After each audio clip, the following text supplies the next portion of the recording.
Good morning, everyone. Welcome back. Good morning. Good morning. I welcome you all to this second day of the International Conference on Civil Engineering, Architecture, and Sustainable Infrastructure, or ICCEASI 2022. Jointly organized by the Department of Civil Engineering, Babu Banarasi Das University, Lucknow, and the Institute for Engineering Research and Publication. I am glad to welcome all our dignitaries. Firstly, I would like to welcome our honorable keynote.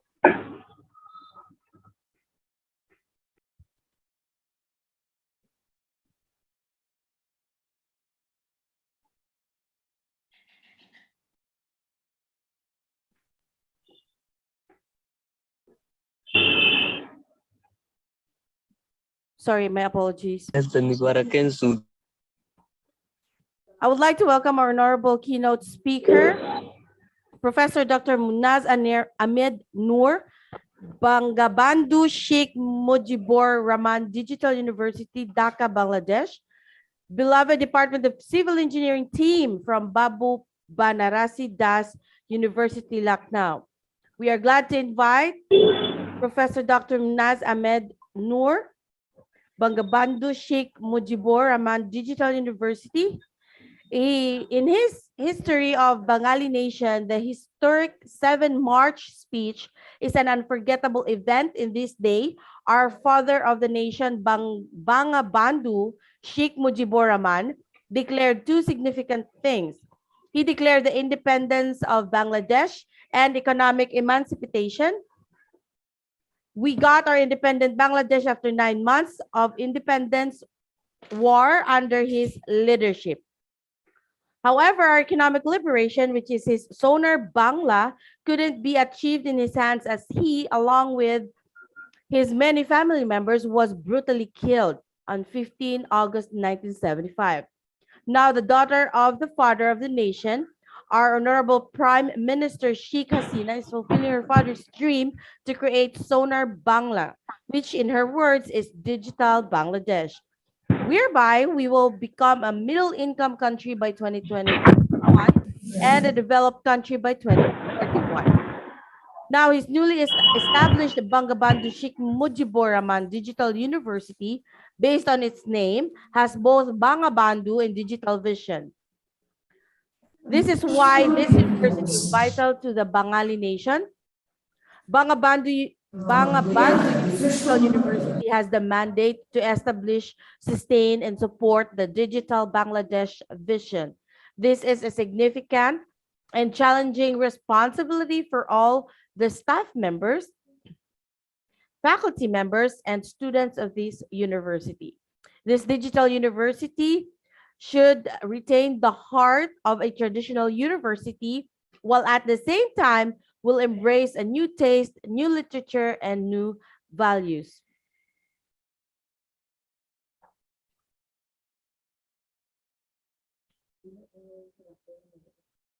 I am grateful to our Honorable Prime Minister for entrusting me with this immense responsibility.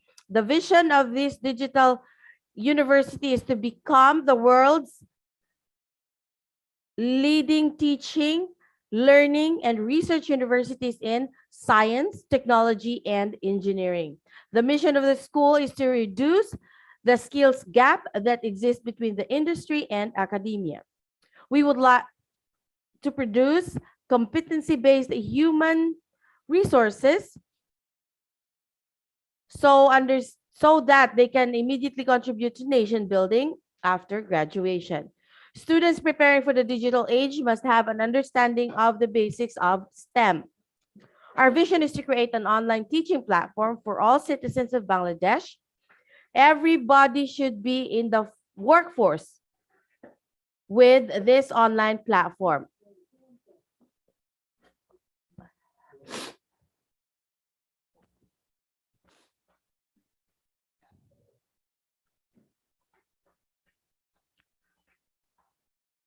With this online platform, learning will be individualized and may provide more choices for the citizens who in the past had only limited choices. This will not replace the traditional classroom, but enhance it. We need to promote education that teaches reason, values, analysis, and even invention. Future workers should be flexible, inventive, creative, and able to work in teams.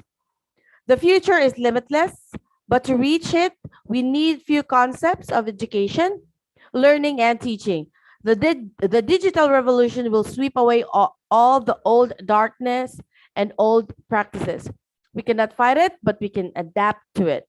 It is a new age, and it is time for us to acknowledge the value and idea of a digital university. And here's a little short video about IFERP.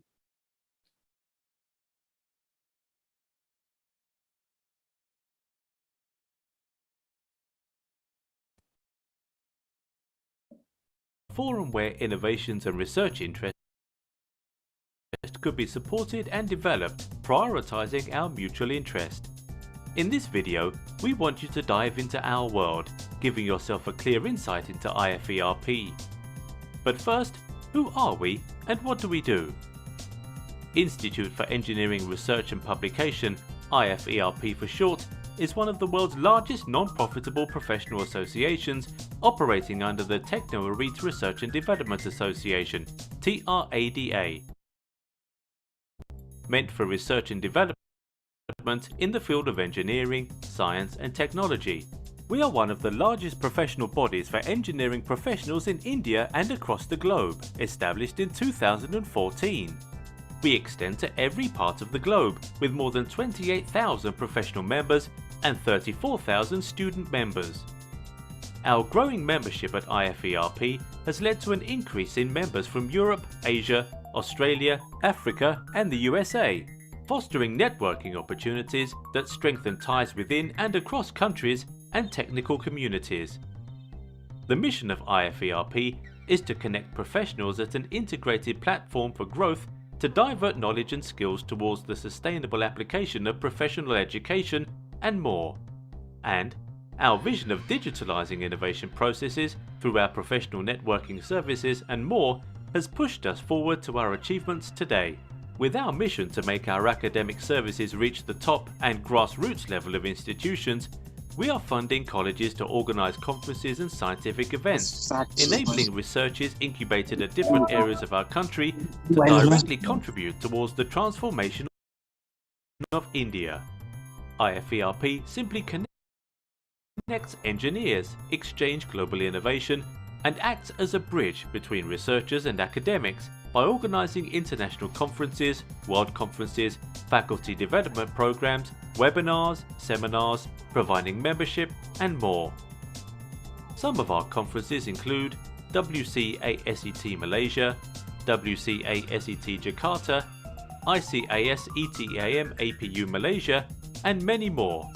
We've also organized scientific events in association with renowned universities done in the past, with over 28,593 journal publication services, creating opportunities to get your research paper published in high impact factor journals such as Scopus Indexed, Web of Science, Google Scholar Index journals, ESCI, UGC approved, L Compandax, ISI, Shimago Index journals, and many more. To make our operations smoother and more perfect, we have been supported by our associated organization, Association of Cloud Technologists, Global Association of Nanotechnology, International Association for Big Data Analysts, International Association for IoT, International Wireless Network Association, and World Association for Structural Engineers. We have also worked alongside several clients and partners both nationally and internationally like University Malaysia Sabah, APU Malaysia, UNJ Jakarta, MC University Thailand, Ajman University Dubai, PUP Philippines, IIUM Malaysia, ISU Philippines, FCPC Philippines, WCC Philippines SRM University, Galgotia University, Amity University, and much more government and private organizations in different countries. At IFERP, we believe that there's always a better way to treat professionals, and that is what we do. If you would like to see more or go deeper on IFERP, you can visit our website at www.iferp.in.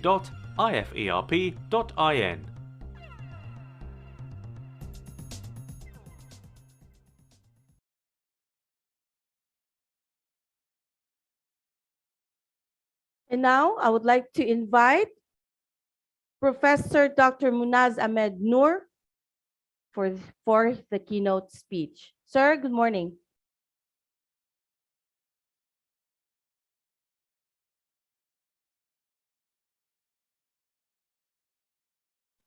Good morning. Can you hear me? Yes, sir.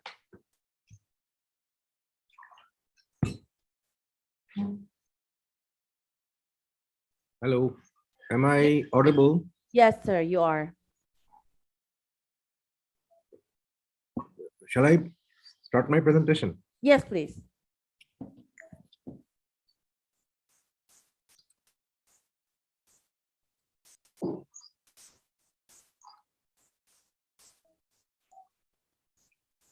I hope you can see my screen. Yes, sir, it is visible. Okay, it's visible. Thank you.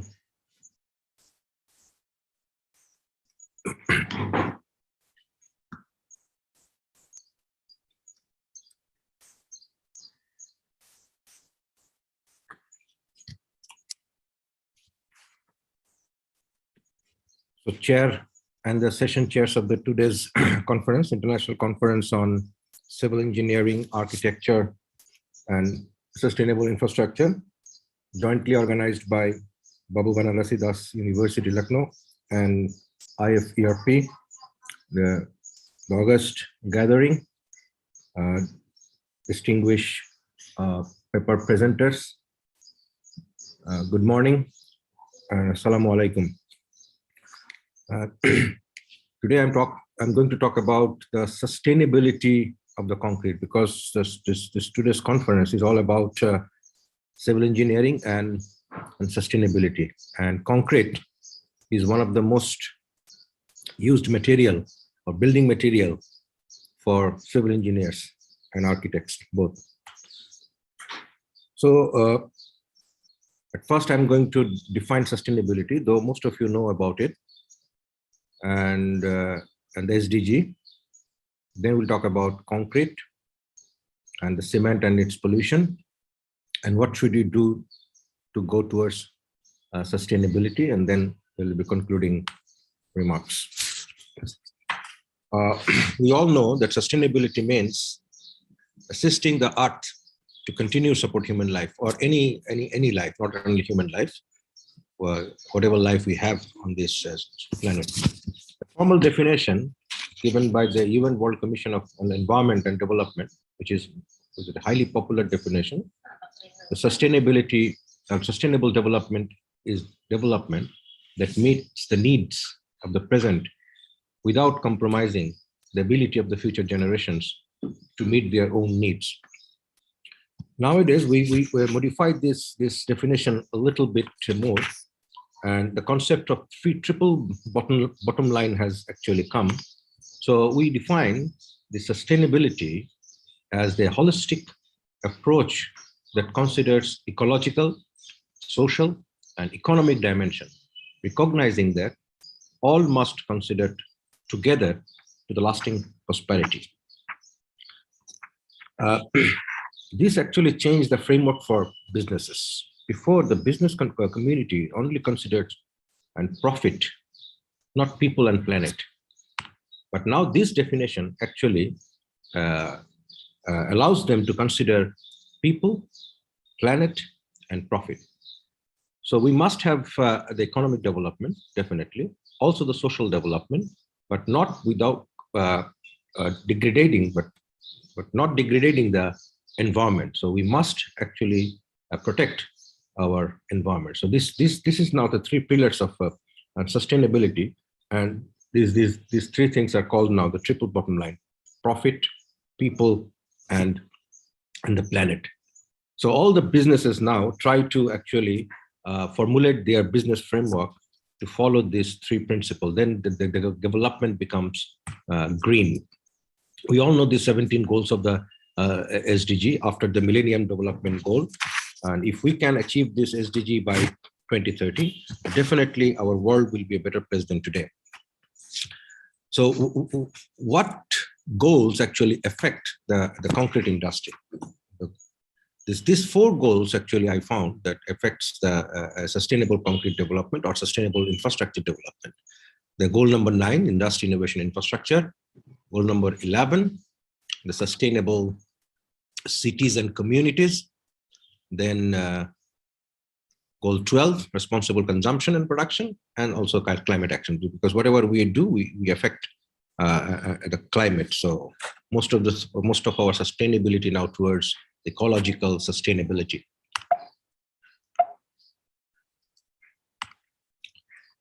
So concrete is everywhere. This is a highly abundant material. It is affordable building material, and mostly locally available. And we can use this concrete in various numerable ways.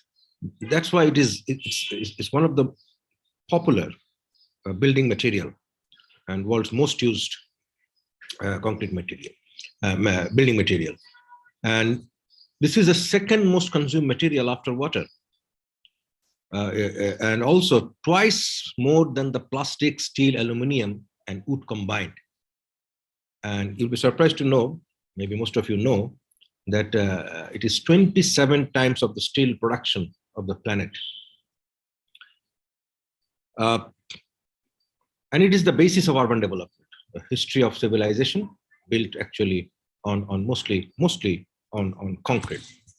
The concrete has been accepted for its long-lasting and dependable. It's a dependable material. It's highly durable, superior energy performer. I'll talk about it later. And it is flexible, affordable, and architecturally moldable. So that's why architects actually like this building material, because it can be produced on site. Most of the building materials actually we produced in industry, but this is the only building material we can shape it, mold it according to the architect's need. So that's why it's very, very popular. And this is relatively environment friendly. We call it relatively environment friendly. It's not highly environment friendly. However, Portland cement is actually not a environment friendly material because it produces a lot of carbon during its production process. But however, the civil engineers the efforts are underway to make this material environment friendly, because if we can make this material environment friendly, the whole infrastructure will be sustainable infrastructure, and lots of researchers are going on to make this material sustainable. And there are 3 primary environmental benefits of concrete, even though it is not totally environment friendly, but it has some environmental benefits.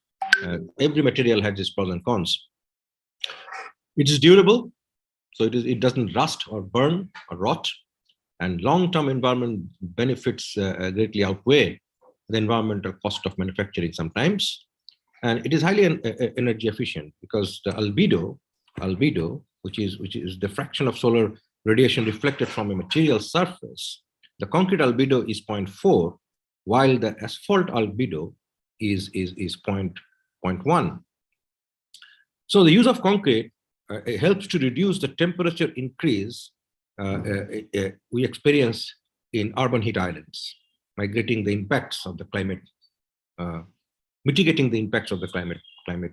warming. So this is very important. So this material doesn't subject to temperature swings and leakage, reducing heating and cooling costs of the buildings. And it is highly recyclable, except the cement part is not recyclable. That's the main problem of this material.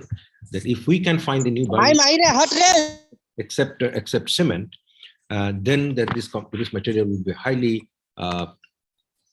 environment friendly. This is the total consumption of global consumption of the concrete. This is the of China, India, and other developing countries, OECD. You can see this, and there is a projection for up to 2050. And this is the global cement production, similar to the concrete consumption, because this is directly proportional. to the concrete construction cement, because this is mostly used in the concrete industry cement. And this is the emission of the carbon dioxide from the manufacturing of the cement in India. Because I just want to show, because the conference is happening in India. So, and this reflects also the global trend that the emission is continuously increasing because our economy is increasing, our infrastructure is increasing, and to produce 1 ton of concrete, we produce 0.9 ton of carbon dioxide. So there's huge emission from the concrete, from concrete or cement production. So this is the global carbon dioxide emission, around 30 gigaton. It's now more than 30 gigaton, and 2 to 5% of this is caused by the cement. Actually, 6 gigaton or 10 gigatons carbon dioxide is emitted from the cement production mainly, and the concrete production process. And also, but at the same time, there is a term called carbon uptake or recarbonation, because concrete in its lifetime, total life cycle time, it actually absorbs carbon dioxide, and sometimes it's equal to the carbon dioxide we emit from the cement production.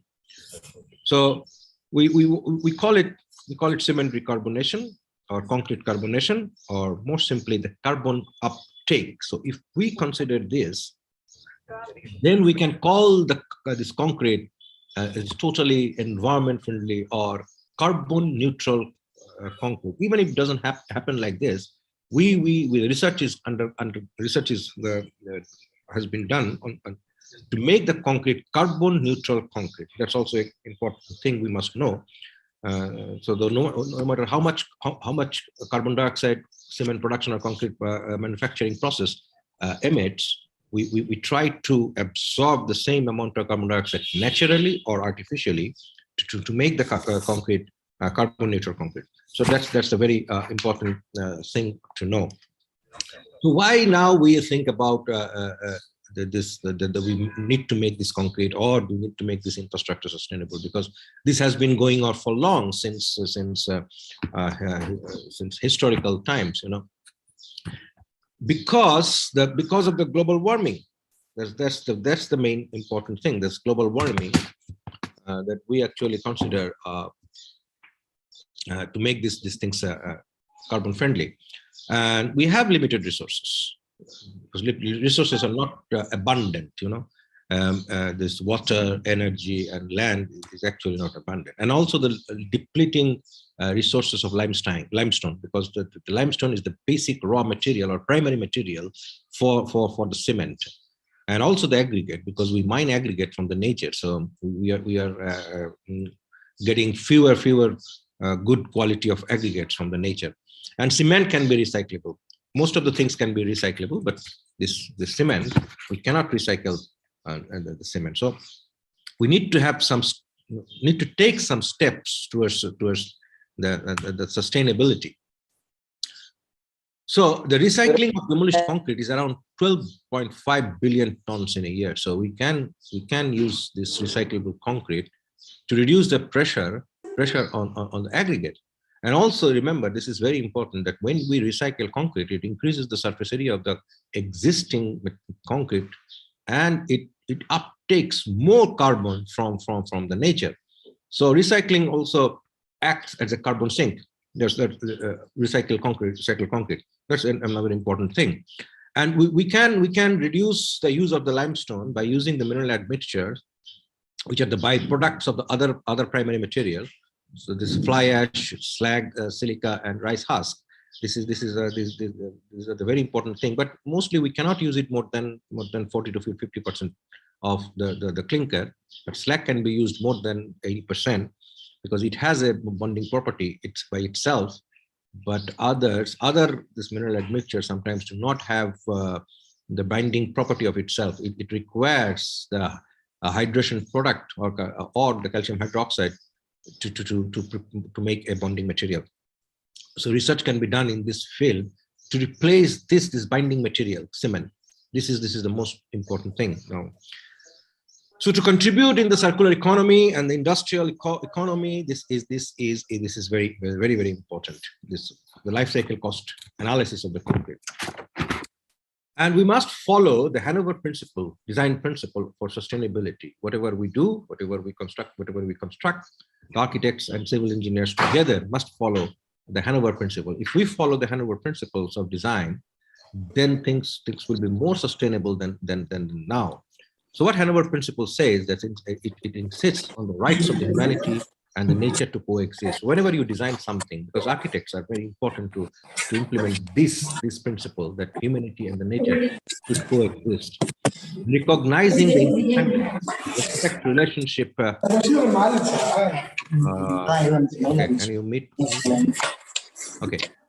Respect the relationship between the spirit and the matter, accept responsibility for consequences of the design, create safe objects and long-term values, eliminate the concept of the waste, rely on the natural energy flows, understand the limitation of the design, and seek constant improvement by sharing knowledge. So if we follow this Hanover Principle, then the design will be more sustainable. So now what is actually the way forward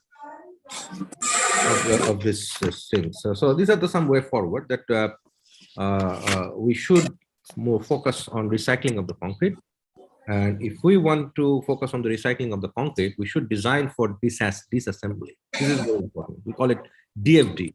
Whenever we design something beforehand, we must understand or we must think about how this structure or this object can be disassembled. And if we can disassemble, or if we disassemble this object, can we reuse it efficiently? So that we call the design for disassembly. So we must design anything, not only building, bridges, everything for DFD. And that gives us the recyclability of any material. And that makes the material an industrial ecology, what we call it, cycle of economy or cyclic economy, you know. So, and we must focus on using this mineral admixture more and more in the concrete, replacing the cement, and incorporate. We must focus on the new technology, inventing new technologies. Now, one of the technologies is the waste heat recovery. Whatever the heat generated in the process, we try to reuse this heat again to manufacture this cement or manufacture this concrete. And now research is going on to improve the product formulation. This is very important. We talked about it earlier also, the carbon neutral concrete, that we must reuse this carbonation or resync this carbonation or carbon dioxide to the concrete itself.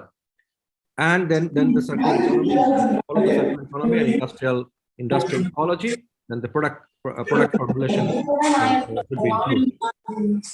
And we must try to develop new applications of the concrete. And always we follow this Hanover Principle, what is designed for sustainability. So at the end of this talk, I must finish with this quote. We all need to work in a global platform, not a local platform, in a collaborative way. Then only we can go for sustainability and sustainability of our infrastructure, sustainability of building material. Thank you. Thank you very much.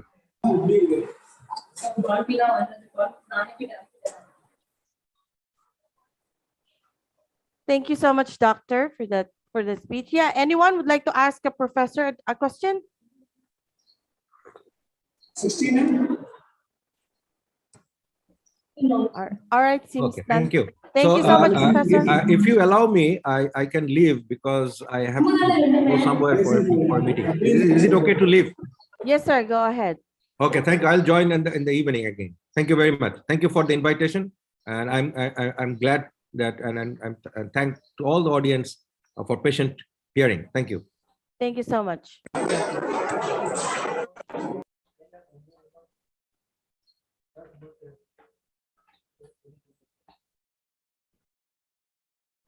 All right, everyone, we will proceed with our technical session 3. It is our pleasure to, to introduce our technical session chairs. Ms. Niti Mishra, Assistant Professor, Department of Civil Engineering, Babu Banarasi Das University, Lucknow. Mrs. Niti Mishra was born in 1993 in Lucknow, UP. She received her bachelor's degree in civil engineering from AKTU, Lucknow in 2013. She received her master's degree in structural engineering from Institute of Engineering and Technology, Lucknow in 2016. She is currently serving as assistant professor in civil engineering department, Babu Banarasi Das, Lucknow.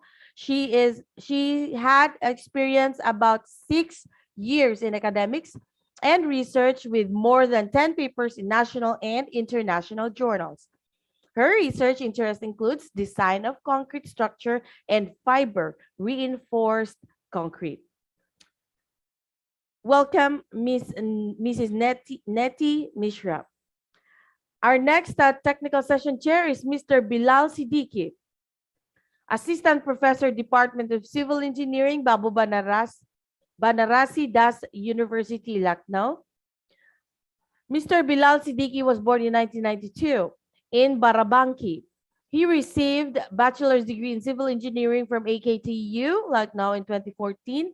He received his master's degree in structural engineering from Integral, Lucknow in 2016. He is currently serving as assistant professor in civil engineering department in BBDU, Lucknow. He has an experience of about 5 years in academics and research with more than 15 papers in referred national and international journals. His research interest spans both RCC structures, concrete technology, and prefabricated structures. Welcome, Mr. Bilal Siddiqui. Welcome again to all our session chairs. And now we will proceed with our technical session 3. And before we start, I would like to remind all the presenters to please be mindful of the allotted time. The full presentation is allotted about 10 minutes. About 8 minutes for the full presentation and 1 to 2 minutes for the question and answer. Please, for us to stay in schedule. All right, I would like to invite our first paper presentation, Optimization of Building Orientation and WR for Daylight in Residential Building in the Subtropical Highland Climate. Author, Vino Shri.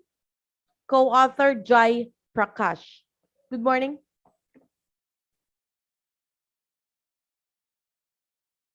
Hello.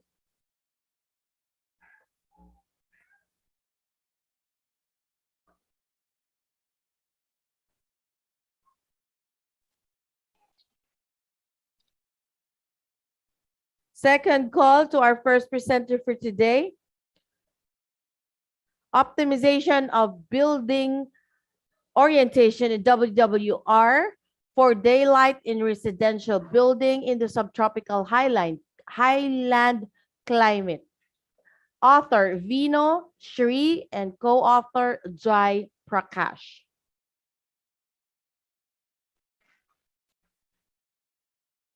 All right.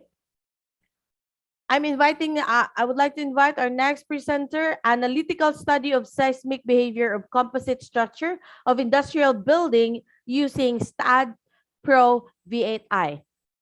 Author, Bapan Debnath. Co-author, Dr. Suman Ande.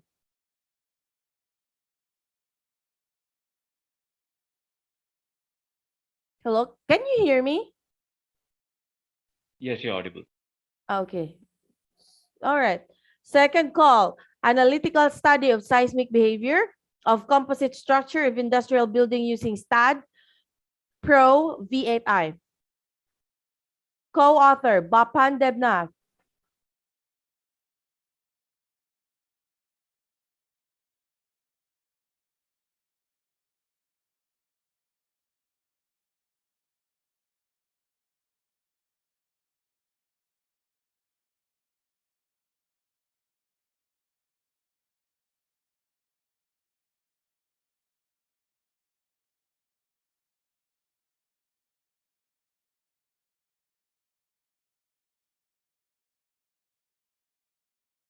All right. So here's what happened. We are ahead on schedule. So in order to fill in our time, any one of you would like to present first, please share your screen. Yeah, hi. This is Rohan, and Go I'm the ahead. third paper. Yeah, So please I'm go. the third Okay. one. Rohan, design of fully composite load-bearing precast concrete sandwich panels by Rohan Dasgupta. Yes, go ahead, please. Just let me know whether my screen is visible and if I'm audible. It's already is. Please proceed. Okay. Thank you very much. A very good morning to every participant of this Zoom meeting, and my warm regards to the host and the session chairs. The paper that I'm going to present is titled Design of Fully Composite Load-Bearing Precast Concrete Sandwich Panels. I myself am Rohan Dasgupta, and my co-author is Dr. Rajendra Magar. I am a research scholar in the Department of Civil Engineering at Anjuman Islam Skalsekar Technical Campus, and my co-author, Dr. Rajendra Magar, is the professor and head in the same department and Sen Institute. So as per the format provided to me, this is the abstract of the paper, but however, I would not like to read it line by line. Rather, why not I just show the basic introduction to you in the form of this diagram. So the topic that I'm going to talk about is actually precast concrete sandwich panels, short form PCSP. And if you can see the cross-sectional view of this, here you have a composite material where you have two concrete whites, as you can see on the left and on the right, and which is insulated with the help of an insulation layer, the pinkish layer that you can see in between. And this whole composite structure is actually held together with the help of the connectors, the one that you are seeing in the zigzag manner. It is also a common practice to reinforce this whites with the help of reinforcement both in the longitudinal as well as in the transverse direction. Well, if you see the recent developments, even these whites are being pre-stressed.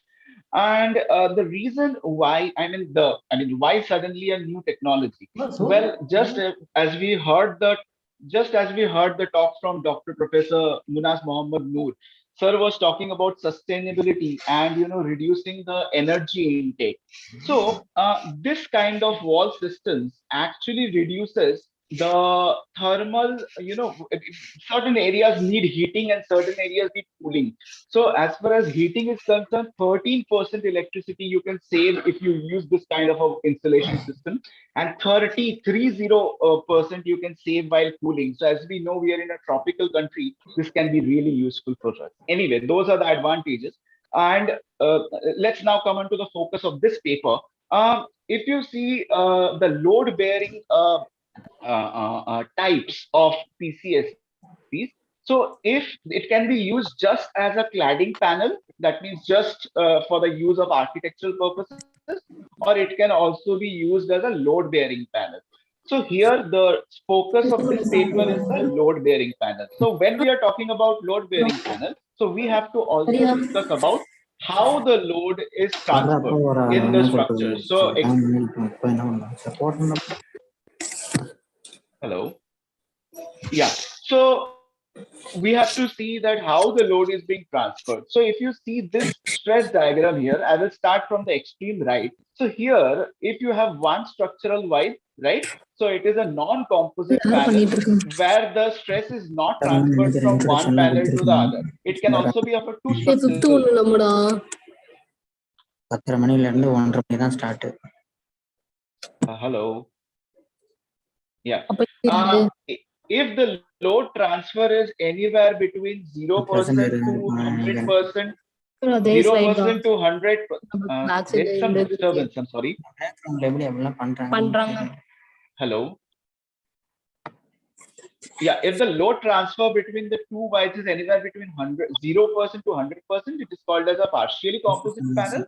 And if the load transfer is 100% between the two panels, as we see that this is a complete stress diagram here, this is called as fully composite panel. And the focus of this paper is a fully composite panel. So let me just reiterate the problem statement here. So if you see this kind of technology is, if you see the leadership, there are basically 4 countries leading here. One is Ireland, Canada, Australia, and New Zealand. But even if you see the codes of those countries, there is an absence of proper codes of practice for PCSP. However, in 2011, the PCI, that is Precast Pre-Stressed Concrete Institute, they have provided some guidelines for the design of all kind of panels, but I am going to focus on the fully composite panels here. And in the meantime, many researchers have carried out their independent studies where they have reported, the achievement of the fully composite action in the design panels. So the statement of the problem that I'm trying to deal with here is whether this experimental values that we have got is in conformity with the PCI guidelines, whether that is all right or does any revision needs to be done. So that is the problem I'm tackling with. So for that, the methodology adopted is basically this entire thing is given in the PCI guidelines. So you have to first input the section properties of the panel. That would include the span of the panel, the height of the panel, the width of the panel. Then if you come to the individual layers, so what is the thickness of the structural wide? What is the thickness of the inner wide? Thickness of the insulation layer? So all the sectional properties that you can think of, that is inputted at this step. Then with the help of that, we come to the second step, that is calculating the 3 basic things that we do in any structural analysis, that is to find out the cross-sectional area, moment of inertia, and the section modulus. Once that is there, then we need to define the material properties. So materials used usually for the concrete pipes are concrete, obviously. So we need to input the compressive strength of concrete, and the reinforcement usually used for the lateral and transverse reinforcements are steel. So we need to give the grade of steel, that is the yield stress of steel for that. However, please note that PCI guideline doesn't, this method doesn't really require you to input any value for the connectors. So I just wanted to make that clear here. Then, and the next step, we need to define and calculate the load. So basically, there are 3 types of load that will be acting. That is hello. Okay, so we need to define and calculate the load. So basically, there is this the self weight, the live load, and the wind load that we need to calculate here. And obviously, then we need to go for the load cases where we do the iterations for all the load cases, and the ultimate one is taken. So then comes the entire calculation part, that we calculate the maximum bending moment, the flexural rigidity. The formula for that is given in the, I'm not going into detail there. Then if you see the deflections are usually calculated. There are 3 deflections that needs to be calculated and added. The one deflection, that is the lateral deflection due to the wind load. Then we have the deflection due to the thermal bowing, because obviously this entire technology is based on how to improve the thermal efficiency. And later on, since we have a loading in the axial direction, which we are going to have a lateral deflection, so we need to take into account the eccentric loading. So we go for the P delta analysis. And the summation of all these 3 is basically the total deflection. And then, of course, we end up with the check for cracking and the check for flexure. So what I did here is, obviously, I used the steps I converted into spreadsheet so that I can easily make the changes in the inputs to get the different output. This is very standard procedure to do in structural analysis. The thing is that I have taken 3 samples from 3 different papers where they had these are experimental data which has been presented by different authors.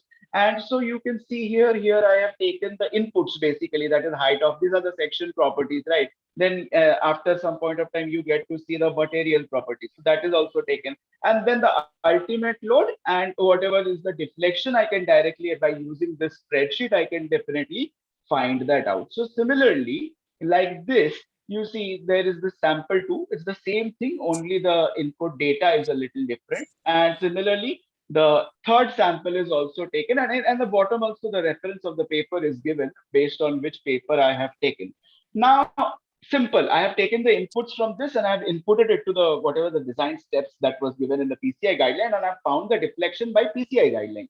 Now, these papers, itself provides some experimental data about the deflection, isn't it? So let's see a comparison between the two where we stand. So here, those 3 samples, so here the blue ones are the experimental values of the deflection, and the red ones here you see are the designed by the PCI guidelines. Now it is obvious that the designs are always going to have a conservative answer. But if you see, the conservative side is very much on the conservative side, because if you see, most in the first two cases, almost the actual deflection is twice that of the ones using the guidelines, and on the third 1.5 times of the guidelines. So basically, so if that is the case, so I think there is a little bit of gap between what we get to see in the literature, in the actual experimental data, and what is being provided in the PCI guidelines. So what may be the probable reason for that? So as I already told you while design, while taking the methodology steps, that PCI guidelines do not take into account the flexural rigidity that is contributed by the connectors, right? So I told you nothing, no data we need to input for the connectors. But when you see the recent papers and when you see the recent research, a lot of researchers have concluded that when it is a fully composite panel, then the connectors play an important role in contributing to the flexural rigidity. So what is the suggestion that I'm trying to make here? The suggestion that I'm trying to make here is that in the PCI guidelines, we need to propose certain revisions where we take into account the effect of the connectors as well. So far, we are taking only into account the wides and the insulation and the reinforcement. So the role of the connectors need to be researched upon and included in the revised guidelines. So thank you very much. These are the references and that I've used for this paper. Thank you very much for this time. So I guess I'll take the questions now.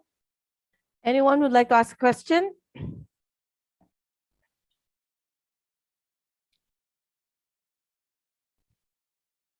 Yeah, seems like we don't have any questions. No All issues. right, thank you so much for presenting first. Thank you. Thank you so much for that presentation. Next, who would like to present next? Anyone?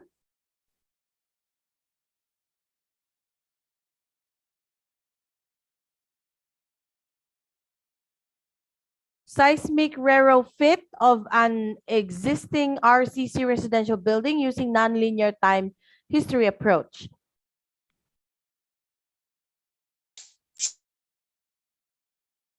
Hello?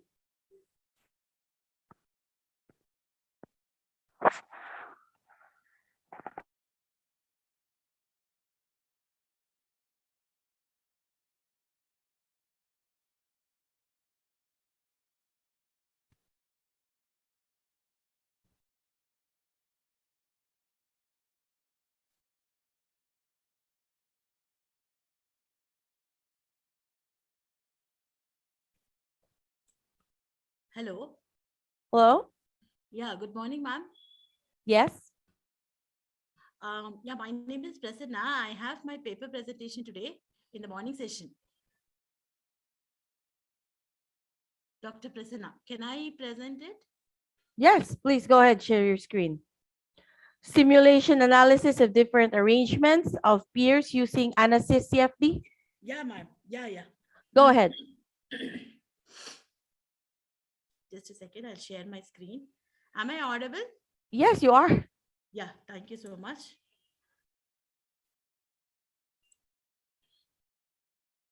Yeah. Is my presentation seen? Yes, it's up. Please proceed. Yeah. A very good morning to one and all present here. Today, my name is Dr. Prasanna. I'm here to present my paper on simulation analysis for different arrangements of piers using ANSYS CFD. First of all, before I start, I would like to thank the organizers for giving us this opportunity to present our research paper in the conference. Before starting, cover is nothing but my presentation goes with the introduction, objectives, methodology, results, and conclusions. Coming to the introduction part, cover is nothing but the removal of sediment such as gravel or sand from around the piers.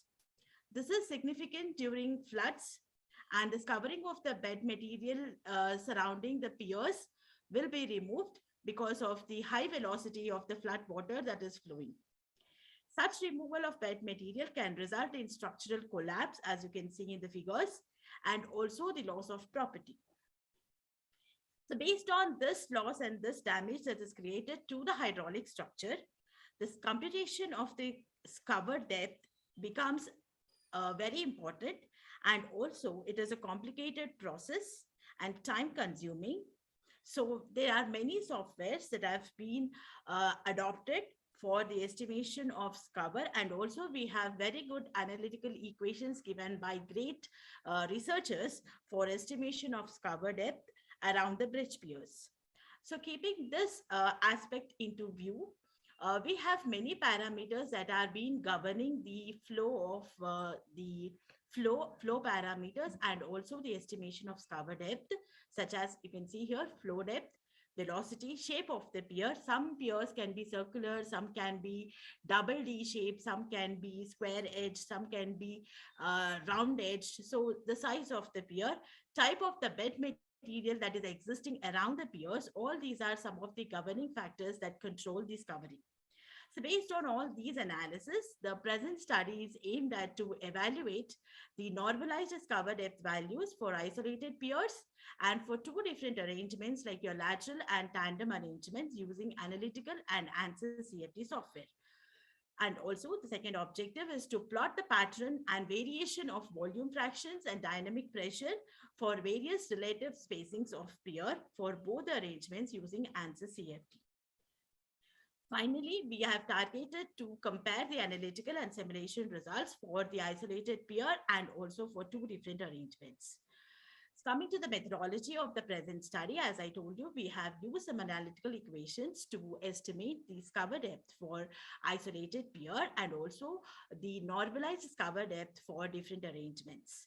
Simulation analysis is carried out for the same setup that we have taken, and the estimation of this cover depth has been evaluated, and also the contours of the volume fraction, dynamic pressure, turbulent kinetic energy have been deduced from the analysis based on the pre-processing, processing, and post-processing analysis.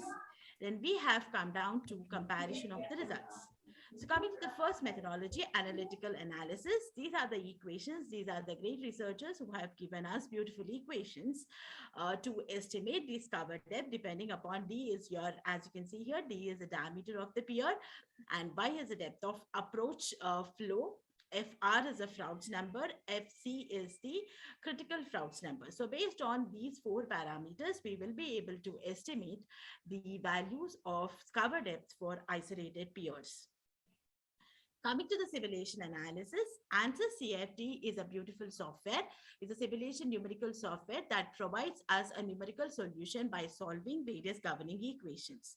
CFD means computational fluid dynamics, is a part of ANSYS that runs in a finite volume approach, and it can solve the problem with respect to space and time for giving us a numerical solution for the control domain in order to understand and in order to evaluate various flow parameters. You can see here there are two different sets of equations, and this software basically works on Navier-Stokes equations. So first, three set of equations gives you the Navier-Stokes equations, and the background of the CFD software is that a time averaging process is done for Navier-Stokes equations, and this time averaging leads to an additional term which is called as this time averaging process leads to Reynolds average Navier-Stokes equations. With this Reynolds average Navier-Stokes equations, which are very widely called as RANS equations, it gives an additional term called as Reynolds stress. In order to solve this Reynolds stress, we have turbulence models that need to be adopted in order to balance the unknown and known parameters in the study. So this closure that is given to solve the Reynolds stress equations is called as the closure problem, and it is done by means of turbulence models. There are so many turbulence models, right from 0 equation model to 3 equation models. So all the models target at evaluating some numerical, and 0 equation model is a simple model that solves an algebraic equation, and one-dimensional model gives you the transport of the diffusion, convection, and dissipation. And if you see here, we have adopted a 2 equation model, which is very widely adopted, which is called as K epsilon model. K is called as turbulent kinetic energy, and epsilon is the dissipation rate.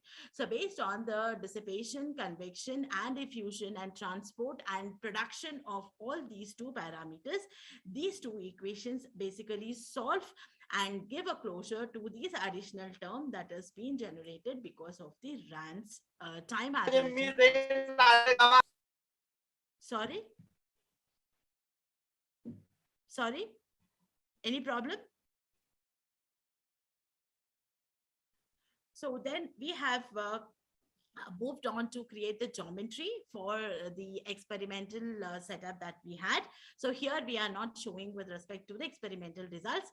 This paper is oriented only towards the simulation analysis.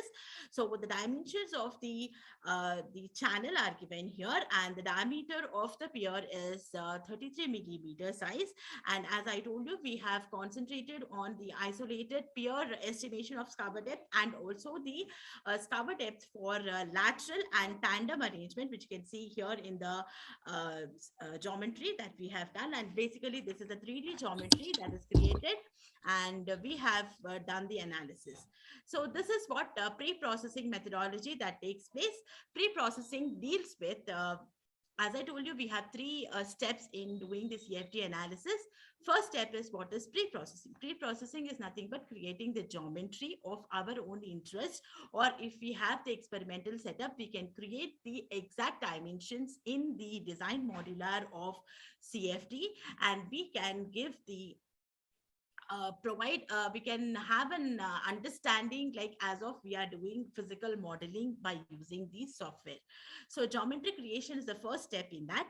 Moving on to the second step, meshing. Meshing is done to solve like your continuity equation, momentum equation for pressure and velocity values, and also to solve the kinetic, the turbulence models equation, like for your kinetic energy K and your dissipation rate.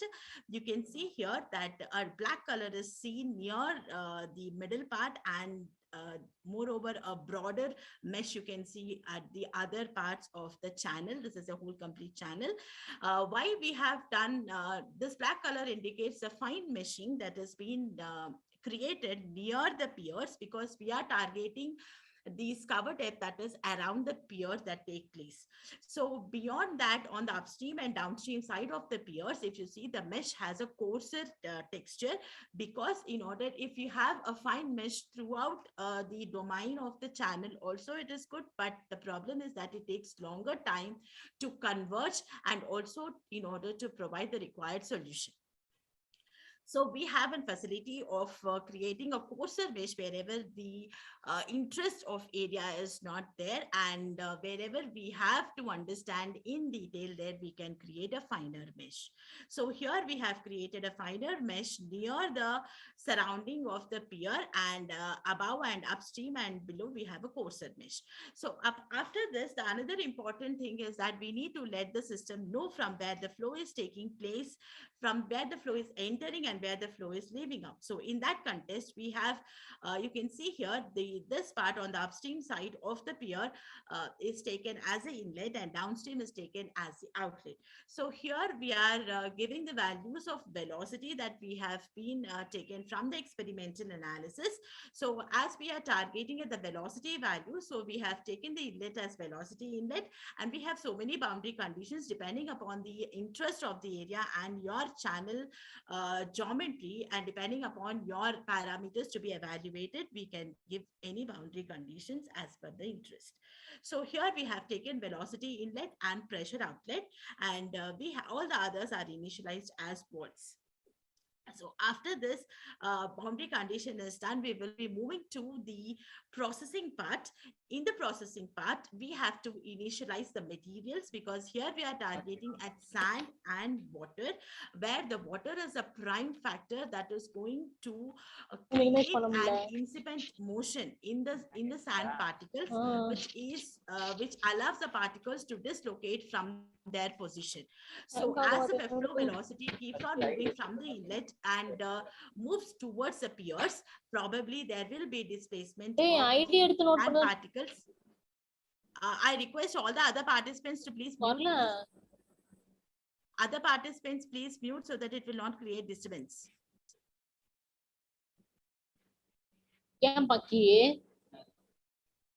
Jyoti madam, can you please mute yourself?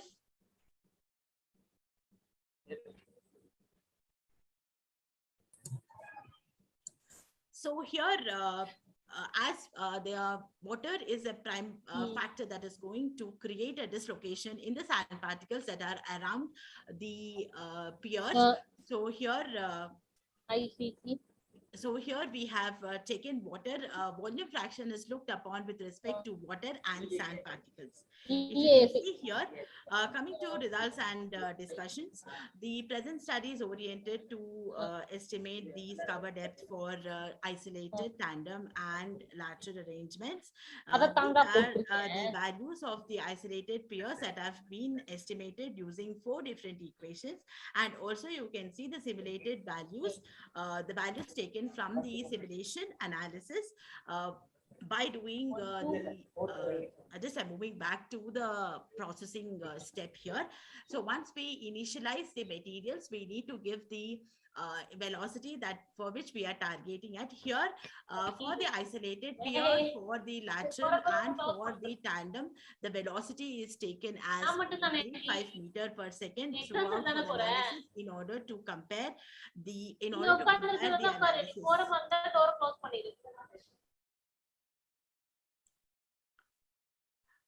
Host madam, Jojo madam.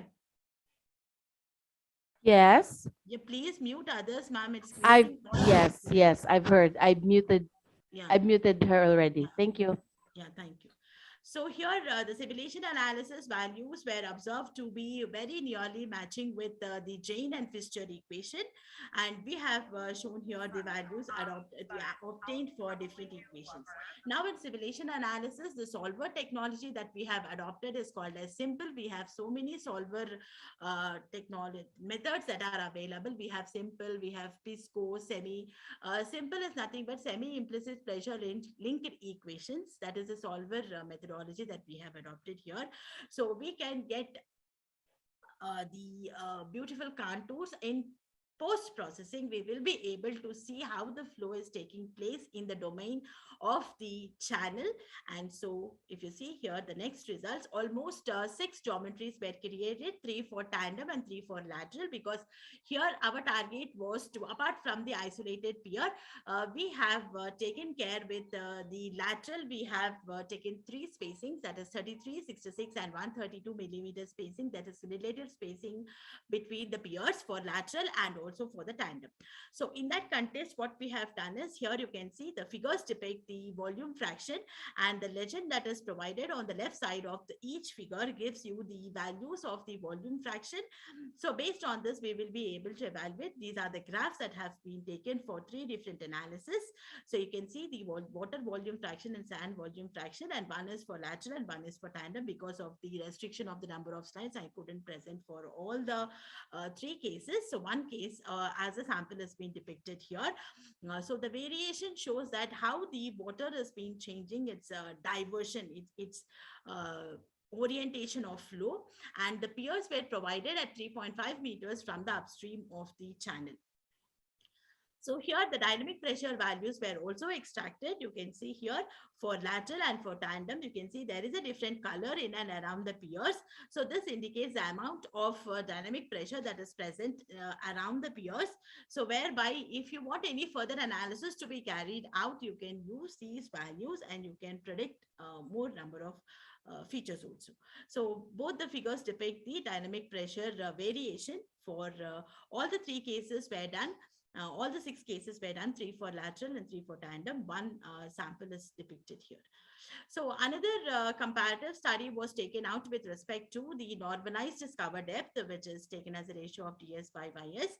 And for analytical and simulation, these figures depict you can see almost the simulation analysis is giving the very fair results when compared with the analytical analysis for all the 3 cases. Coming to the conclusion part of our study, as you can see that the simulation analysis provides you a very good tool in order to understand the different parts of variation, where if you do the physical modeling, we will not be able to trace out the path of the individual particle. Whereas in simulation analysis, there are provisions where you can take out even the vectors. That means that depicts your, here I have not shown, but we have also taken out the vectors for the flow or the volume fraction, or the vectors indicates the path of the flow of each particle that is taking place in the complete domain of the flow. And if you can see here, the simulation analysis, here we are targeting at the simulation analysis. So here we have taken only few spacings, provided you can also adopt this for very deeper and extensive understanding of how actually this cover depth is taking place near and around the piers. And here if you see all the analytical results are estimated by means of analytical and also by means of the simulation analysis, were in very good agreement. So the turbulence model also, the important part that plays very key role in simulation analysis is the generation of geometry and meshing part, because you need to solve all the 3 equations, as I have told you just now, to see that all have been solved throughout the mesh, so that you will get very accurate values. Coarser the mesh, the more approximate will be your values. Finer the mesh, the more accurate will be your values. So from the results, the use of ANSYS CFD can be concluded as a very good tool in replacement of the physical modeling analysis for some criteria. Wherever the physical modeling analysis is not possible, there probably you can go for this simulation analysis and you can evaluate various flow parameters that are of interest. So these are some of the references that we have used. Thank you so much for giving the opportunity, and I'm open for the questions. Anyone would like to ask questions? All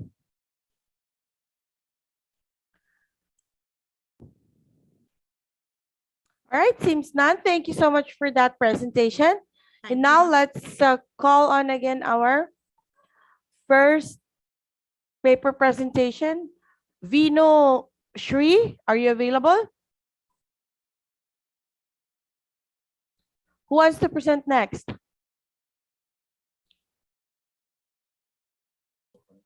Anyone would like to present their presentation? Yeah, ma'am, Rohit. Yes, Rohit. One moment. User खुला है आपके files किधर हैं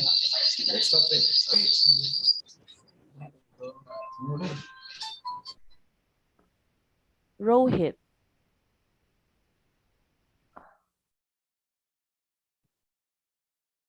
All right. Let's welcome seismic retrofit of an existing RCC residential building using nonlinear time history approach. Go ahead, share your screen, please.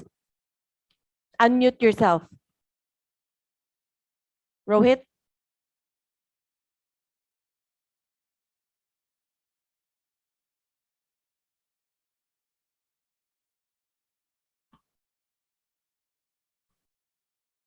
Unmute yourself.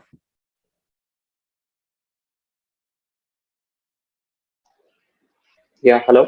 Okay, there you go. All right, go ahead, please. Have it in presentation mode. Your presentation, please have it in presentation mode. And go back to the first page.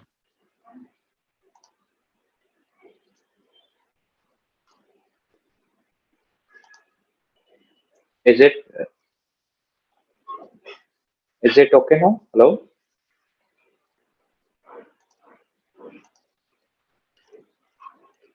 Hello. Yes, I Yes, can yes, see it. It's audible. just have it on presentation mode. All right, go ahead, please.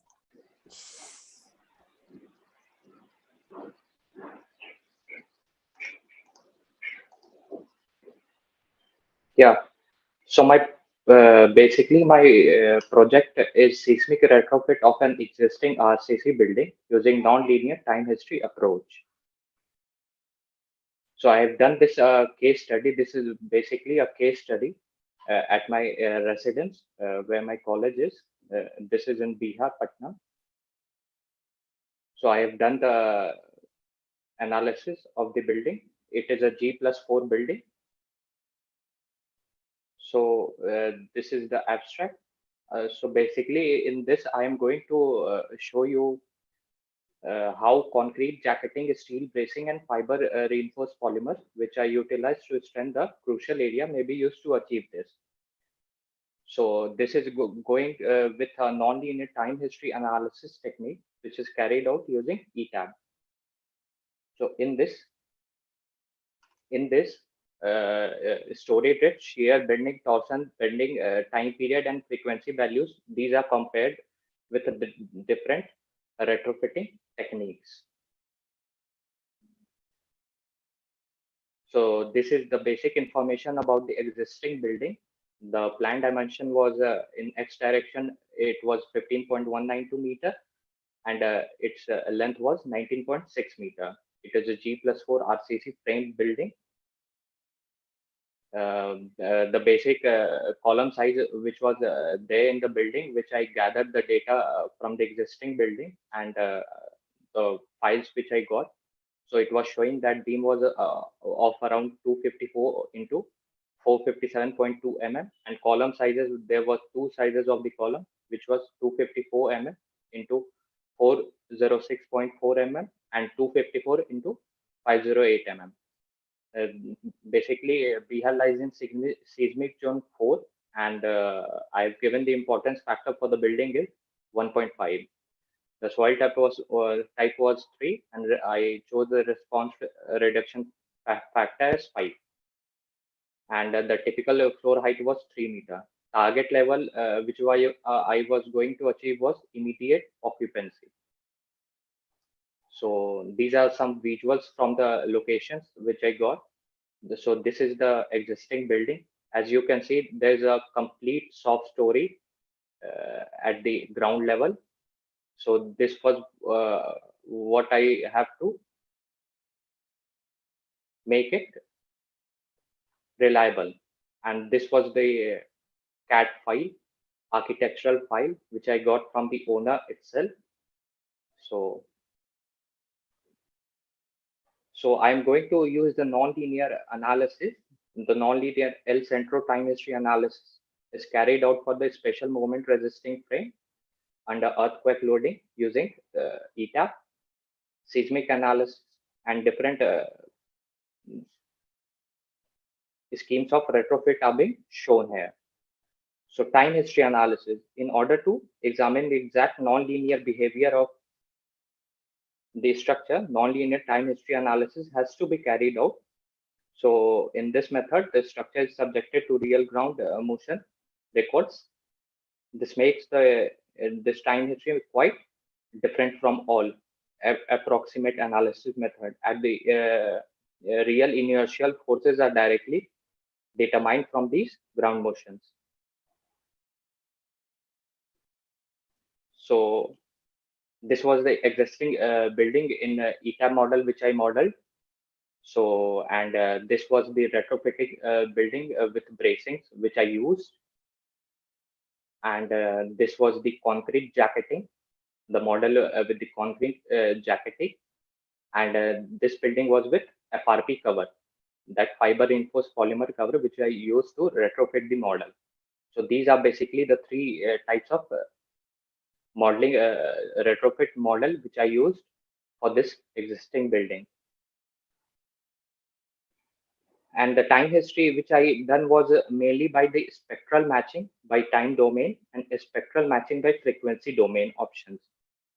So I will brief about the spectral matching by time domain option. That the damping values with the first and second period are assigned. Using this value, the program itself calculates the mass proportional and stiffness proportional coefficient, and spectral matching by frequency values instead of periods are assigned. So in the analysis of the analytical mode, spectral matching by the time domain option is used. So which you can clearly see in the results. So the results which I got from this analysis and the different retrofit models, I have shown this with the help of this chart, basically a graph. So the existing building, first I compared this result in the X direction. So this was a normal building. A normal building was showing a very large drift. So I put the bracing, jacketing, and FRP polymer. FRP was not showing good results. So I have gone with the, so in this case, the story drift which was coming low is by the jacketing and the bracing method. And the secondly, I've compared the maximum base shear, that is in the X direction itself. So in this also, jacketing and bracing was showing good results. I was getting the maximum base shear by using these two methods. And the comparison of the time period was getting very high in case of FRP. Relatively, jacketing and bracing was showing good results. And secondly, I compared the result in the Y direction exclusively in this. So this was in the Y direction also, the bracing and the jacketing was showing good results as compared to the FRP polymer. So I have concluded that the FRP and jacketing method which I used there was economical also, and it was showing the good results, approximately good results as compared to FRP polymer. So this was my conclusion. Building made with this is giving better results than the mating models as per the drift, shear, and bending values, which I just showed in the result with the graphs which I got. And for the time period value, the model with the FRP is greater than 1, which is so against the I as recommended by the IS 1983 code.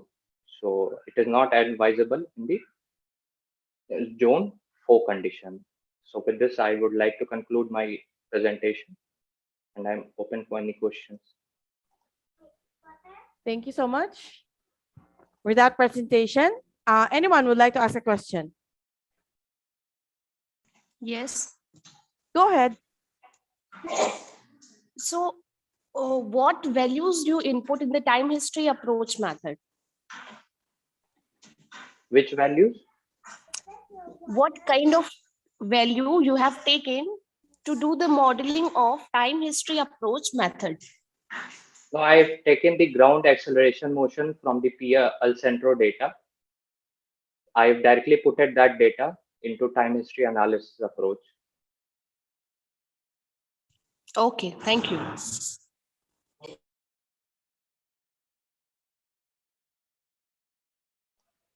Thank you. Thank you so much, and thank you so much for your presentation. All right, let's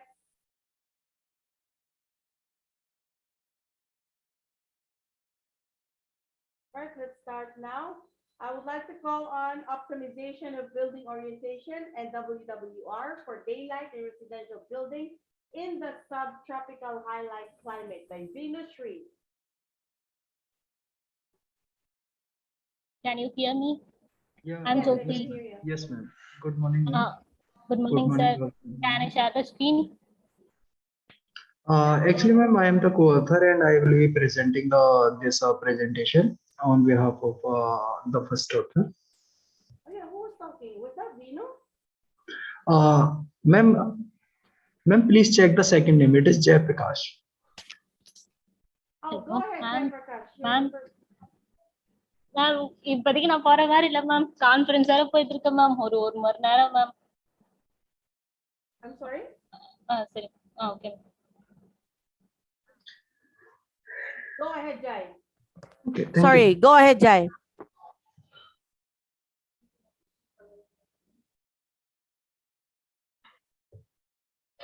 Hello ma'am, sorry for the interruption. So, ma'am, is my display visible to you all? Yes, have it on presentation mode, please. Okay, yes. All right, perfect. Please proceed. Yes. Okay. Good morning, all. My topic of research is that optimization of building orientation and window wall ratio for daylight in residential building in subtropical climate. And for this research, I have considered the case of Shimla. Why? Because when we study the daylight at a place, when we have the plain land, in this scenario, that calculation of daylight is easy. But when we go to that hilly areas, so there are so many constraints which add up into that daylight analysis, such as the shadow from hills and the valley and where your building is located. So that was my reason behind taking that location. Myself Jayaprakash, and I am a research scholar at NIT Hamirpur, and I have pursued my bachelor from SP Vijayawada in 2016, master in master from NIT Hamirpur in 2019, and I hold 2 years of teaching experience as an academician. Okay, this is the abstract. First thing first, that we all know that daylight is a basic needs. Like for to perform any task during a daytime, we should use the daylight as a primary source of light instead of going for artificial light. Why? Because when we compare the daylight with the artificial light, so the productivity and the work efficiency what you can achieve in daylight, you cannot achieve in artificial light. So artificial light can be used to support the daylight, but daylight is must. Wherever we have the opportunity to penetrate the daylight into the building, we must use that. So that was the main agenda behind how we can design a building so that it fulfill the its daylight needs by its own, by changing the orientation of the building and by manipulating the window wall ratio on the facade. Okay, so to evaluating the daylight, we have these several parameters. By the help of these parameters, only we can evaluate the daylight. For the evaluation, you need something to quantify, like how we can know the quality of daylight which is coming into the building is good or bad, or like we need to have both things, that qualitative data and as well as the quantitative data. Then only we will be able to conclude that this much daylight which is penetrating in the building is good, or is that is sufficient. Okay, so for that the application these evaluating parameter for daylight, I have considered on a group housing project which is in Shimla, Jatya Devi. So for this for this research, I have taken various building shapes, and the best case scenario is presented in this paper. In this research, I have taken the square building and I have changed the length to width ratio of the building, along with that window wall ratio. So like I have performed the simulation on several building plan, and the best case is presented. Best case I am presenting to you. So the building is designed in such a way that if you will see, the land to width ratio is 3:1, and most of the in a dwelling, in a residential building, when we see there are several areas. Areas which we use only for 1 to 2 hour, area which we use for 5 to 6 hour, or area which we use more than 12 hours. So the area allocation of area is the area in a residential building is allotted in such a way that which area, like the maximum use area is facing to that south side, so that they can have a comfortable habitable space. Why? Because in Shimla it is very cold. Okay, so the first parameter over here is, after the description, the first parameter, you see the daylight autonomy. So what is this daylight autonomy, and how it helps to quantify, or like how it helps to measure the daylight? So daylight autonomy is also known as dynamic daylight matrix. Why? Because like during the whole day we have different amount of daylight. Like in morning the amount of daylight is different, in afternoon it is different, in evening it is different. So the dynamics is there, it is not constant, it changes as per the time. So it is the performance of annual daylight hours at a specific point of a place over a defined illumination level. So like this is the definition, and how we can like how we can measure the daylight. So over here, if you will see, this is my plan which I have explained in the last slide. These are the toilet, bedrooms, and study rooms, and this is the kitchen. So over here, if you will see, we have windows with the doors, and this is the trombe wall area. Over here we have balcony. So if we'll compare these both images, this is the window over here, and the daylight is penetrating through the window, and we have this graph. So this graph is considering, like this graph is generated by that, like in this plan I have considered the grade of 0.5 by 0.5 meter, and on that particular point this daylight is being measured. So like this we have this different colors, and it shows that 0 to 100% of daylight, and the percentage of daylight is below than 300. So if you will see that this area will be lit up more than 50%.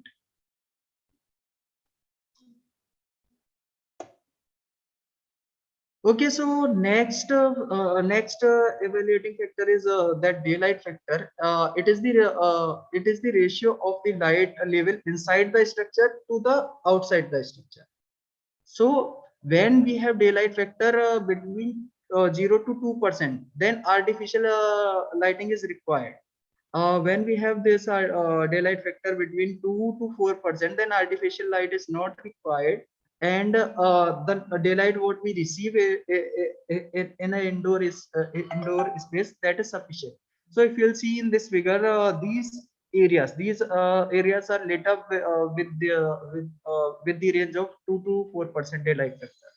And when we have daylight factor above 4%, so the daylight is sufficient, but it may cause the problem of glare. Like you can't perform your task. Let's suppose if you are reading, or if you are doing some work which require the concentration, you can't do that work due to the problem of glare. So the evaluating factor, we have annual solar exposure. It is the measurement of how much of an area is exposed to excessive direct sunlight, which can produce glare, and it can boost the cooling load of a building, because it will be having that solar radiation. So it is a like over here, if you see these areas are like having the glare part.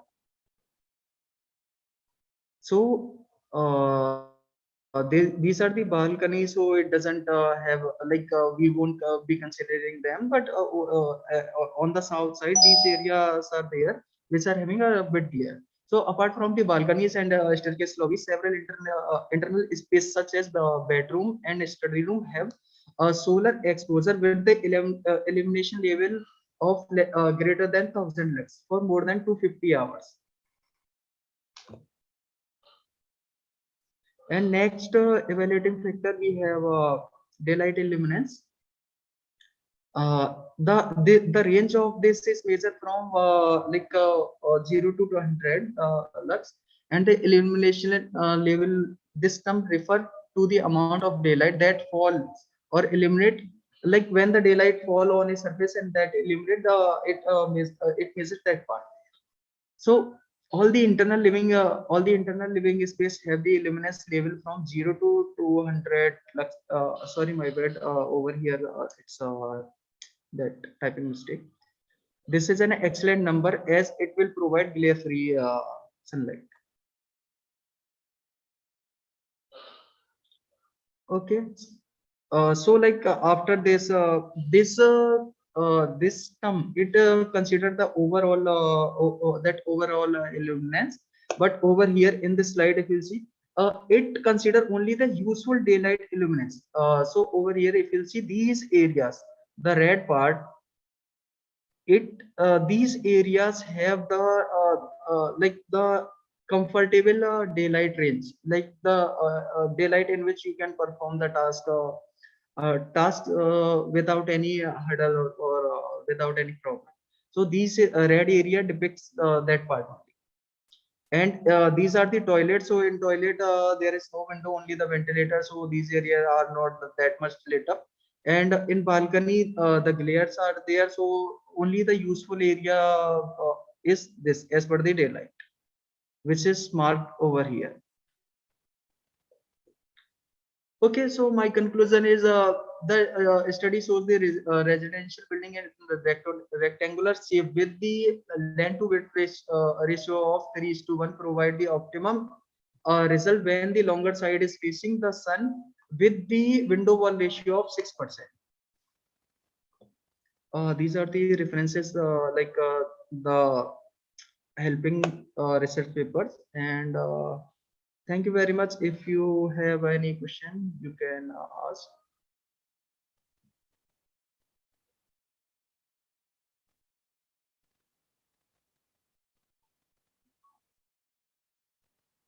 Hello.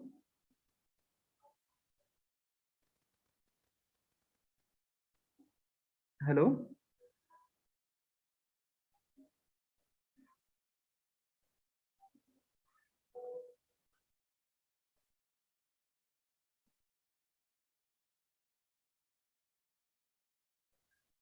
Hello, Jojo ma'am.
Thank you so much for that presentation. My apologies.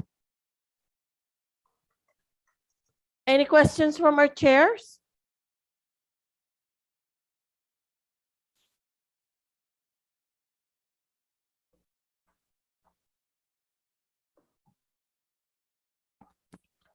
All right, seems none. Let us proceed with the next presenter. I would like to call on the paper Analytical Study of the Seismic Behavior of Composite Structure of Industrial Building using Stad Pro V8i. Author Bapan Devnath and co-author Suman Ande.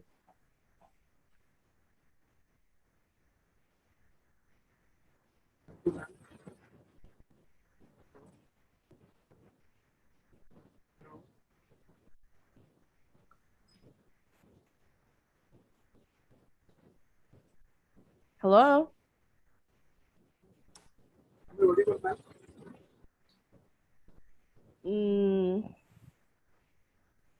Hello? Yes, you are. Oh, yeah. Your screen is all right. Go ahead, please.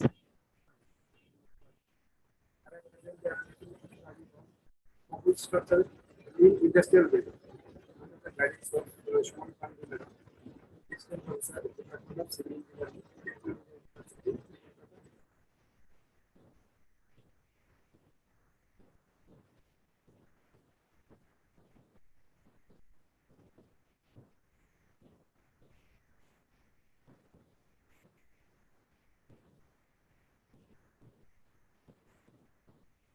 Hello? Hello. Hello. Go ahead. Please start. That's my biography. In this present work, G class 1 to industrial building of 9.7 meter in height has been developed and then analyzed for seismic load using results of their step. Various results such as bending moment, shear force, weather reflections are extracted from these static network of for modeling of composite structures. Reproduction. Usually, modern structures are members of steel or concrete. They may occur together in a building phase. Within bracket, like concrete structures, slabs resting on steel very close, but they resist load treatment. These are not composite structures. While the structure has elements of steel and concrete that resist load to a joint dimensions within bracket that is by pulling their respective strengths. Those is called a composite structure. This system is specifically new for the construction industry and utilization of steel and being developed of industry is extremely low in India as compared with other developed nations and developed countries.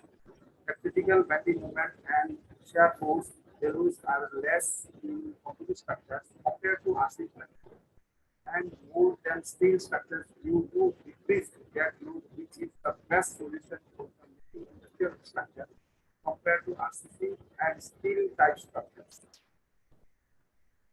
There are some advantages and limitations of composite structures. Composite structures are single material made by a combination of two or more materials in bracket RC as well as steel, resulting in many desirable properties. Both advantages and disadvantages are given below. Advantages: excellent strength to weight ratio, resistance to collision, water resistant, can be repaired easily. But there are some disadvantages are there. High initial cost, specialized manufacturing process required, high quality mold needed, cannot be easily recycled. Need of composite structures nowadays. Composite structures are nuclear elements replicated from materials that are typically non-metallic, non-homogeneous combinations of fiber and resins. The virtues of composite structures typically included reducing weight.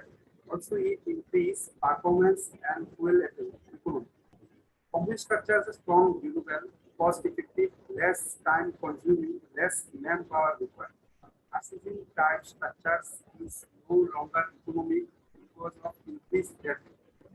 Less stiffness and decay formwork and steel structure is good for low load and steel composite frame system can provide an effective and economic solution to most of these problems in medium to high rise structures. As some literature review, critical discussion, objective and scope. To produce composite structures and construction, to explain the composite action to the different materials, and to show how the industrial members are used, particularly in building construction. Summary. The two complementary materials, structural steel and reinforced cement concrete, are introduced and it is shown how composite action is achieved in the case of composite slabs, beams, columns. The use of composites construction for buildings and bridges is outlined and illustrated by several typical examples. Its main advantages are also illustrated by comparison with structures of steel and concrete used independently. Attention to draw the effect of this form of construction on their more general problems such as higher steel rating, speed of construction, flexibility, and final fitting out. About what? Tripura is a small state of northeastern India. In Tripura, there is least number of factory or industrial buildings. But nowadays, a SEZ India is declared in Shadru, South Tripura, by the state government. That's why a big possibility of composite structures or factory building is built in near future. In the construction of industrial building, the suitable materials is composite materials. The composite materials are molded dimensionally accuracy, tight tolerance, repeated moldings, chemical resistance, consolidated parts and functions, pollution resistance, and flexibility, durable, high structural modules to carry depending loads, high impact strength, high performance at elevated temperatures. In this project work, steel has been used as a composite material. Steel is an alloy of iron and carbon containing less than 2% carbon and 1% manganese and small amounts of silicon, phosphorus, sulfur, and oxygen. Steel is the most important engineering and construction material. A structural design is an industrial building using Stad2 has been developed for the study in this present work. There is some plan relation structural models made by Stad2 and view front view, study movement diagram, diagram. There's some section properties and studies of composite structures.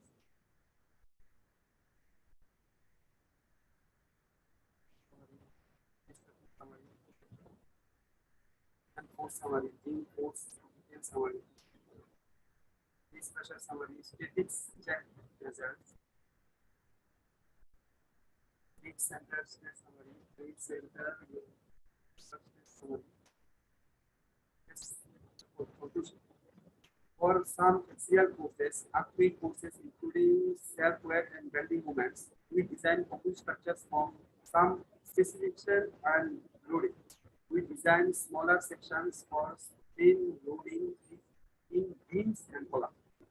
It is observed that increase in the floor height of structures does not make big changes in axial forces and bending moments, which results in the sizes of columns and beams remain same. As we are using steel members of beams, the content is reduced in beam section. Under upward consideration, zone 5, because in inherent difficulty characteristics, steel context composite structure performs better than an RC structure. Due to reduction in concrete and reinforcement, steel in composite structures is cost effective than RC structure. Have some references to bring the research paper. Thank you so much for that presentation. Do we have any questions from our chairs?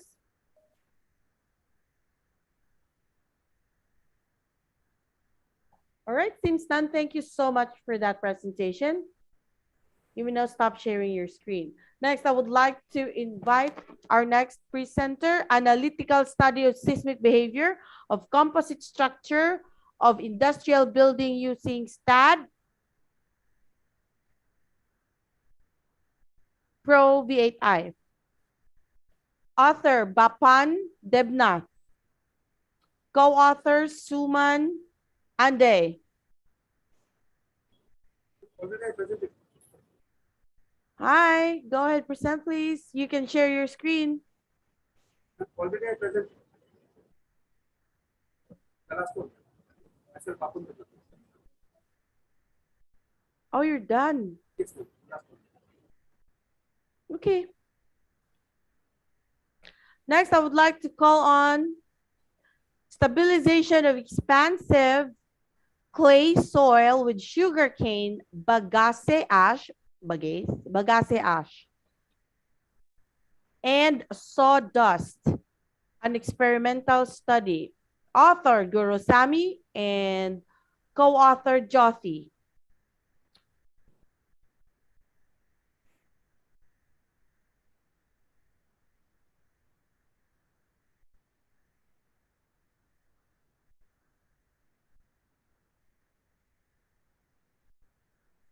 Hello?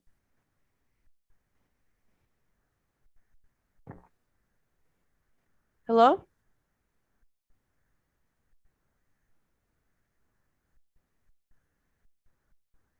Guys, can you hear me? Yeah, we can hear Yes, you. ma'am. Okay. Second call to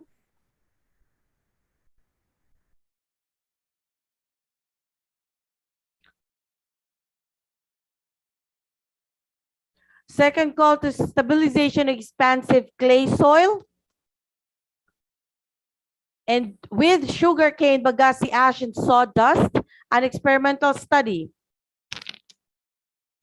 Yes, ma'am. Go ahead, please. Okay, ma'am.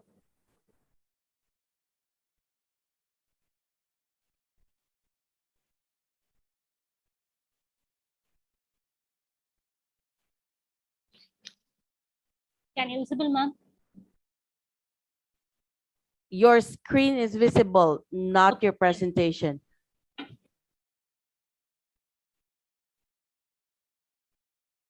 So now, ma'am. No, we can see your documents. We can see your desktop.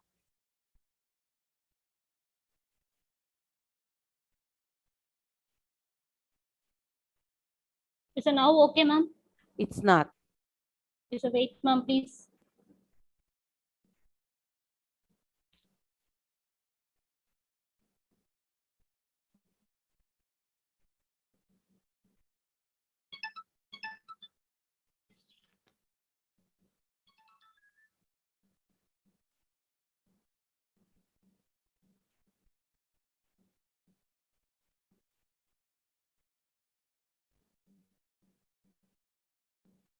So now visible, ma'am.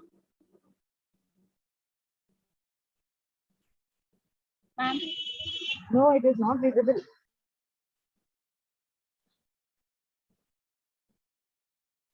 You can come out and reshare it again. Okay, ma'am.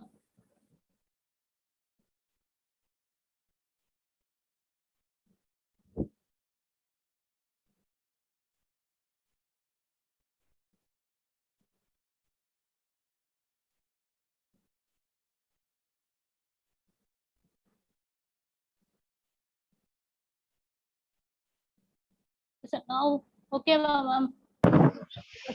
No, Team, it can is you not. help her share her screen, please? Call her. Okay. You please stop sharing, then again reshare. Open your presentation and share the presentation. Okay, ma'am.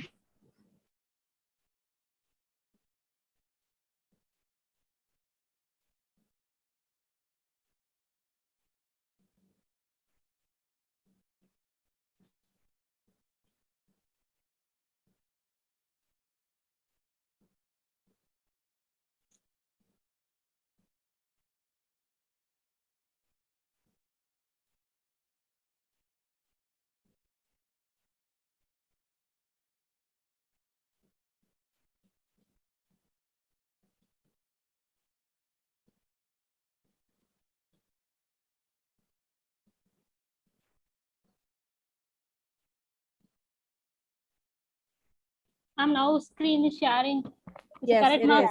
Have it on presentation mode. You may proceed. Okay, ma'am. Okay. I'm Jyoti. Is a second author, is a co-author of a stabilization of expansive clay soil by using a sugarcane bagasse and sawdust, an experimental study. So first author is Mr. Gurusamy, assistant professor JJ College of Engineering and Tech in Tamil Nadu. And next slide is my abstract. So my abstract is the geotechnical properties of the soil are something poor, impacting its stability as a result collapse. So in addition, sawdust and bagasse are utilized to promote soil stability. So bagasse, which is high in silica, calcium, other minerals, supplies the homogeneous material required for the test. So sawdust looks to be an inner product with a high silica content. It's also wingly that it will be as a reactive as the players that has been carefully separated. So in our project, waste from the sugar and wood industries in a combined with the clay soil to improve geotechnical properties and has been carefully separated. So in our project, waste from the sugarcane, ash, and wood industry in combined with the clay soil to improve the geotechnical properties and make it more usable. So we investigated the effect and stabilize soil and its properties. And next, introduction. So expansive soil or those change volume when they become into contact with water. It increases during rainy season due to water absorption and contact during the summer. So expanding soil or commonly referred to as a black cotton soil, the bearing capacity of a strength of foundation exert an expansive soil or directly affected swelling characteristics such as a free swell index and swell potential and swelling pressure. So the processing and disposal of a vast quantity of agriculture waste in a severe concern all over the world. So agriculture waste disposal has the potential to have a negative impact on the environment, so creating air pollution, water pollution, and eventually damaging local ecosystem. So as a result, engineers face a difficult problem in safely disposing of agriculture waste. So as a result, the purpose of research is to look at the usage of agriculture waste like sugarcane bagasse to help the stabilize the poor substrate soil. So some sugarcane bagasse is a locally available environmental material that will be employed in the project in conjunction with the cement in lateral soil alteration. So bagasse is a fibrous trash left over the sugarcane juice extracted from the cane. So in a practice, this material is generally an issue for a disposal, especially in the tropical region. So bagasse, which is a higher amabia silica, is found in large quantities in a many tropical nations. So next, so we are using the stabilization materials. So first one is the bagasse. So first, bagasse is the matted cellulose fiber residues left over after sugarcane has been milled. So for economic, environmental, and technical reason, the use of industrial and agriculture waste products in the industry has been the subject of a research. So sugarcane bagasse is a like ethanol vapor. It is a fiber waste product of a sugar refining industry. This is a waste product is already polluting the environment, necessitating immediate waste management solution. So bagasse has been chemically and physically analyzed in the paper in order to access the potential for the usage in industry. And next one, bagasse is a fibrous waste product that result from the extraction of a sugarcane ash from sugarcane. In sugar factories, this material is generally an issue for the disposal, especially in a tropical region. So bagasse is abundant in many tropical nations and higher MRP silica, indicating that is a pozzolanic quality. And next is the properties of a sugarcane bagasse. So sugarcane bagasse has having a many properties. So first one is something I have to elaborate. So first is a silica. Silica is contains 60.26% and iron has a 5.03% and calcium has a 8.35% and magnesium has a 0.40% and sodium has a 1.33%, and chloride has a 0.20%, and sulfate has a 1.30%, and loss of ignition is a 3.39%, and phosphorus is a 2.69%, and alumina is a 10.73%. And laboratory studies. So we have done in a 4 laboratory tests. So laboratory tests on this were carried out on the samples of a expansive clay soil and plus a sugarcane bagasse. So we are adding the up to 0% to up to 12%. So first one we are adding the 0%, and next the third 3%, and next the 6%, and 9%, and last one is the 12%. And these are to be tested to be conducted. So first one is a specific gravity and liquid limit and plastic limit, and last one is a Sinkage limit. And specific gravity test. So specific gravity test is used for the pygmometer battle method. So specific gravity is the ratio of the mass of a unit volume of a soil at the stated temperature to the mass of the same volume of gas-free distilled water at the stated temperature. So specific gravity is a fundamental property of a soil and other construction material. So specific gravity is a dimensionless unit with the ratio of material density to the density of water, and is used to calculate the soil density and void ratio, saturation, and other soil property. And next test is liquid limit. So liquid limit is the moisture content at which one the grow is formed by the standard tool into the soil of a soil taken. Standard cup closes for 10 mm on being a given 25 blows in a standard manner. So, and is a limit of soil possesses low shear strength. So liquid limit of a soil can be used to predict the consolidation property of a soil. So while calculating allowable bearing capacity and settlement of foundation. So liquid limit value of a soil also used to calculate the activity of a play and toughness index of the soil. And next one is a plastic limit. So plastic limit of a soil is the master content at which the soil begins to behave as a plastic material. At this water content, the soil will be crumpled and rolled into the thread of a 3.2 mm in a diameter. The plastic limit is the master content on which the fine grained soil can no longer remold without cracking. The Sinkage limit is the master content at which fine soil no longer changes volume upon drying. Any loss of moisture is compensated by the entry of air into the pores. And last is a Sinkage limit. The Sinkage limit is the defined as the water content at which the soil changes from the semi-solid to solid state. At the moisture content, the volume of a soil mass ceases to the change in further drying of the material. The Sinkage limit is the frequently used than the liquid and the plastic limit. The limit is needed for studying the swelling and the sinkage property of percussive soil. The Sinkage factor helps to in the design problem of a structure made up of the soil or resting on such a soil. So it is a help in assessing the suitability of soil as a construction material in the foundation or road embankment and dams. And next is the result. So result is the sugarcane bagasse has caused the black pattern soil to changes in a behavior. So sugarcane bagasse is a low plasticity substance, while black cotton soil inorganic clay is a high plasticity inorganic clay. The flexibility of a black cotton soil reduces the amount of SCBA, is an increase. The liquid limit of expansive clay soil has been reduced 68% in the addition of a 6%. Sugarcane bagasse as the plastic limit of the expansive clay soil has been improved by a 52.22% with the addition of a 6% sugarcane bagasse as, and the Sinkage limit is the expansive clay soil has been improved by 52.22% with the addition of 6% sugarcane bagasse, and with the addition of a 6% bagasse and expansive soil Sinkage limit 20.50% was encased by the 22.17%. And last is a conclusion.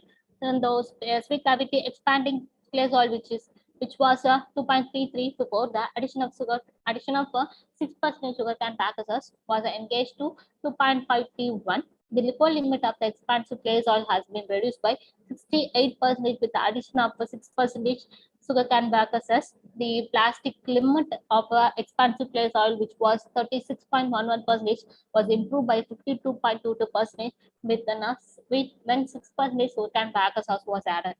the sinkage limit of the expansive clay soil, which was previously 20.50% and was improved 22.17% with addition of 6% sugarcane bagasse. This is my research paper. Thank you.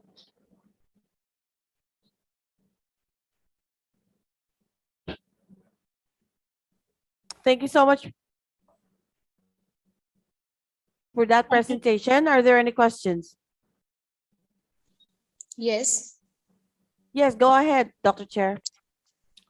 So have you performed CBR test? No, ma'am. Only we are conducting 4 tests: plastic limit, sinkage limit, and liquid limit, and specific gravity test, ma'am. So other 4 tests are conducted to be in the another research purpose. Okay.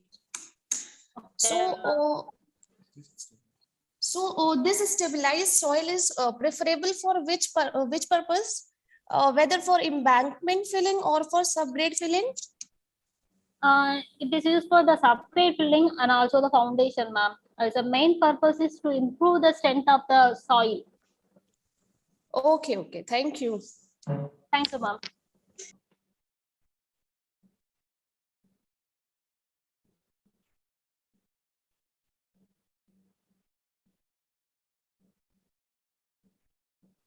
Thank you so much. You may stop sharing your screen, please.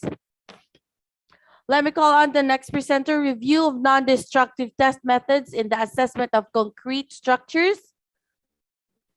Author Gauravi Gade, Ram Raut, and Nikhil Rasikar. Co-author Assistant Professor Vivek Jayale. Yes, ma'am. Go ahead, please. Share your screen.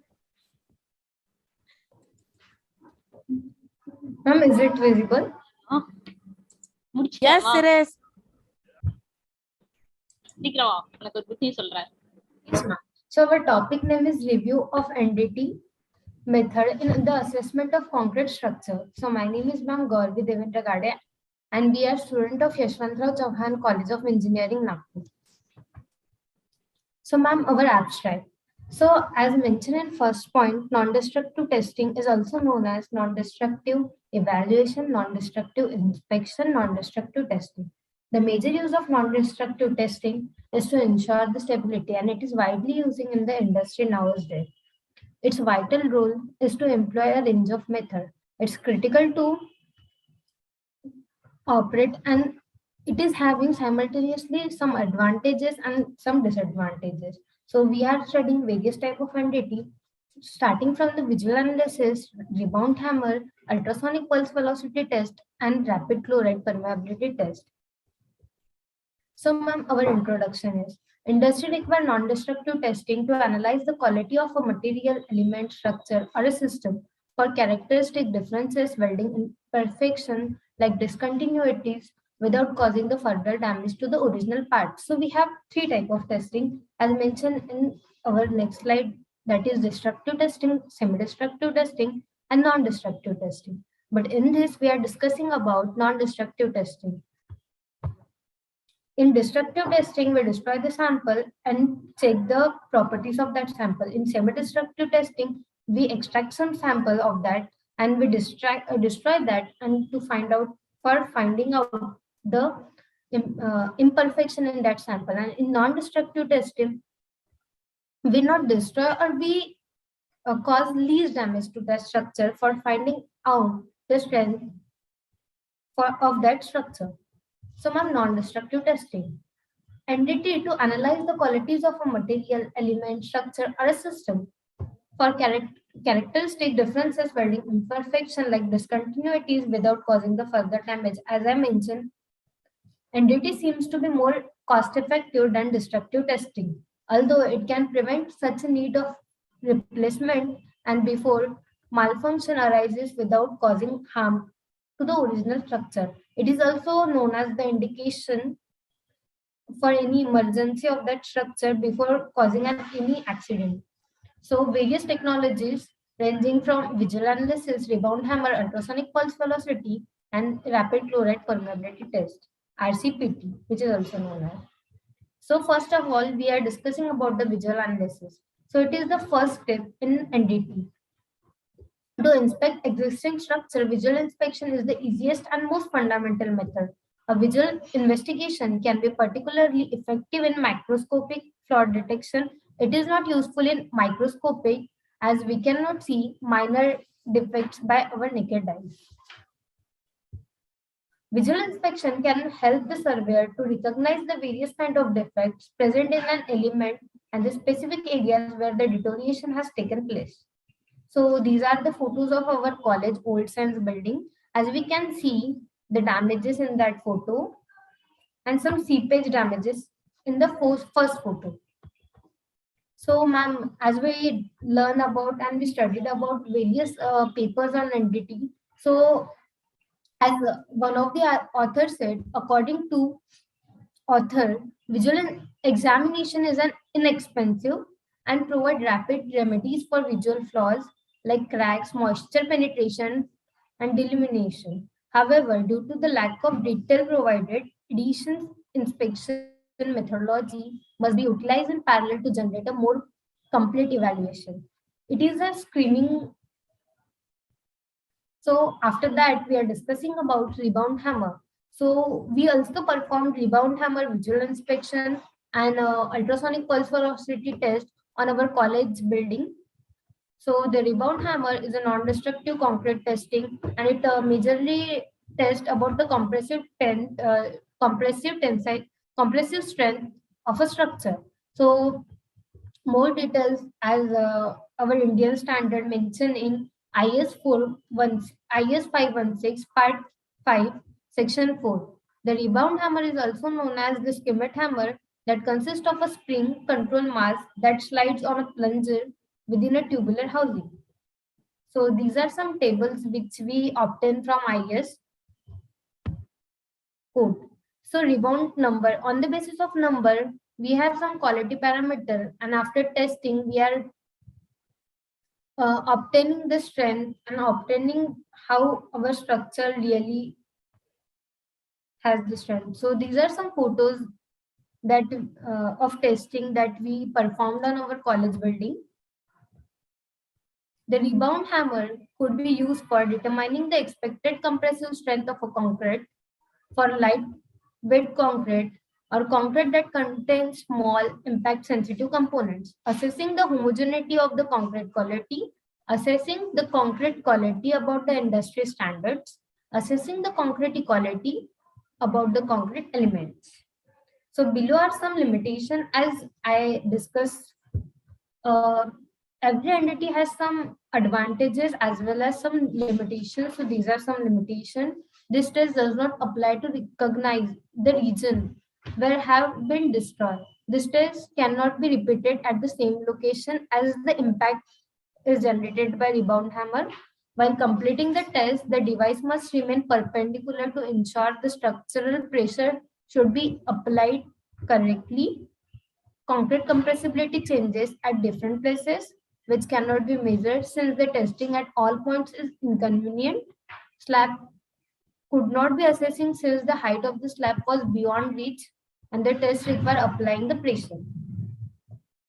So it is the one of the paper review on compressive strength assessment of recycle aggregate concrete using summit rebound hammer and core cutting test. So this experiment, two mixed proportion were used. One proportion 70% of recycled coarse aggregate was used.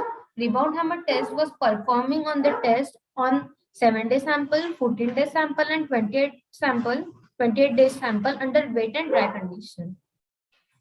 And it included summit rebound hammer compressive strength of the control concrete was on average 44.9 and 46.1 higher than that of under wet and dry condition respectively.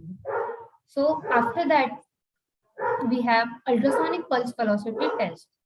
So the ultrasonic pulse velocity test is used to find the strength of the concrete by passing pulse velocity to it, measuring the time taken by the pulse to pass through the concrete, and thus the speed is calculated. The speed is then compared with the standard table, and we can also find the position of the rebound hammer. We can also find the position of rebar with the help of UPV test. In general, transducer should be operated in between the frequency of 20 to 150 kilohertz. So it is the picture. So it is the table of ultrasonic pulse velocity versus the concrete quality. On the basis of velocity we obtain in the unit of kilometer per second, we can estimate the concrete quality as excellent, good, doubtful, poor with respect to their velocities. So it is also mentioned in our Indian Standard 516 Part 5 Section 1. So these are some photos. In this we are calculating the distance, and in this we are performing the direct UPV on our column. So application. Evaluate the quality of homogeneity of a concrete material, predict the strength of a concrete, evaluate dynamic modulus of elasticity of concrete, estimate the depth of the crack in the concrete, detect internal flaws, crack, honeycombing, and poor patches. These are some application of UPV. And after that, which factor affect the UPV? The moisture content, the temperature, and the surface roughness. We want for performing UPV, we want smooth surface. And if the path of a pulse is parallel to the position of the steel bars, then the pulse velocity will be higher as compared to original velocity. So we get incorrect results in that situation. So in this, we also studied about one review paper, review on combined use of NDT test for assessment of the strength of a concrete and structure. So in this experiment, they had cast the cubes of strength M20, 30, 40, and 50 respectively by OPC and PPC cement. The graph between UPV value and age in days for different cement types, OPC and PPC for 7 days in wet and dry condition were plotted, and they are mentioned in our further slides. The graph shows that with the age of a sample, UPV value increases for different grade of concrete, but for different cement types, concerning about OPC, the value of UPV is less at initial stages for the same grade of concrete. They conclude that readings of UPV increases with increase in age, but change is very slow. Reason behind it that is density of concrete remains the same with the increase in age, but UPV alone cannot use to determine the compressive strength. So after that we have rapid fluoride test. The rapid fluoride permeability test is conducted to know the resistance of a concrete towards the penetration of the fluoride ion. It is also known as Coulomb test. The RCPT is performed by monitoring the amount of electrical current that passes through a sample of 50 mm thick and 100 mm in diameter cylinder in 6 hours. The voltage is about 60 volt in direct current DC. So it is a table, and with respect to it, we have fluoride and permeability test. And this test cannot be performed on structure directly. For that we need sample, or we are performing this on some cube which we cast for that. The table is given in American Society testing method C1 202. With compared to this table, the fluoride and permeability of the concrete cylinder is determined. And these are some disadvantages. It may not represent a true permeability or potential permeability for concrete, which contains supplementary cementitious material or chemical admixtures. It may allow measurement before a steady state is achieved. It can cause some physical and chemical changes in the specimen, resulting in different values. It may not be used suitable for concrete that containing conducting materials such as steel or carbon fibers. So it is the paper review on an experimental study on rapid fluoride permeability test of self-compacting concrete. The experiment was conducted on self-compacted concrete. They also use additional components like fly ash, superplasticizer, and viscosity modifying agents, some admixtures. Various tests like compression test, plate tensile test, and cylindrical compression test, and rapid fluoride penetration test in that was performed. Based on this test, author find out that self-compacting concrete has higher resistance power to the permeability of concrete than conventional concrete. So our conclusion is NDT test program hinges on the selection of the most appropriate techniques. Field evaluation and assessment through grasp of the benefits and drawbacks of each test, and it may be necessary to employ many test methods. So we cannot find out a whole test by using only one NDT method. We are performing simultaneously which will be suit most and for finding out the actual strength of the structure. So we have performed all the mentioned NDT except trapple fluoride permeability test, and the results were determined with the tables given as per standards. The result for rebound hammer and ultrasonic pulse velocity test were falls under doubtful category on our civil department building YCC. The results were doubtful because of various factors like moisture content, surface hardness, void and porosity, etc. And these are some tables, graphs, which were given in our standard reference paper. And this is the table of the comparison between the calibration curve of summit hammer. So as we can see, these are for different mix, that is A wet mix, A dry, B wet and B dry. And with respect of that, we can find out the cube compressive strength in megapascal. And this on x-axis rebound hammer number. So relation between UPV ultrasonic pulse velocity in kilometer per second and the compressive strength in megapascal. For aggregate number 1 and for aggregate number 2 versus compressive strength in megapascal.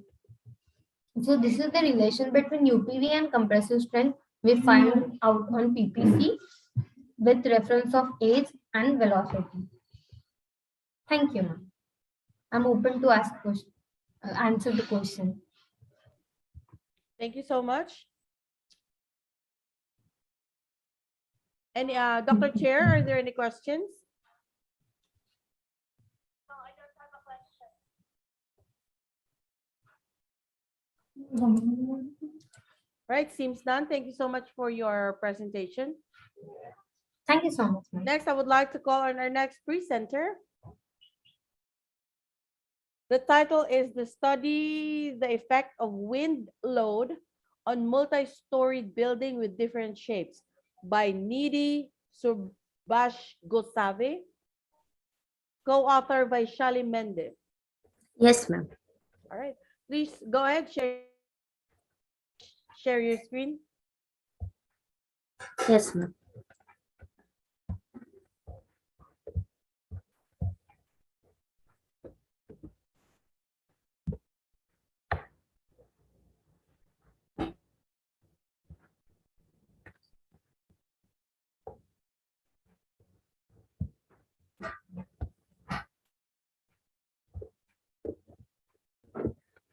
Is this visible? Hello? Yes, it is. Okay, ma'am. Good morning.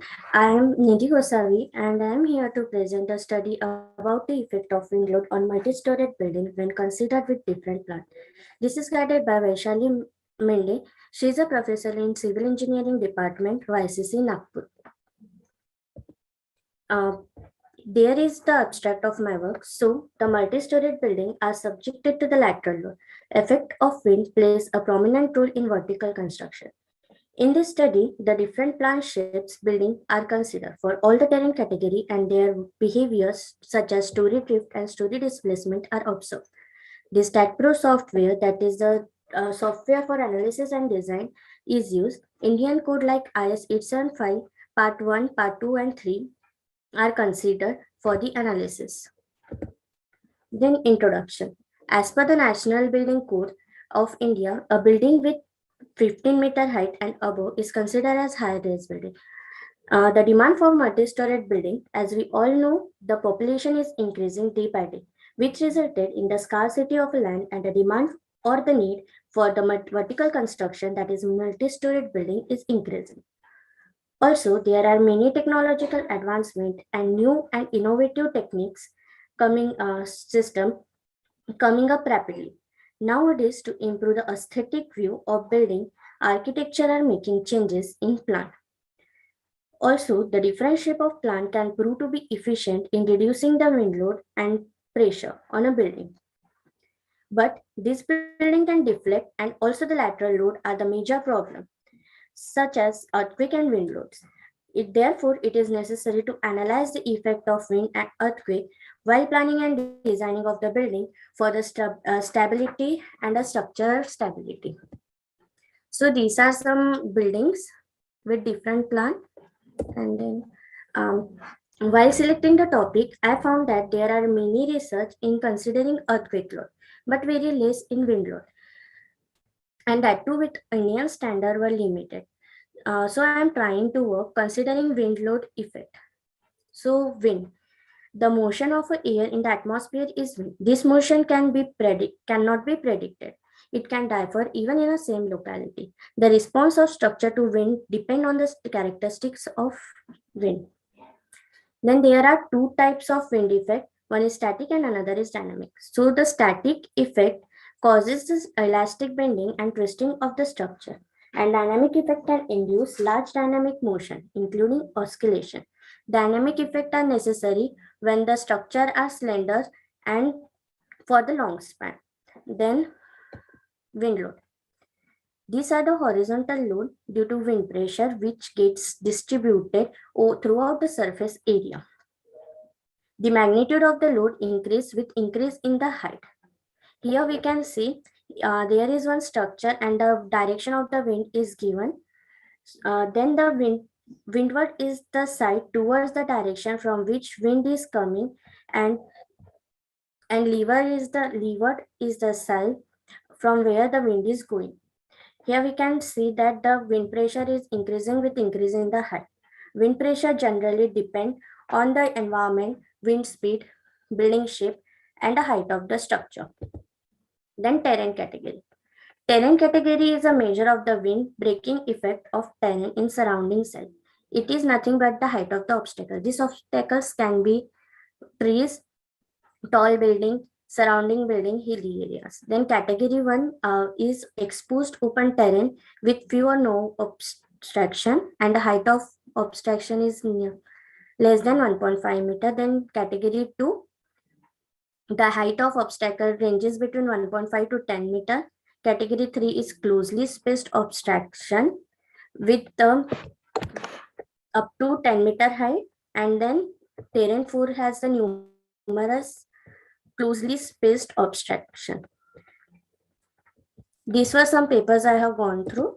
Then the modeling. This study focuses on a wind load response over the multi-story G+ building with different plan shapes and different terrain category according to IS 875 Part 3. Using StatPro software, calculation are performed. The parameter for the structure are: the basic wind speed taken was 44 meter per second. The type and number of floors, residential building with G+ 15 story. Height of building is 48.5 meter. Floor to floor height is 3 meter and ground floor height is 3.5 meter. Life of structure was taken as 50 years. These were the calculations which are required for the analysis in StatPro. Then these are the models. These are the 3 models that I have considered for analysis: rectangular buildings, C-shape, and L-shape. The plan of the buildings were kept as same in all buildings. This is 3D rendering and plan for all the shapes. Here we can see the direction of a wind, how it is acting in X and Z direction respectively. This is for the rectangular building, over the exposed area. This for the C building in exposed area, and for L building. Then the result. Story drift is the lateral displacement between the floor above or below the story. As per 1893, the allowable story drift should be 0.004 in each story height. Then story displacement, the overall displacement of a story with respect to the building foundation is referred to as a story displacement. Horizontal limits, for wind it is taken as h by 500 and for earthquake it is taken as h by 250. Then these are the results for terrain 1. Here the graph for different shape building in X and Z direction are compared for all the terrains. This is for terrain 1. We can see here the story drift for terrain 1. We can observe that the result for story drift increases up to third story, that is 9.5 meter, and then again start decreasing, reaching the minimum value at top story. Then story displacement varies, is minimum at the bottom story and increases at the top story. Similarly, for the terrain 2 category, we can observe again for terrain 3, it is follows the same pattern, and again for terrain 4, the same pattern is observed. Terrain 4 has the result less than terrain 3, 2, and 1. Then also from the above, we can observe that the L shape is more susceptible to wind than C, and the C and rectangular building is more safer as it gives the lesser value. Then the conclusions for my project. Story drift decreased from top story to bottom story. The higher story drift values are obtained for terrain 1 due to open space, and minimum values are obtained for terrain 4 due to closely spaced of the obstacles. The displacement is greater at the top story and decreases at the bottom. Displacement is greater in terrain 1 and is lower in terrain 4. By changing shape from C and L to rectangular, the story drifts and displacement are reduced since the wind pressure influencing the surface will be reduced. Then, by using the lateral bracing and supplying shear wall, the multi-storied building effect of the wind load can be decreases over the multi-storied building. Hence, we can conclude that the rectangular shape of the building in any terrain is less vulnerable and suitable during the wind load. Furthermore, the highest value are achieved for terrain 1 in all the circumstances, and minimum value are found in terrain 4. Thank you. Thank you so much for that presentation. Do we have questions from our chairs?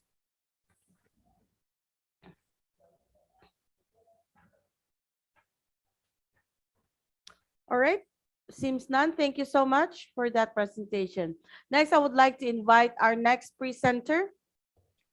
Study of behavior of multi-storied building on regular and irregular structure subjected to seismic load with different zones by Dinay Ambade. Co-author by Shali Mende. Yes, ma'am. Go ahead.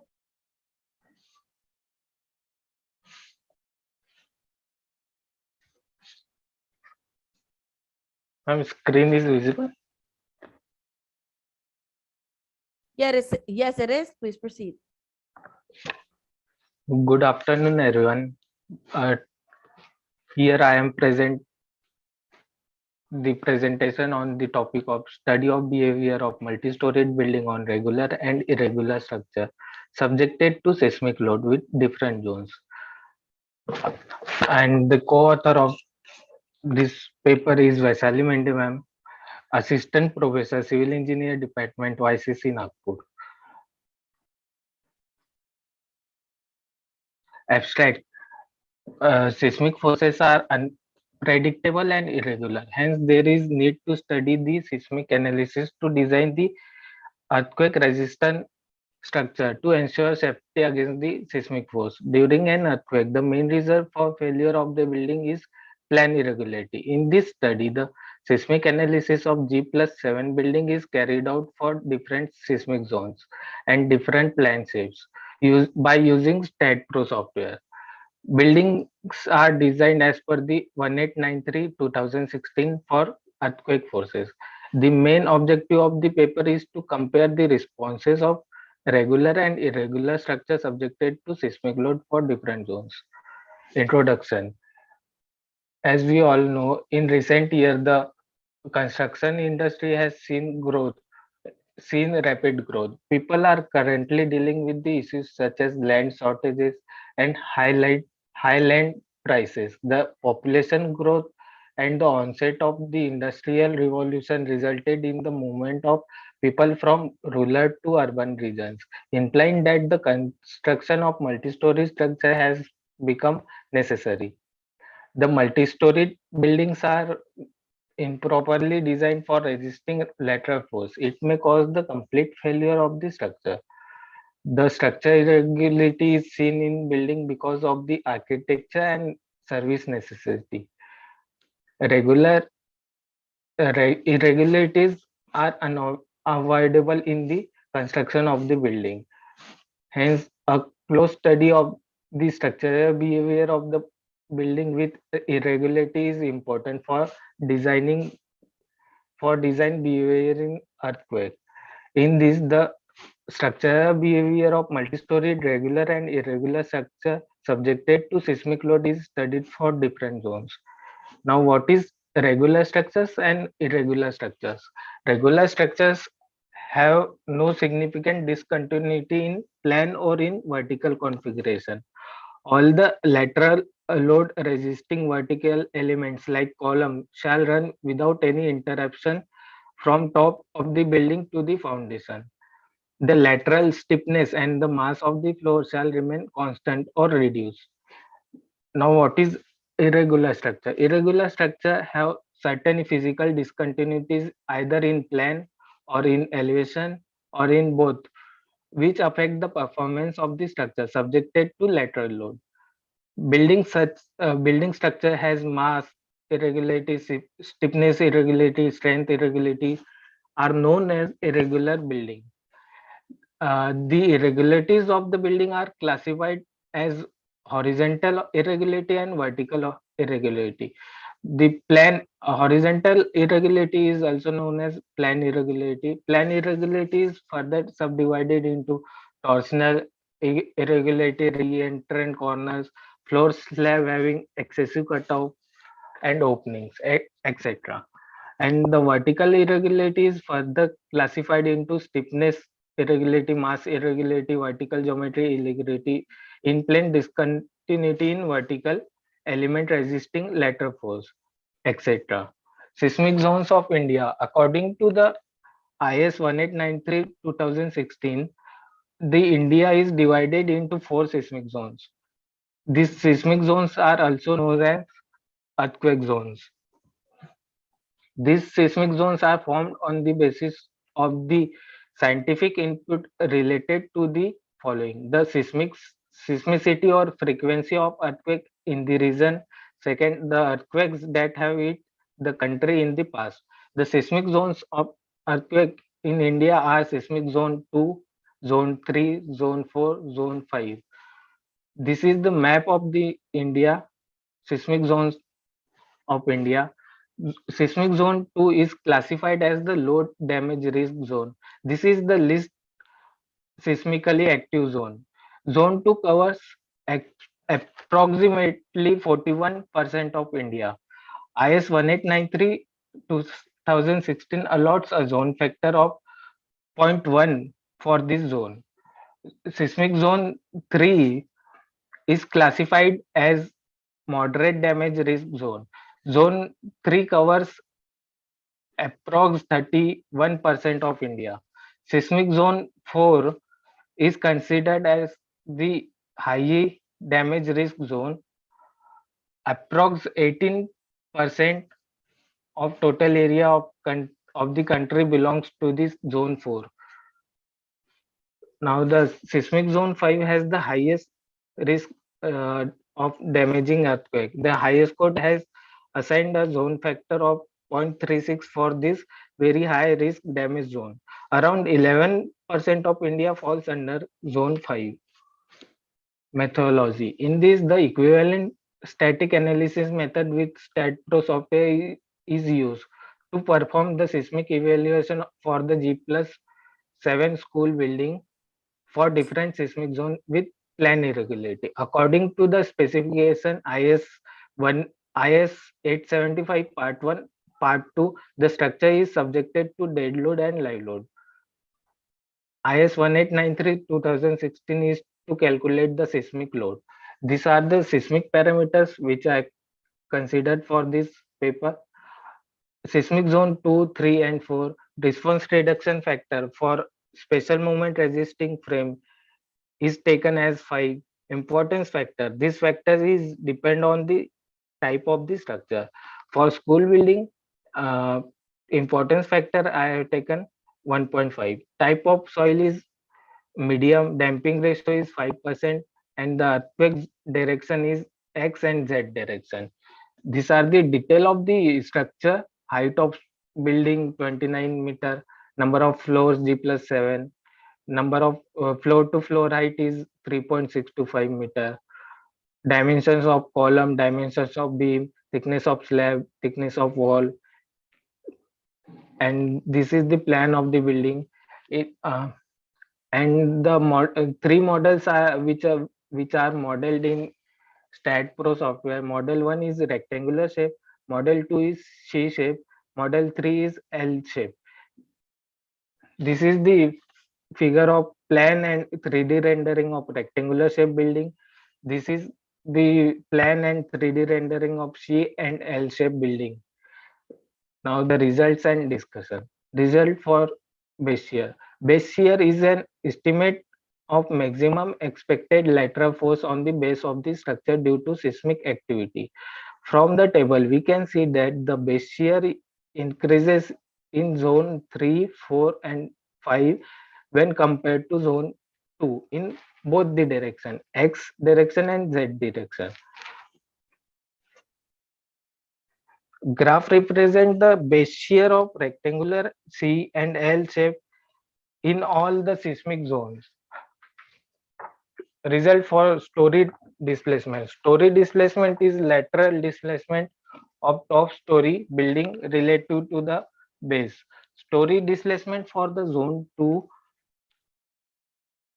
From the result, it is observed that the story displacement goes on increasing from ground floor to top floor in both the direction, X and Z direction.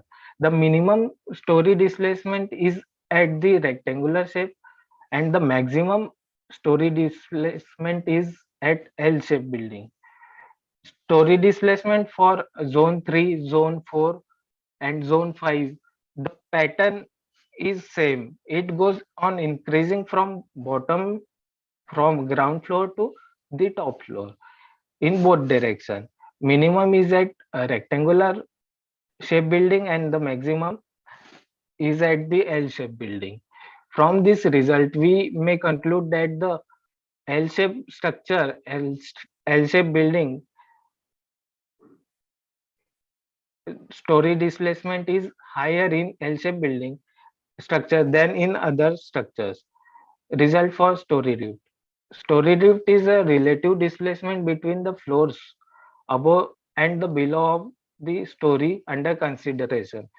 Story drift for zone 2, the graph represents the story drift for rectangular C shape and L shape building in X and Z direction. Story drift is maximum at the third story for the all shape of building and the minimum at the top story. The story drift in zone 3, zone 4, and zone 5, the drift is the pattern is again same. The drift is maximum at the third story and the minimum at the top story.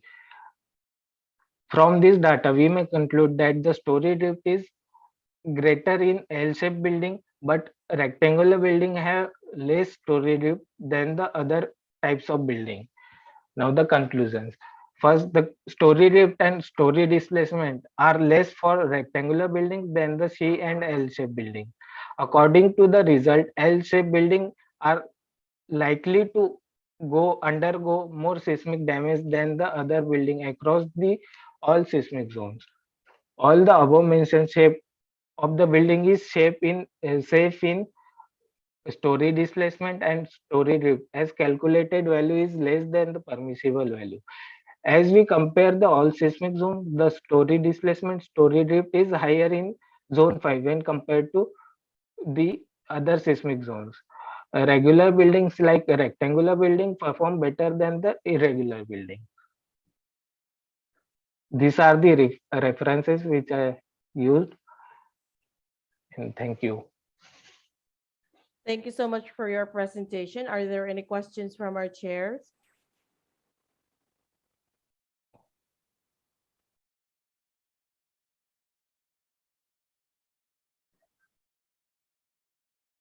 All right, seems none.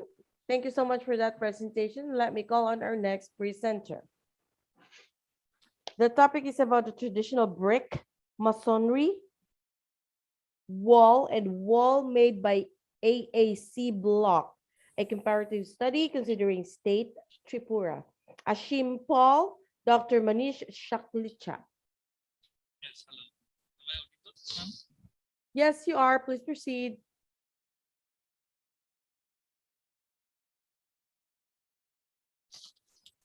Is it visible, ma'am? My slide is visible. Yes, it is. Please proceed. Okay, thank you.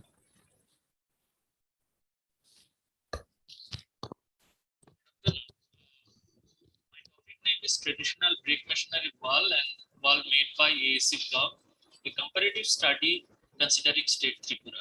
So myself, Ashim Pal, I am assistant professor in civil engineering department, IFERP University, Tripura. And this work is carried out under the guidance of Dr. Manish Shaklicha, who is the co-author of this paper, is the professor of civil engineering department, IFERP University, Tripura. So if you consider the small state Tripura in the northeastern state, so we can see mostly white masonry structure we are using traditional clay brick. And from the very ancient time, we are using this kind of brick, which is which you can call as burnt clay brick also. If we see the manufacturing process of the traditional brick, this is the different steps which we need to follow. First of all, we need to collect the material, raw material like clay material we need to collect, then we have to prepare it, and then molding process can be done. Then the sun drying process will be carried out. After that, we need to burn this dry material. Then we'll get the clay brick. And nowadays, different challenges is actually taking place for using this traditional clay brick, considering Tripura state region. So these are the different challenges. Due to conservation of soil, raw material of clay bricks are very disseminating. So there is some problem, and a lot of restriction from the government side is given here. So due to this reason, it is very much tough to collect the raw material of clay brick. And second is overall manufacturing cost. Since the raw material is very much tough to collect, so that's why the overall manufacturing cost of the clay bricks are increasing. And as you know, by manual process, we need to mold the material, and so the shape and different quality is varying. So for counteract this kind of challenges, new bricks, that means AAC block has been introduced, which is autoclave aerated concrete block. And the material is totally different. We are not using any organic material. We are using for manufacturing this kind of block, AAC block, we are using gypsum, fly ash, silica, cementitious materials we are using. And in my study, I have compared the different parameters of this two material, traditional clay brick and AAC block. And I have found following result. So if you see the properties of the two materials, so first of all, size available in market. So if you see the AAC block, which is size is having 400 to 600 in length, and width is 100 to 250 mm, and height is 100 to 300 mm. This size is available, but depending upon the users, depending upon the industry demand, it may be vary. And in the other hand, if you see the clay brick, the standard tubular size of red brick is generally 190, 90 to 90 mm, and standard non-modular size is 230, 110, 70. In Tripura, mostly wide use brick is this size. And if you see the second property, that means allowable variance in size. So since AC block is made in the industry, so we can precisely maintain the size and shape of this block. So length can be vary. So if you see the tolerance, the length can be vary plus minus 5 mm, width and height can be vary plus minus 3 mm. But in the other hand, as I have already mentioned that it is made by manually, we are making this particular material. This brick has been made by hand molding technique. So length is varying quite height. So if you see the tolerance, as per IS 1077, if we gone through, we can see plus minus 80 mm. Actually, it is this value is for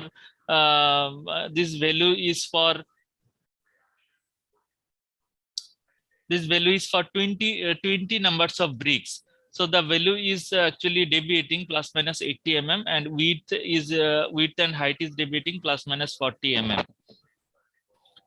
And if you see the other properties, so you can see the dry density, how it is varying. The dry density of AEC block is the range of this AEC block is 451 kg meter cube to 1000 kg meter cube. And in the other hand, if you see the clay brick, the dry density is varying 1600 kg per meter cube to 1920 kg per meter cube. And so that means it is clay brick is more denser, and AEC block is more lighter comparing to that two materials. And compressive strength also, we have seen that AEC block is varying 3 to 4.5 Newton per mm square, and the clay brick is 2.5 to 3.5 Newton per mm square. And water absorption is as per standard. Actually, in this study, I have reviewed different journal paper. I have taken the different standard data from different IS code, IS standard. So based on that, I have taken all values. And you can see water absorption as per standard, it should not be more than 10% of its weight, and clay bricks should not be more than 20% of its weight. And moisture resistance for AC block is better than the red bricks. Moisture resistance of red bricks is average. Sometimes sometimes if the clay particle is having some salt content, then the moisture resistant is quite less, and you can say average sometimes. And termite resistance, if you see, AEC blocks are insect resistant, and since it is made by inorganic and solid wall construction material. But for red bricks are not termite resistance, as they are made from clay, which is an organic material. And if you see the efficiency, I have taken different parameter for comparing this efficiency. So first parameter is work performance. If you see the AEC block, so AEC block for making wall by using AEC block, the number of requirement of manpower is less than the brick machinery work. And the carpet area, if you think about the carpet area, since AC block are very much thinner, we can manufacture the lowest size I have already mentioned, it is 100 mm. So the carpet area we can increase. So as a whole, the cost of the house will be less, because we are getting the more carpet area. So it will be more usable in terms of cost if we think. But for the clay brick, the cost will be increased. And uses, AC blocks are recommended for high-rise building because it is sustainability reduces total dead load of the building. Since the density is very less, so it will be more lighter than the clay brick. So the dead load of the structure will be reducing if we use AC block. So in the structural design, we can consider the unit weight of AC block. And obviously, since comparing to the clay brick, it is less, so automatically design point of view, it will be quite economical. And another parameter I have considered mortar consumption for joining the material. Since AC block having proper size and shape, so the joining material consumption will be less comparing to the clay brick material. And speed of construction for AC block will be quite higher than the clay brick, because if you use clay brick, the construction time will be carried out more than the AC block. And what are uses? And if we think about the curing, as you know, for the curing purpose, water cure, especially for water curing, water is required. So if we use AC block, the requirement of water for curing is less than the clay brick. And if you see the breakage and utilization of AC block and the clay brick, the wastage is very less. We can say it is negligible. 100% material can be utilized in the construction. But for the other hand, if you see the traditional clay brick, there will be some wastage, some breakage will be there. So 10 to 12% material will be wastage. So there is a one advantage. And storage, so readily available at any time and in any season, we can store it within a short notice. You can collect the material from other store or from the other place. But for the clay brick, we need to wait for some season. So there is some disadvantage for clay brick, and we are getting some advantage in AC block in terms of storage. And efflorescence. Efflorescence in clay brick, the efflorescence is quite higher than the AC block. And in the last discussion, if you see the construction cost for one come wall, in Tripura region, generally per come for AC block, the cost is coming 5,500. And in the other hand, clay brick, the cost is coming 6,300. It is quite higher because nowadays the cost of the clay brick is increasing day by day. And structural cost, as I have already mentioned, that for the design aspects, it is more economical. So it can save the steel consumption, it can save the concrete consumption. But for the clay brick, such type of advantage will not get. So the conclusion is both the AC blocks and also for the traditional clay bricks, both are having advantage and disadvantage. But as far as the Tripura is concerned, we can sorry, we can recommend AC block as an alternative of traditional clay brick, since the overall cost is reducing. So the AAC block is recommended for this state particularly with respect to clay brick. So thank you for listening me.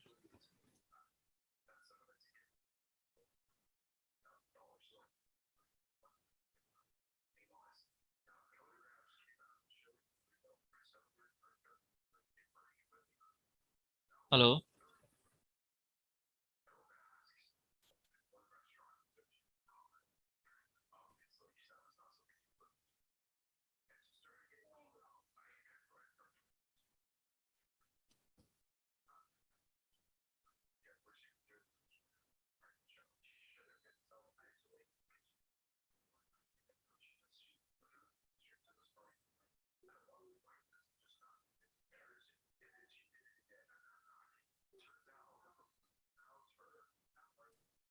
Hello, Jojo ma'am.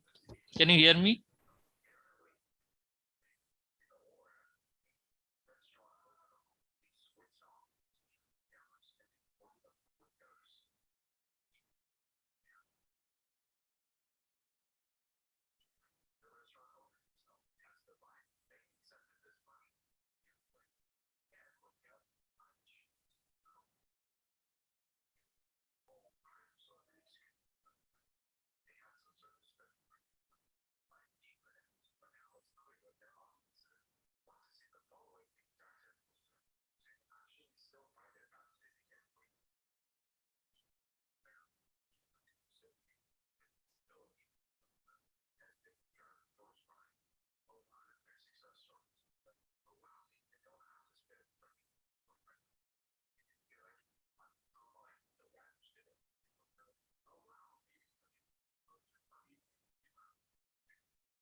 Hello, Jojo ma'am, can you hear me? I have completed my presentation.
Hello, Zozo ma'am.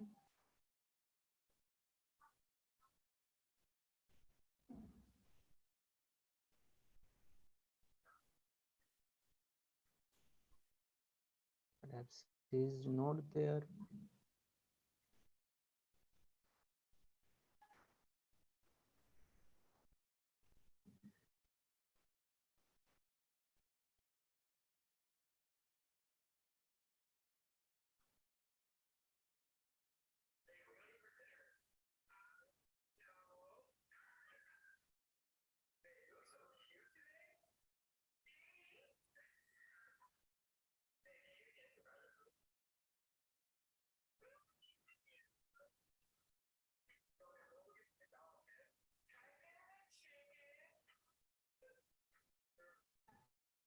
No anyone is there from host side.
Yes, Mr. Prashant Kumar, please start your presentation. Okay.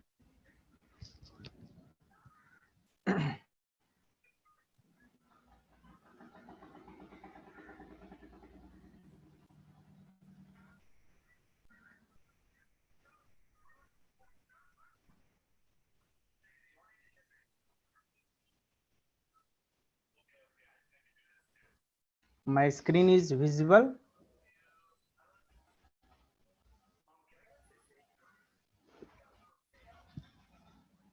I am audible. Yes, you are. Okay. My presentation is visible now. Yes. Okay. First of all, good afternoon to all of you. Myself, Prashant Kumar, PhD research scholar in Civil Engineering Department from NIT Patna under the guidance of Dr. Ajay Kumar. my presentation on vibration analysis of composite beam with shear flexible interface. This is a step. Actually, in this paper, I study about dynamic behavior of composite beam with partial interaction with the help of one-dimensional finite element model based on high-order beam theory. And we additionally a transverse shear deformation of beam is also taken in consideration, and shear stress variation is in parabolic in nature, and it vanishes at top and bottom fiber. The whole problem is solved in Fortin software. Next, introduction. First of all, a steel, concrete, composite beam are made up of a steel beam and a reinforced concrete slab with shear connection act on top of it. This is a steel beam, and upper is a steel concrete reinforced concrete slab, and it is attached with shear connectors. The whole behaves like a composite beam, that is called steel concrete beam.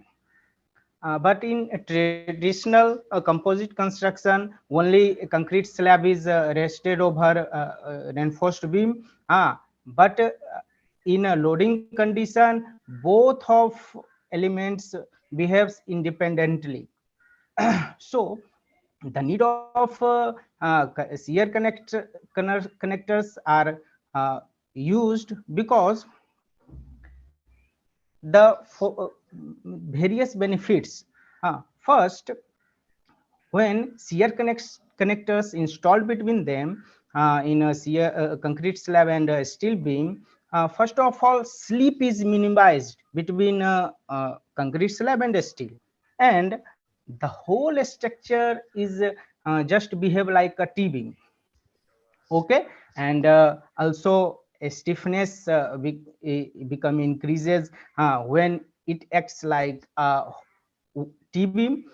It compared when it behaves like independent under loading condition, because their moment of inertia increases. And then if their stiffness become increases, then their loading capacity also increases.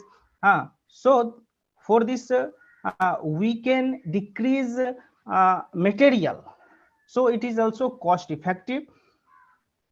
Next, the various literature review by in simple high order theory of laminate composite plate given by Jan Reddy in 1984, dynamic characteristic of partial composite beam by Huang and Sui in 2008, free vibration of axially loaded composite beam with general boundary condition using hyperbolic shear deformation theory by Zeli et al. In 2013, and various authors gives, and I study about that. Next, formulation. First of all, this is my composite beam. Upper portion is concrete and lower portion is steel. So I consider 2D displacement, that is axial displacement and also a transverse displacement. In axial displacement, a displacement in concrete, that is represented by UC, and in steel it is represented by US, and also in transverse direction, that is W. And also my consideration is shear stress is parabolic variation, so it vanishes as top and bottom. So I implement my boundary condition and find out this result, final equation, and this displacement equation is used in a finite element, and we can find consistence mass matrix, stiffness, damping, and also damping ratio also used for this formulation in alpha and beta, and we formulate the free vibration and dynamic response, and by the given equation we find out results. And first, material properties. I took this section that is steel, and upper portion is concrete. So that is first wood concrete composite beam. Their cross section dimension is given, and material properties is also given. By this given data, first we find my results and compare with the available results, and it gives the better results. Then again I use a steel concrete composite beam for my better new results. Their cross section is this, and material property is given. The compared fundamental frequency of a single span wood concrete composite beam for different boundary condition. Condition is given, and also in this partial composite and full composite case, fundamental frequency is given. Full composite means our consideration is that in concrete and steel both are sticked, and the slip is zero, and their resistance is take as infinite. But in actual case, that is partial composite, there is we provide some shear connectors, that is actual. So we also observe from these results, in partial composite fundamental frequency is less than the full composite, and also it changes or it increases with the given boundary condition. Simply that is this is in wood concrete, and the new result is that is a steel concrete composite beam. That in this case the dynamic response of a simply supported steel concrete composite beam with partial interaction subjected to a point moving load is studied. The moving load is taken in this case is 100 kilonewton, and a span length of beam is 15 meter, and the various fundamental frequencies given, and it is compared with the available results. This is a mid-span deflection in case of partial and full composite, and with the given boundary condition. And here we also observe that in case of partial composite, the mid-span deflection is more than in case of full composite, because in full composite it behaves like a single one. And also given that it is also observed by graphical representation in that is a partial composite, this is full composite, this is mid span deflection versus time graph. When moving load is goes from left to right, in this time the deflection of mid span is represented here. Also this is a deflection, this is a velocity chart, and this is a acceleration chart, mid span acceleration versus time chart.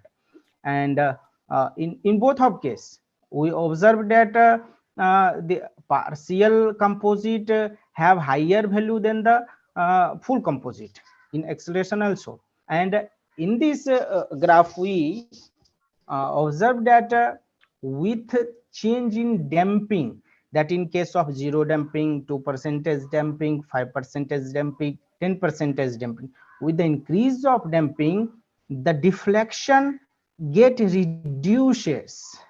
Okay, that is the effect of damping also.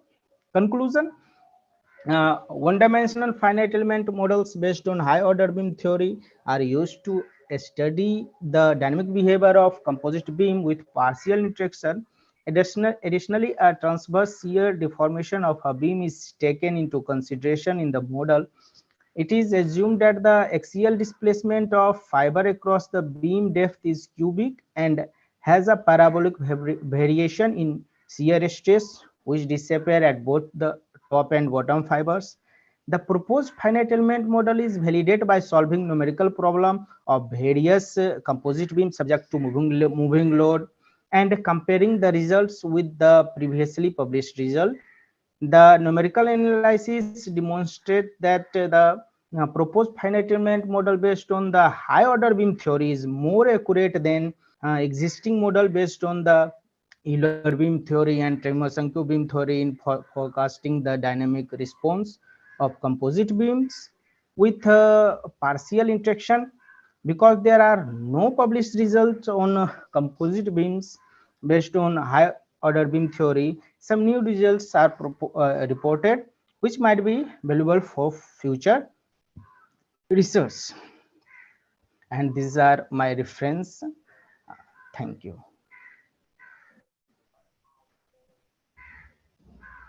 I'm audible?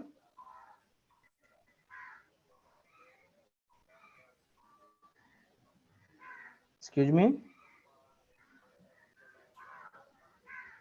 Jojo ma'am.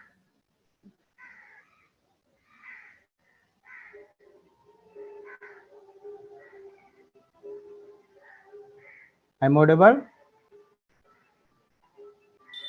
Yes, sir, you are audible. Okay. Okay, I close my presentation.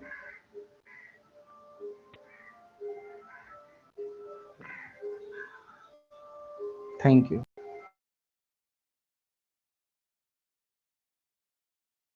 Jojo ma'am? Yes, thank you. Yes, I complete my presentation. Prashant Kumar.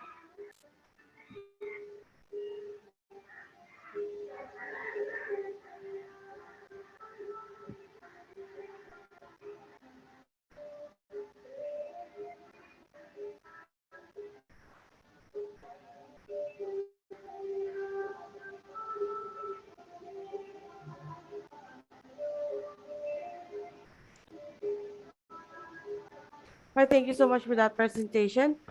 And are there any questions?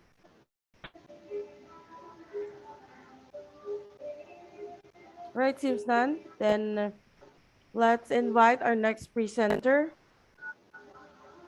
Okay, thank you. Geotechnical aspects of some earthen and gravity dams in India.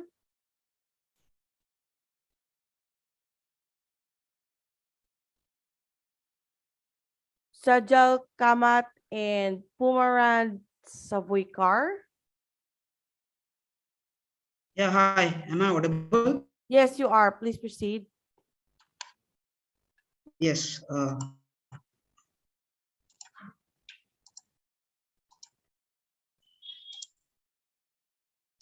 Is my screen visible? Yes, please proceed. Yes. Good afternoon, everybody. My name is Sajal Shirish Kamath, and my topic is geotechnical aspect of some earthen and gravity dams in India. Now, a little about myself. I'm a postgraduate student in foundation engineering from Goa College of Engineering in Goa, and my guide is Dr. Punanan Savekar, who is working as a professor in civil engineering at the Goa Engineering College. Basically, a barrier that stops or restricts the flow of water or underground streams. Now, this dam can be used to generate electricity for irrigation, for domestic and industrial uses, and everything else. Now, there are many types of dams, but the main ones are masonry, concrete, and earthen dams. Now, several geotechnical issues like settlement, seepage, static, and seismic stability need to be looked at while designing a dam. Therefore, these issues may occur after the construction of the dam, which include like siltation and loss of capacity / useful storage for the dam. Now, this paper reviews and discusses some of these geotechnical problems faced by some dams in India. Introduction. Now, as I said, dams and reservoirs serve various purposes. Again, controls floods, provides water for irrigation and all that. And basically a dam can be utilized to collect water for storage of water or for informal supply of water. Now the primary purpose of dam is to impound water and at the same time control the floods on the downstream side. Since dams are such important structures, they must be made in such a way to prevent failure. Now, dam failures cause havoc and huge loss of lives and financial losses. Hence, the proper regular monitoring and maintenance has to be done. Continuation. Now, a dam can fail due to several reasons, which is, as I said, improper spillway design, heavy seepage to the body of the earthen dam's foundation, etc. Fault or shear zones present in the upstream side or leakages to the masonry dam, through the cracks, through the settlements, design issues, and seismic force, etc. Now, there are two major failures that could occur in a dam: seepage and settlement. Now, the present study reviews few major dams in India, studying the geotechnical and seepage issues at these dams and remedial measures appropriate at these dams to control seepage and settlement issues. Now, the geotechnical problems in dams. Now, now on the left, basically the causes of failure in dam, and the right are the remedial measures that can be taken to prevent such failures. Now, erosion issues, the first way is dissipation. So to prevent that, you can provide a dissipator basin and you can extend outlets further downstream. Second cause is basically inadequate tow protection. Now for that, you can provide Gabion provisions. Sorry? Your slides are not moving. Oh, they're not moving. Okay. Yeah. Is it fine now? Is it proper now? Yeah, now it is visible.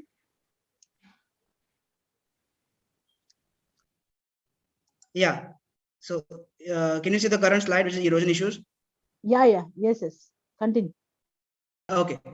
Yeah. So on the left are the causes for failure, and the right are the remedial measures that can be taken to prevent such failures. Now the first one was insufficient outlet / discharge energy dissipation. So to prevent that, we can provide like a dissipator basin, or you can extend the outlets further downstream. Now the second could be inadequate tow protection, where you can provide gabions, or you can do sheet piling for the tow protection, or you can modify the apron to dissipate high velocity flows. You can also basically repair the tow with good quality concrete. Now, spillway location proximity to tow, which includes erosion by circulating gravel and rock debris. Now, to the measures for them are modify spillway, provide dissipator basin or bucket at the bottom, or you can provide training walls to direct the flow away from the main dam. You can provide rock bolts immediately downstream of the spillway, or you can basically remove the debris and basically prevent entry of river gravel. Now, the second issue is seepage issues. Now, one cause is pervious reservoir rim at the bottom. So the remedial measure for that is basically lay compacted clay blanket, possibly with chemical admixture in pervious cases. You can provide grout streams and cavities, often at great depths, and you can provide a cutoff like a bentonite slurry trench or concrete diaphragm wall or sheet piling, any of these. Now, second cause is movement at construction and or contraction joints. So for that, you can just provide grouting cement or chemical grouting. Third cause is material deterioration. Now to prevent that, you can do grouting to seal larger cracks and also to regenerate mechanical strength of the structure. Next, cracking or deterioration of joint material in contraction joints between blocks. Now, asphalt seals can be used and they may reseal by switching on heating while installed to remelt the seals, or introducing steam via steam pipes installed to remelt the seals. And fifth cause could be inadequate cutoff with the pervious is too shallow. So for that you can provide drainage systems downstream of grout curtain, or provide upstream foundation blanket or apron. Now the sixth reason is inadequate drainage system. Now for that you can provide you can clean out the drains by flushing or re-drilling. You can drill additional holes adjacent to the original ones so that water gets passed through easily. Okay, foundation materials. So the cause for foundation materials issue could be like water soluble materials used when the foundation of the dam and abutments. So to prevent that, you can either do grout injection, either it can be chemical or cement, or you can do a concrete cut-off wall. Yeah. Now water issues in loss of dams. Now I don't know this is too small, so I'll increase it. Yeah, it could be visible now. Yeah. Okay, so water loss issues in dams. So First cause is excessive leakage to pervious reservoir rim or bottom. You can provide grouting for that. Second cause is pervious dam foundations and abutment with inadequate cutoffs. Trench like grouted curtain, continuous concrete diaphragm bore and poured in situ sheet can be applied. Then lay upstream impervious blankets, or you can drill deep relief wells near downstream too. Now the third reason is pervious dam embankment, the third cause. Now for that we can provide internal cutoff with bentonite or slurry trench, crowded curtains, then continuous concrete diaphragms, bored and poured in situ sheet piles. You can lay again upstream impervious facing for this. Now, the fourth reason is settlement cracks in embankment, insufficient or variable compaction or abrupt changes in foundation, like these issues. So for that, you can provide or install internal drainage with protective filters, excavate affected zones and backfill with selected compacted material, construct weighted filter or downstream side on the downstream side, install upstream impervious blanket. You can infill cracks with sand grouted or bentonite slurry, or you can install sand-filled cut-off trenches, or install sheet piles.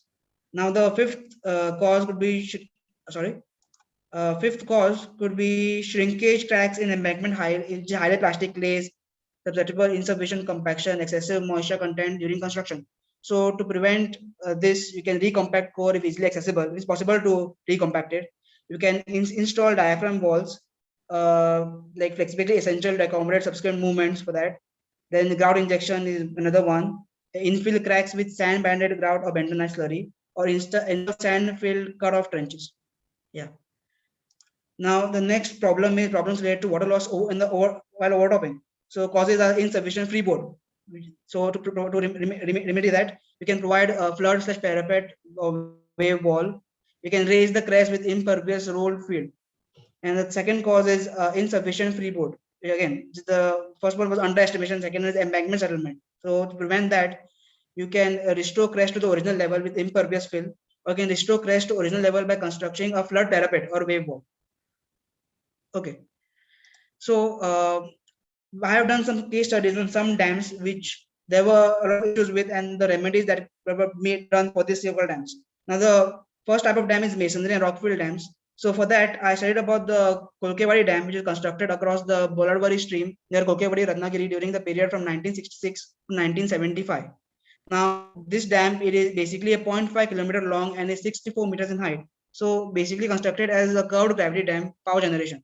The geotechnical issues observed at the site were heavy leakages, soft pockets, uplift pressure, and settlement. So to repair that, basically the soft materials were removed and filled with concrete to prevent differential settlement at the site. The top 4-meter portion of the rock was grouted. Drainage holes were drilled to relieve the uplift pressure. This is the image of the Kolkewadi Dam.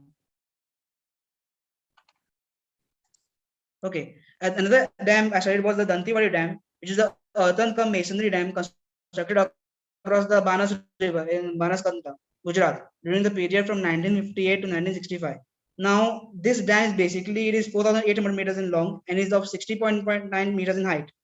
The dam was found on granite rock. The major general problem observed were deep weathering of granite, leakage, piping, and settlement issues. Now, these issues were taken care of by providing a horizontal filter on the downstream side and widening of the dam section. This is an image of the Dantiwadi Dam. Okay, the second type of dam I studied was earthen dams. Now, the first dam that came under this type was the Nagarjuna Sagar Dam. It was constructed across the river Krishna in Andhra Pradesh and was commissioned in 1965 to basically it will consist of a 3.45 kilometer long earth dam and almost like 0.970 kilometers long masonry dam. So the dam height was around 125 meters. It was founded on granite gneiss. Now, fault and shear zones were constructed at the dam site. These problems were rectified by providing grouting, removal of soft materials in faults. Cut-off shafts were also provided. Radial and axial grouting curtains were provided to take care of the settlement and the sliding stability issue at the site. An image of the Nagarjuna Sagar Dam. Okay, and the last dam I studied was about the Nishnap Dam, which is also known as the Ratnagiri Dam, which was an embankment dam located at Ratnagiri, Tahsil, district Kolhapur, was built in 1999-2001. Knowing the dam had failed in 2004, the middle portion of the dam was removed due to fear of overtopping of the dam. So, like most embankment failures are caused piping, which creates internal erosion of the dam. Also, other reasons to failure of the dam were like wave action, piping again, insufficient capacity of the dam, and erosion of dam. Geological and geophysical studies were done, and a few measures were recorded for seepage control. Since heavy rainfall occurs in this area, an L drain must be provided on the hillocks. An impervious blanket was provided to prevent seepage of water. To allow seepage water to be carried to the downstream side, the filters in the dam must be connected to the intermediate filters. This was done. The compaction of earth material is very important as the embankment dam is up to a very fine silt clay. So under seepage was thought to be a major problem for the failure of the dam. The under seepage control measure such as positive cutoff up to impervious stratum, that is still the depth of 12 meters should be provided for seepage problem. It was recommended that a diaphragm wall of depth of 7 meters can be put with maintenance slurry. An image of the Dishnab dam. Okay, so in the conclusion, it was found out that the typical geotechnical problems associated with dams are seepage due to piping, settlements, hydraulic failure like overtopping and failures. The earth-filled dams have the tendency to seep water. It can percolate through the dam or foundation. Now, various issues faced at the earthen and masonry dams are toe erosion, hydraulic damage, outlet equipment malfunction, spillway nape, and gate vibration, leakage, non-availability of foundation materials, downstream river problems, overtopping or upstream wave erosion. Other issues faced at the earthen dam were leakage and heavy loss of water near the spillways, for which gravity solutions were adopted. Now, apart from above issues, the other major issues are stability of slopes from earthen dams and settlement of foundations. For masonry dams, the issue of deep cavities in masonry sections, leakages to the bottom of the dam, or excessive leakages near spillway were observed. Various grouting methods were adopted to stop this leakage. And the last conclusion was major problems regarding loss of storage area were reported due to siltation occurring on the upstream side. This problem is mainly due to erodible catchment area, which brings about a lot of silt load along with it. The silt load has to be properly ventilated from dam storage, or can be done with by avoiding such catchment areas. Now, here are my references. Thank you very much. Any questions from session chairs? Thank you so much for that presentation. Anyone would like to ask a question?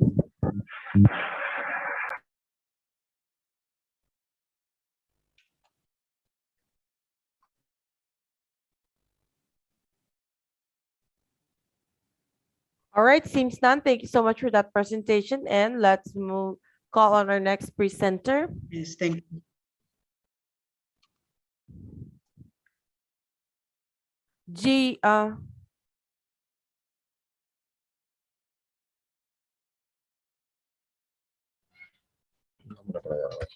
Seismic response, seismic response of steel framed buildings resting on hill slopes by Mod Asad Remani. All right, go ahead, please. Thank you, ma'am. Thank you. First of all, we have discussed that on the behalf of Muhammad Asad Rahmani, we are presenting the paper. Myself is Nurul Bashar, Assistant Professor, Department of Civil Engineering, VCTM AKT. Sorry for the interruption. Put it on slideshow, please.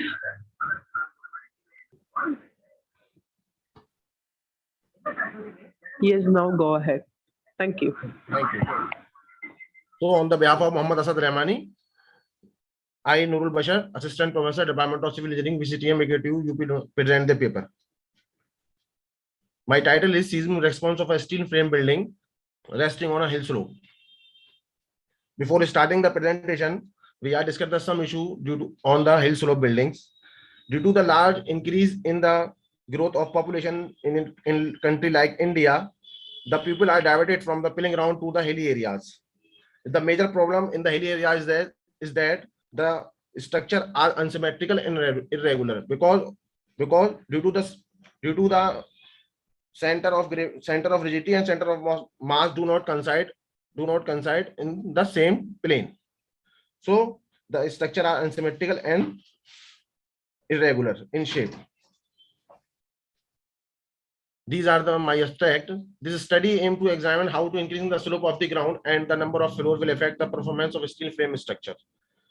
the effect of two type of parameter change is examined, namely effect of increasing the number of floor from 6, 8 to 10 stories, and the effect of increasing the slope train from 0, 10, and 20 and 30 degree.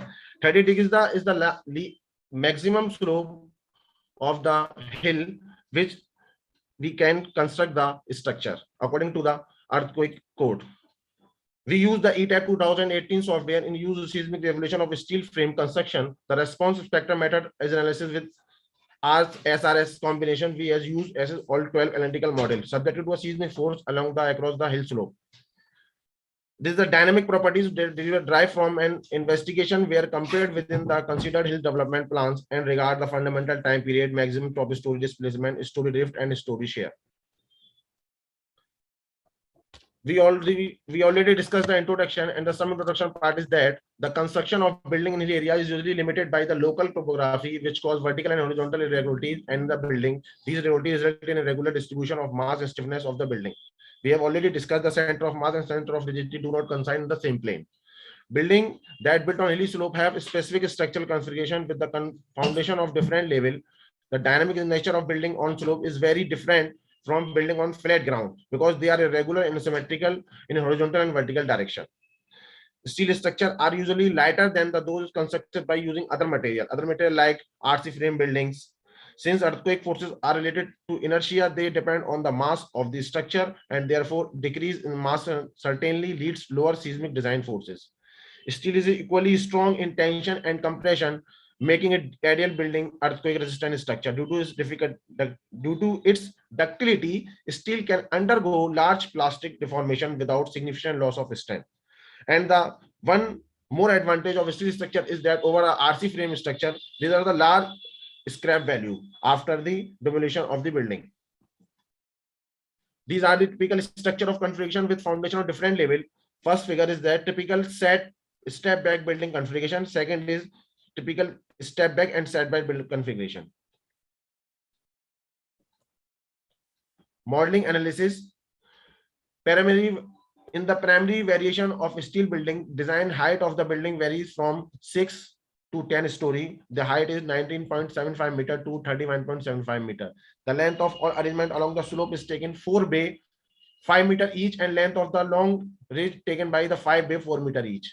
In second parameter variation, the incline of the ground varies from 0, 10, 20, and 30 degree. The response spectrum method are used for combination was used to assess all 12 analytical models subject to seismic force along the or across the hill slope direction. The gravity and imposed load taken as per IS 875 part 1 and part 2 1987. Cell weight of the structure, dead load and masonry wall and other unit weight is 18 Newton per meter cube, and imposed load is assumed to be 3 Newton per meter square for the typical residential building design.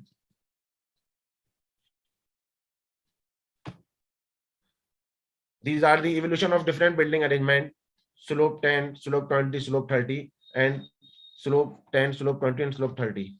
6-story building on variation slope, 8-story building on variant slope. These are the 3 modeling of 10-story building on different slope: 10 degree, 20 degree, and 30 degree.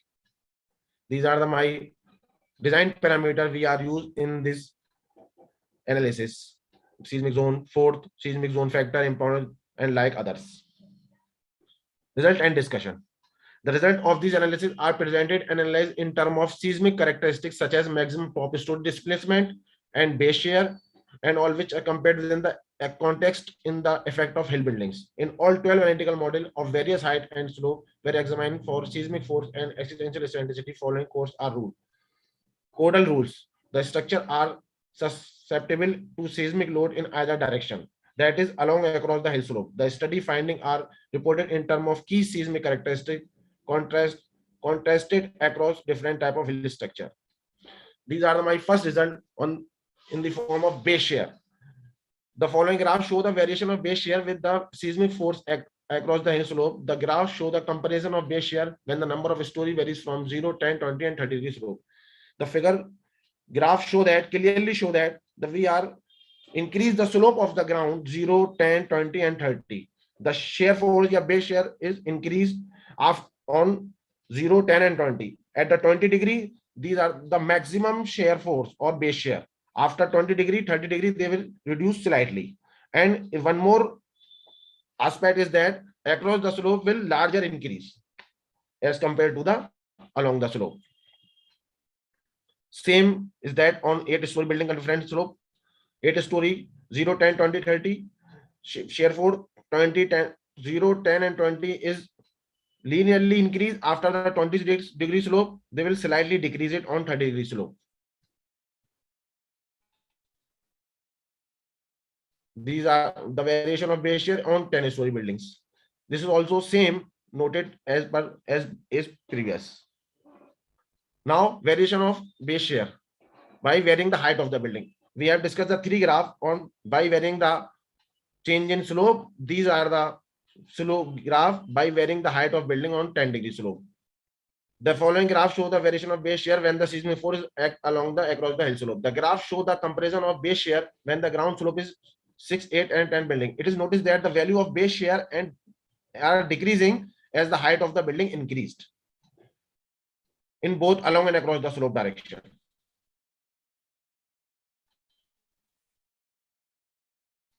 It is also noted that base shear value are considerably higher across than the hill slope in direction than the along the slope direction. Similar pattern of the seismic action are observed in both along with the across the hill slope direction on all the structure under the consideration.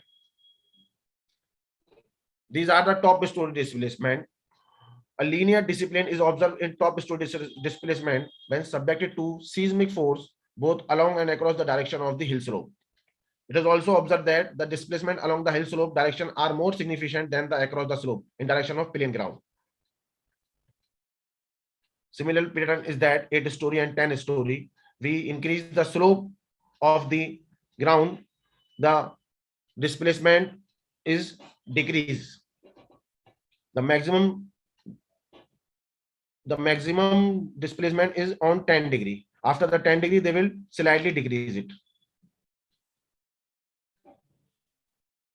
These are the following graphs show the variation of top story displacement when the ground slope is varied from 6, 8, 10-story building. A linear increase in observed in top story displacement when subjected to a seismic force both along and across the direction of hill slope.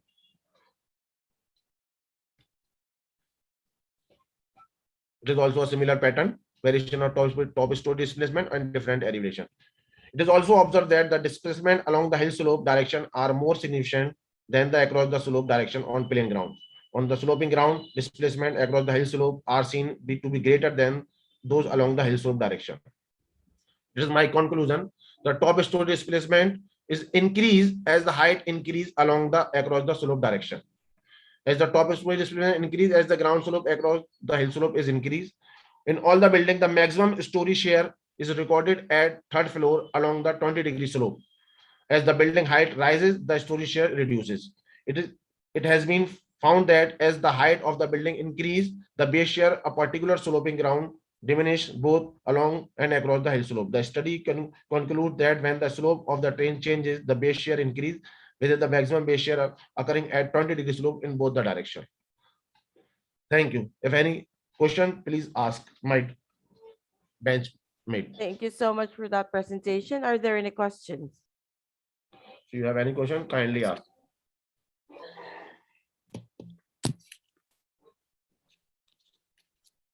Hello, ma'am. Yep. Hello, ma'am. My name is Mohammed Alam. Please allow me to share screen. Next thing. Go ahead.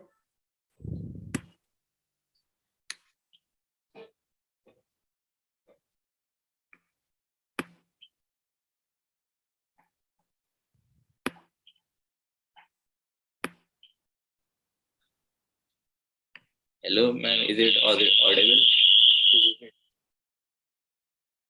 Visible. Visible. Yes, it is visible, visible? but is it your time to? Hello, Oh, you're next. ma'am. My topic is evaluating the impact of climate change on a construction worker productivity. I'm sorry, sir, but your audio is giving us feedback? Ma'am, 1 minute, please.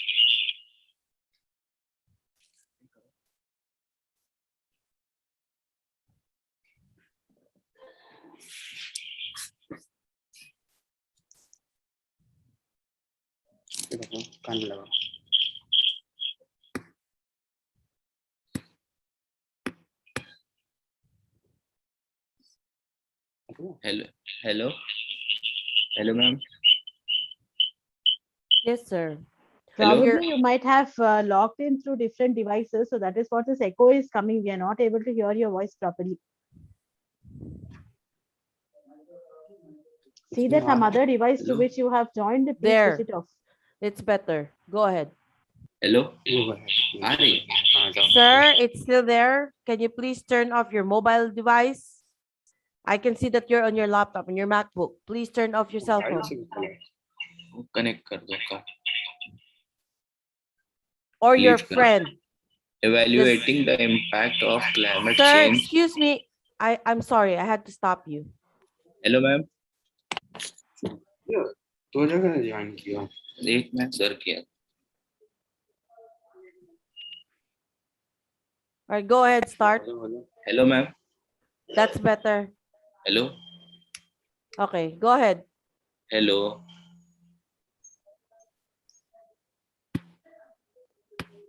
Hello. We are Go able ahead, to hear sir. you. Bluetooth.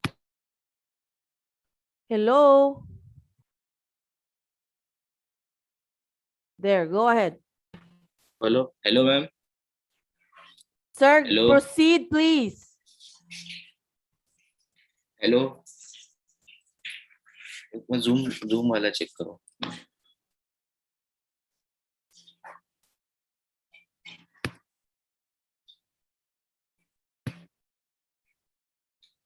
Hello. Hello. Hello.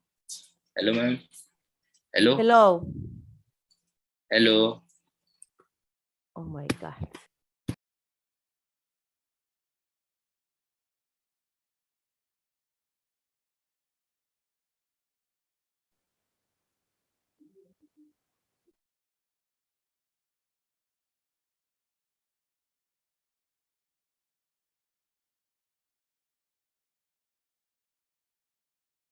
I'm sorry, let's go ahead and call on our next presenter for now. Analysis and design of pre-engineered steel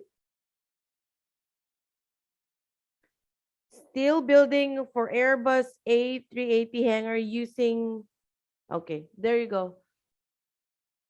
Go ahead, please.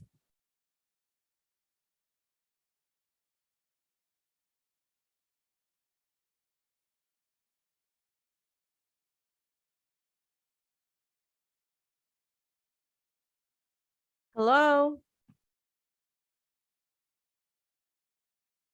Mohammed, hello?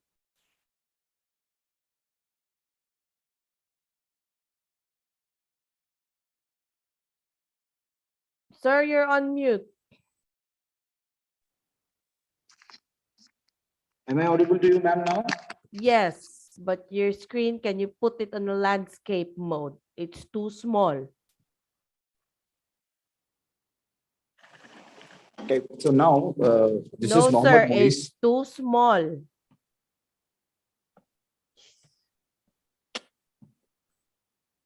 Actually, just is this visible to you? No, turn it into landscape. Sir, it is visible. It's on a portrait on your phone. It's too small on a Zoom screen. Oh, 1 minute, ma'am. Give me 1 minute. And I would like to remind all the presenters, by the way, to please be ready on your presentation so that every time that we call on your name, you are going to share your screen and your presentation is audible. And please, for all the presenters, know how to share your screen. That's Is it visible, better. ma'am? Now? Yes. Go ahead. Yes. This is Mohammed Moise. I am a research scholar from Career Point University. So today, my guide, research supervisor name is Dr. Mohammed Ahmed Said. And my research topic research title is Analysis and Design of Pre-Engineered Steel Building for Airbus A380 hangar using IS codes.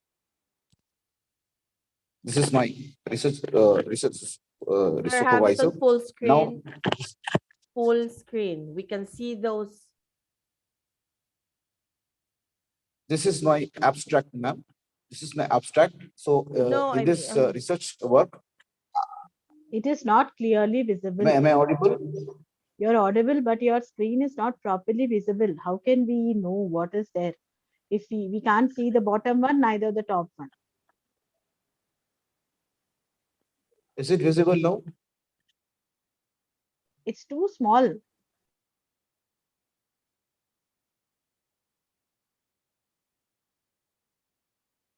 Is it visible now, ma'am?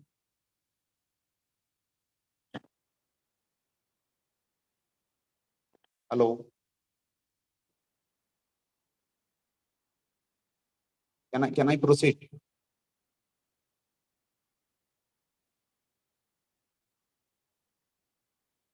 Hello.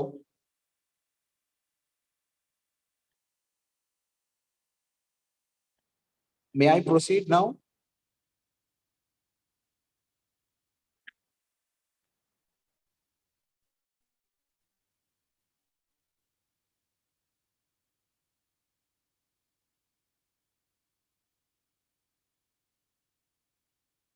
Hello.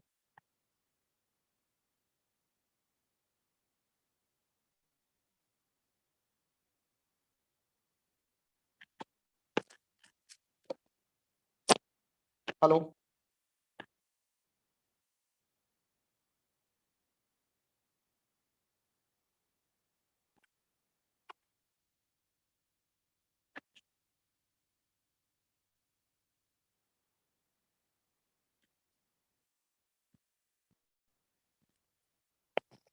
Am I audible?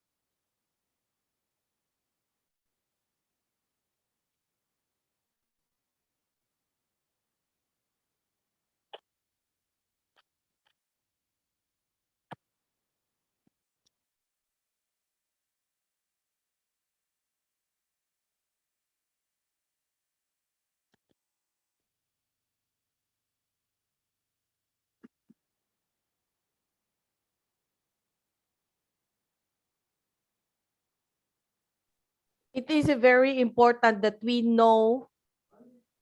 Hello.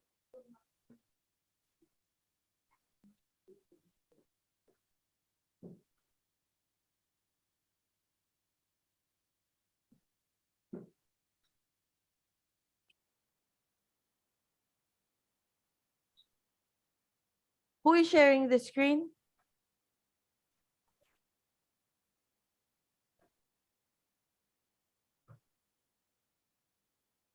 Hello, who is sharing her screen? 1 minute, ma'am. 1 minute, please. 1 minute. Am I audible to you? Yes, you are audible, sir. Okay. Just give me 1 second. I'll share the screen.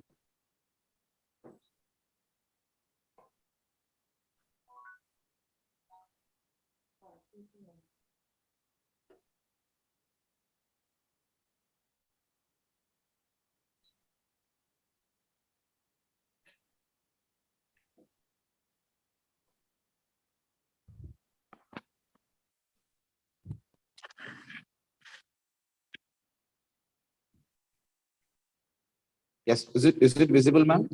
No. Shall I proceed now? Sir, we cannot see your screen. Can anyone see the screen? No, we can't see.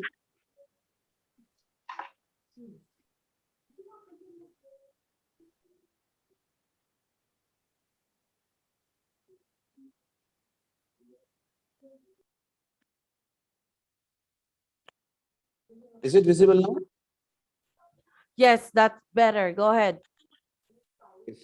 This is Mohammed Mois, research scholar from Career Point University. My research title is Analysis and Design of Pre-Engineered Steel Building for Airbus A380 hangar using Indian standard codes. My research supervisor is Dr. Mohammed Ahmad Hussain. Now, this is my abstract. In this research work, I have used a software for designing the steel structure building. I have used a software called Stad Pro, and I have designed this building for the purpose of storing the aircraft, for protecting it as a storage items. And in this, I have considered an aircraft, Airbus A380, which is a wide body aircraft, and the dimensions for this building I have considered as 120 meters span width, 115 meters as a length, and 30 meters is a peak rafter height, and 25 meters eave height for a pre-engineered building. So in this designing, I have used three different codes: Indian Standard Code 800/2007, limit state method I have used, and for wind load application, I have used IS 875/2015 part 3rd. For earthquake analysis, I have followed 1893 Indian Standard Code 1893/2016 part 4, and I have noted the dimensions. For Airbus A380 as 73 meter as length, 24.1 meter as height of the aircraft from top to bottom, and wingspan width I have considered as 79.8 meters. That is standard dimensions. So after designing, I have got the tonnage of steel for primary members as 2,861.8 metric ton steel, and for flange bracing and sag rods, I have obtained 313.51 metric ton steel, and 47.74 metric tons for anchor bolts and high strength bolts, and 133.50 metric ton for secondary members, and 145.81 metric tons for roof sheetings and wall sheetings. This is about my abstract. Now the next is introduction part. So here we know that buildings and houses are one of the oldest construction activities of human beings. So nowadays the construction technology has advanced. Construction technology had advanced, so we need primary construction technology to the present concept of modern house buildings. So in this present construction methodology for buildings calls for the best aesthetic look, high quality, and fast construction, cost effective, and innovative touch. Now, I'll classify the steel buildings. Usually steel buildings are of two categories. One is conventional steel building and another one is pre-engineered steel building. So when it comes to conventional steel building, these are hot in these conventional steel buildings. These are the consultant and conservative structures, and all the members are hot rolled, and it is used for conventional steel buildings. The materials for construction buildings are produced or manufactured in the plant and are shifted to the site. In the conventional steel structures, we use maximum truss systems. Now, when it comes to pre-engineered steel buildings are manufactured or produced in the plant itself. The manufacturing of structural members is done on customer requirements. So the detailed structural members are designed for their respective locations and are numbered, which cannot be altered because members are manufactured with respect to design features. So this pre-engineered building consists of primary members, secondary members, roof sheetings, girts, purlins, and also some accessories. So for these pre-engineered buildings, no manufacturing process will take place at the customer side. All the members are manufactured in the plant itself. So pre-engineered steel buildings can be adapted to suit a wide variety of structural applications. So we can call it as these are tailor-made buildings based on the client's requirements and actual design calculations. Before constructing the buildings, we need to perform the designings using different softwares. So here, in pre-engineered buildings, we can use the tapered sections, which are combinations of built-up sections, so hollowed sections, and cold-formed elements. Manufacturing process like cutting, welding, and painting is done at the plant itself. Manufacturing materials are transported to the customer site in completely knockdown condition, and after that, erection process is going to be held with the help of nuts and bolt system. Under same loading condition, these are translocated to the desired plates. Now, here we have certain advantages for pre-engineered building system. If we construct the building, we can reduce the construction time. And these pre-engineered buildings are lower cost buildings, and these pre-engineered buildings will have a flexibility of expansion. If in future, if we want to expand this building, we can easily expand these structures, and we can construct these structures for larger spans. And also we can control the quality of material, and we can have low roofing system. And these are energy efficient roofings and wall systems. Now for designing the pre-engineered building system, we need some technical parameters. So here I'm mentioning some 6 points here. We need first of all, we need the span width of the building, and we require length of the building, and we need roof slope. After that, we need to do the design calculation. In design calculation, we require base spacing. Next, we have subsystems. Apart from these primary members, we have other systems also that we need to take care. Now here, application of pre-engineered buildings. This pre-engineered building concept can be used in various field of civil engineering. We can construct industrial buildings, we can construct warehouses, and we can construct aircraft hangar, and we can construct using pre-engineered building concept. We can have commercial complexes, we can have office buildings, we can have school buildings also. And using pre-engineered building concept, we can construct the indoor stadiums, outdoor stadiums, and metro stations. And we can apply this pre-engineered building concept for parking lots also. Next, we can apply pre-engineered building concept for railway platforms, and we can apply pre-engineered building concept for stadiums also. Now, methodology. When it comes to methodology, in this, as I mentioned here, I have taken Airbus A380 for as an Indian aircraft. Right now, in our India, this aircraft is not available. In future, if the government of India will purchase this, so definitely we required servicing and maintenance for that particular aircraft. So for that purpose, I have designed this building by considering the dimensions 120 meters in length, 115 meters in width, and clear height 13 meters. And in this designing, I have taken 17 frames, 17 steel frames, by maintaining base spacing as 7.188 meters as a base spacing. So in this design, as I mentioned here, I have followed limit state design, wind load application, and earthquake analysis as per 1893 part 4 2016 with the latest latest. So this is our aircraft hangar. This is how it looks after designing. After we know that hangar is nothing but a closed structure to hold an aircraft or spacecraft storage. Now, hangars are divided into 3 categories: Group 1, Group 2, Group 3. So based on this, we have again classified under subdivided types of hangars. So here we have T hangars, next jet pot hangars, rectangular clear span hangars, consecutive rectangular hanger, and back-to-back hanger. Apart from this, we have horizontal sliding bottoms, electric bifolding are types of hangars or doors we use for that. So now here I am showing some examples here. T hangars.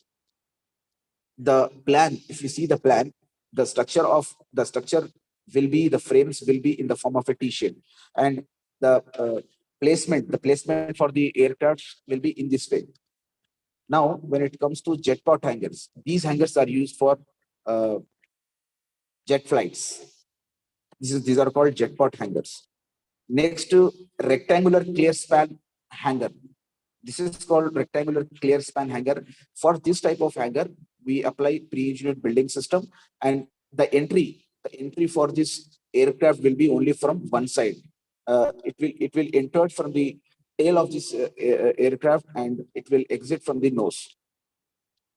Here, consecutive rectangular hanger. So these hangars will have multi hangers, more than 2, and it is having entry and exit only from the one side. Next, when it comes to back-to-back hangars, these are six hangars that are aeroplanes or aircraft can be placed back-to-back. Here, these are the dimensions for Airbus A380. Airbus A380. So the total length of the Airbus A380 is 73 meters, 239.5 feet, and wingspan width is 261.8 feet, and which is equal to 79.8 meters. And the total height for this aircraft is 79 feet or 24.1 meter. And it is having maximum seating capacity 555, minimum seating capacity 555, and maximum 840. Now it is having deck system. I mean, upper deck, it is having lower deck, and these are the seating arrangement for this aircraft hangar. Now I have purchased a model. For Airbus A380, and it is completely a small model of scale 1:200. This model has been purchased for the purpose of deciding the setbacks for a structure and representative fraction, for the purpose of representative fraction for a model. So this is the model for Airbus A380 hangar. Now, before designing this, I have visited to government sectors also. Greater Hyderabad Municipal Corporation. This is a garbage secondary collection and transport point. Circle number 10. It comes under Charminar zone. I have visited this. Now I have attached some site visits photos, pics for this for gaining the knowledge. Here, these are the design codes. These are the design codes and code numbers for different purposes, like for cold form and for wind loads and for earthquakes, seismic loads. These are the design codes that I have used for my designing. Here, material specifications for beams, rafters, tubes, and rods, angles, and anchor bolts, high strength bolts. These are their strength and these are the specifications. Now, I have found some design issues because my structure is a very high length structure, because nobody has no one has created this type of structure to a maximum height of 25 meters eve height and maximum peak rafter height as a 30 meters. So I have found some design issues. The first design issue is usually the column for the column height will be considered as 12 meters, because for maximum there will be an issue for transportation inconvenience. So for that reason, we can do splicing for this columns and rafters in case if the height of the column is exceeding more than 12 meters. So in this, future expansion is applicable in end frame, not possible for rear frame unless specified by the customer. Location specification. So in this, for designing this, I have considered the zone location as in Hyderabad, because in this Hyderabad there is an international airport. In future, if they are desired to construct this hangar, they can easily follow this designing. So I have considered is zone 2, and I have considered wind speed as 44 meters per second. Usually the wind speed for this Hyderabad is 44 meters per second. And these designs are done under limit state. Now these are the building configuration details, structural configuration details for Airbus A380 hangar. As I have considered the width of this aircraft hangar as 120 meters, length is 115 meters out to out, roof slope 1:10, peak rafter height from floor finished level is 30 meters, base spacing first frame base spacing is 7.1875 meters. Apart from remaining frames are then last frame, total number of frames are 17 and 16 bays are there. Roof cover 0.5 mm thick TCT galvanum sheets I have used. Wall covers, seismic zone I have zone 2 I have applied, and brickwork has been assumed as 3 meters height from floor finish table. Wind speed I have considered as 44 meters per second. These are the this is the 3D architectural 3D view after designing I have made, and it is shown base spacing and front elevation, side elevation, and top view by showing the turbo ventilators and skylights front elevation. These are the loading diagram, dead load diagram.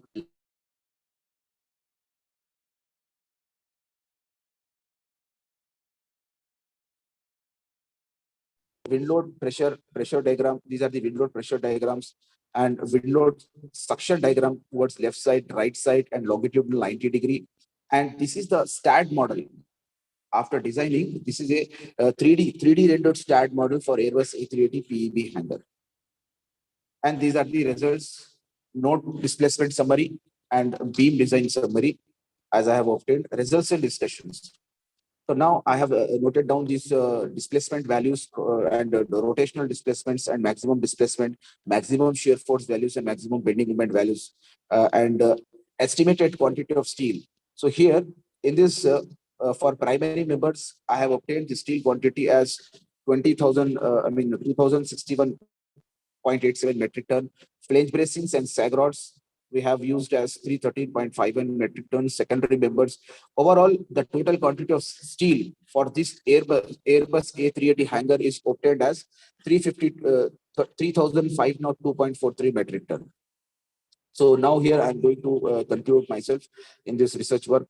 So in this, analysis has been done and the design of the study yielded the following conclusion.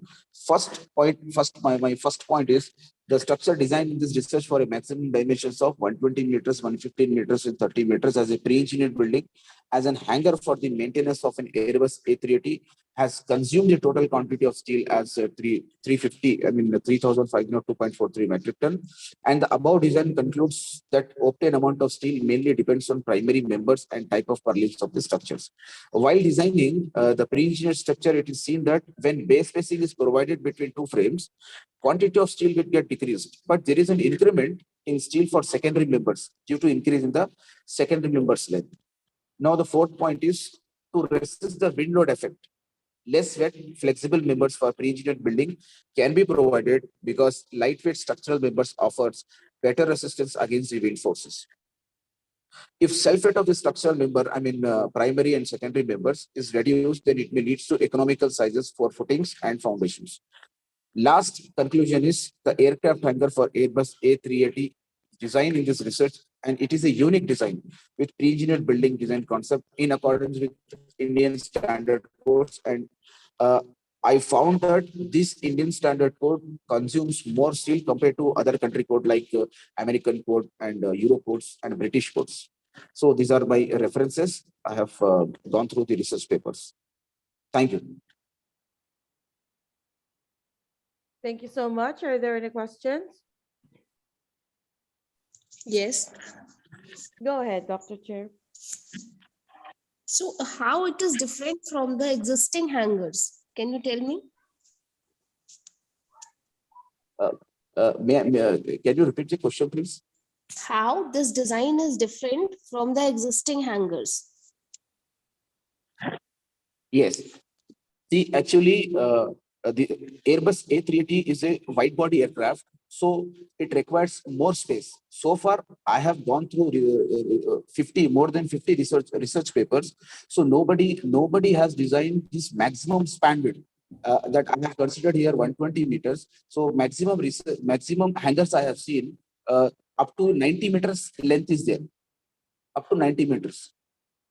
So this is a wide body. This aircraft is a wide body aircraft. So for this, we required a larger hangar. So this will be the first hangar in this in our country. So by measuring the dimensions, it is entirely different from the other hangars, because other hangars usually is having maximum eve height as 10 meters. So my hangar eve height is 25 meters and peak rafter height is 30 meters. So it is entirely different with other hangars based on dimension criteria. Okay, fine. Thank you. Thank you. Thank you. Thanks so much for that presentation. Let's call on our next presenter. Hello, ma'am. Non-linear. Yes. Ma'am, my name is Muhammad Alam, Aman Alam. Ma'am, I am not able to. My network problem is there, so I will give you at 2 p.m. Okay. Okay, ma'am. Reschedule. Non-linear modeling for prediction of undrained shear strength of soil.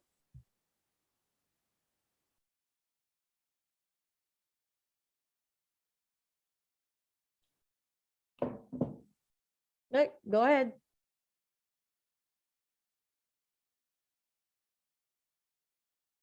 Have it on presentation mode, please. Okay, thank you, ma'am. Have it on presentation mode, please. I'm audible. I'm audible, ma'am. Yes, you are. Okay, thank you. So I will proceed with your kind permission. Put it on presentation mode, please. It's on presentation mode, ma'am. All right, never mind. Go ahead. Mr. Rahul, put it on slideshow. Yeah, it was on slideshow. I'll redo it. Okay.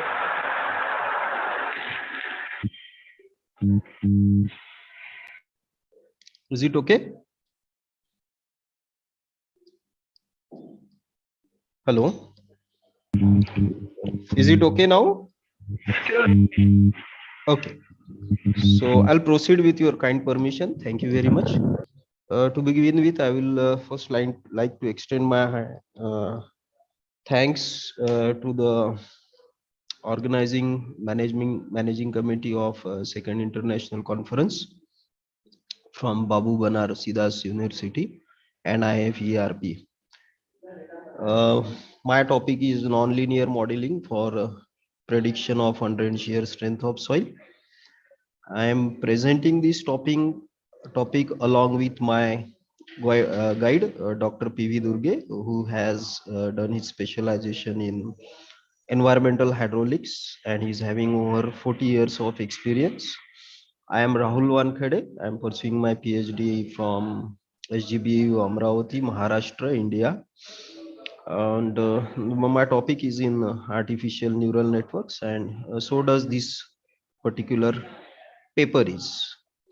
Now, this paper is about determining shear strength of soil. Often, shear strength is determined experimentally in laboratory. However, there are associated some errors with this, and to overcome this error, many alternative options has been explored. So, the computational study is one of it. And in this paper, I did try to do a computational study on two models. One is on regression analysis and another is on artificial neural network.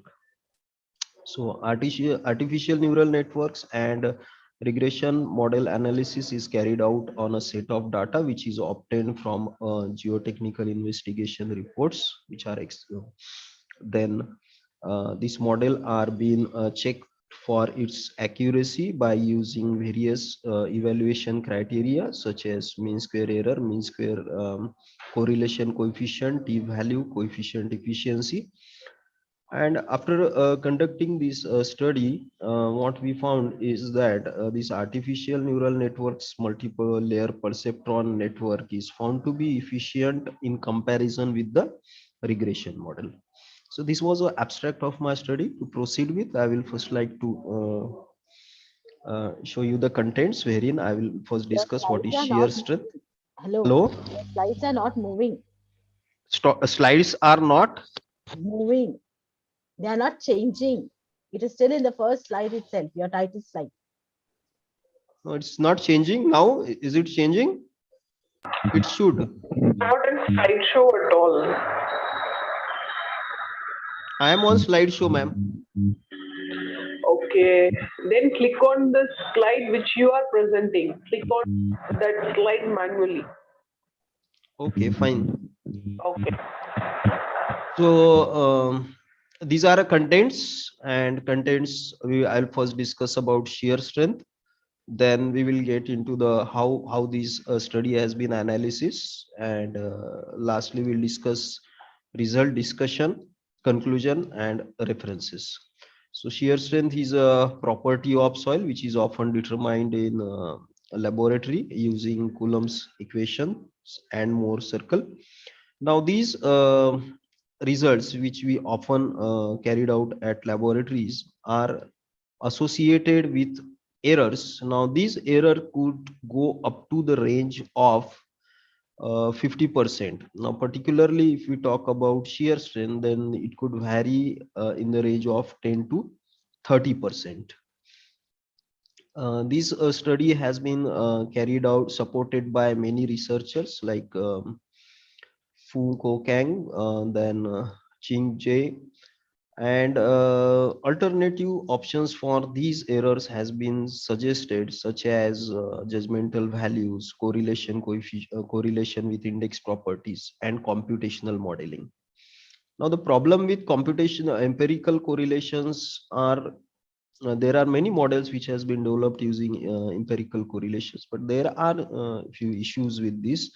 For example, if you have to go for site specific, then you may not get the reliable results, and hence computational methods has been seen as an alternative, which are found to be very reliable, realistic, particularly in prediction of the results.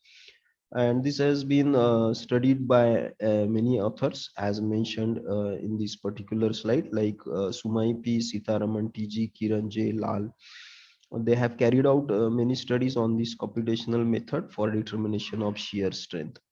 Another option is using regression analysis. There are many models which has been developed by the researchers. A few are for CBR, field penetration index, efficiency value of ANN models, and many more.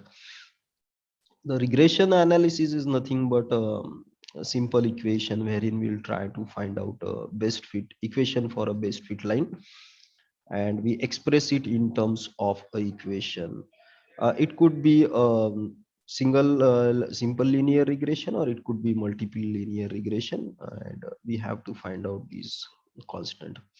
Alternatively, artificial neural network is something wherein we try to develop a model using a associative memory, and many ANN prediction models has been developed in the field of geotechnical. For example, for over consolidation ratio, pile bearing capacity, triaxial test, soil properties, soil behavior determination, and shear strength determination. What is basically carried out in artificial neural network is a set of data is supplied wherein we identify which are input and what is the output.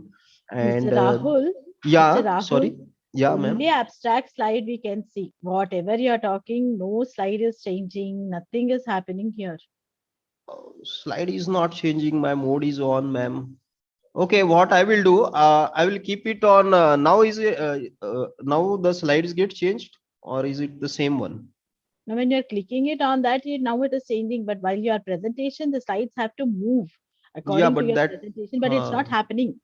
Okay, I don't know what's the problem, but then when I put it on slideshow, I am changing on my side. It might not getting reflected there. So will it be okay if I change slide over here without going into the slideshow option? At least you can do that. I think it will be better. Fine, okay, ma'am. Thank you. Okay, so artificial neural network, what we do is we supply a set of data, and we develop a model. We have to first identify what are inputs and what are the outputs, and based on that we develop the model. So the data which we have collected is from the 6 different sites spread across India, and the data set is about 112 numbers. This data set includes property of soil like liquid limit, plastic limit, field moisture content, sand content, silt content, clay content, density, SPT value, angle of internal friction, and cohesion. This slide shows the spread. Now we have 6 sites, two sites from Uttar Pradesh, Noida and Gorakhpur, then one site from Maharashtra, Navi Mumbai, one side from Bihar, Madhepur, another from Gujarat, Surat, and lastly one from Mallavaram, Andhra Pradesh. So the second column of this table shows the number of data sets which has been collected.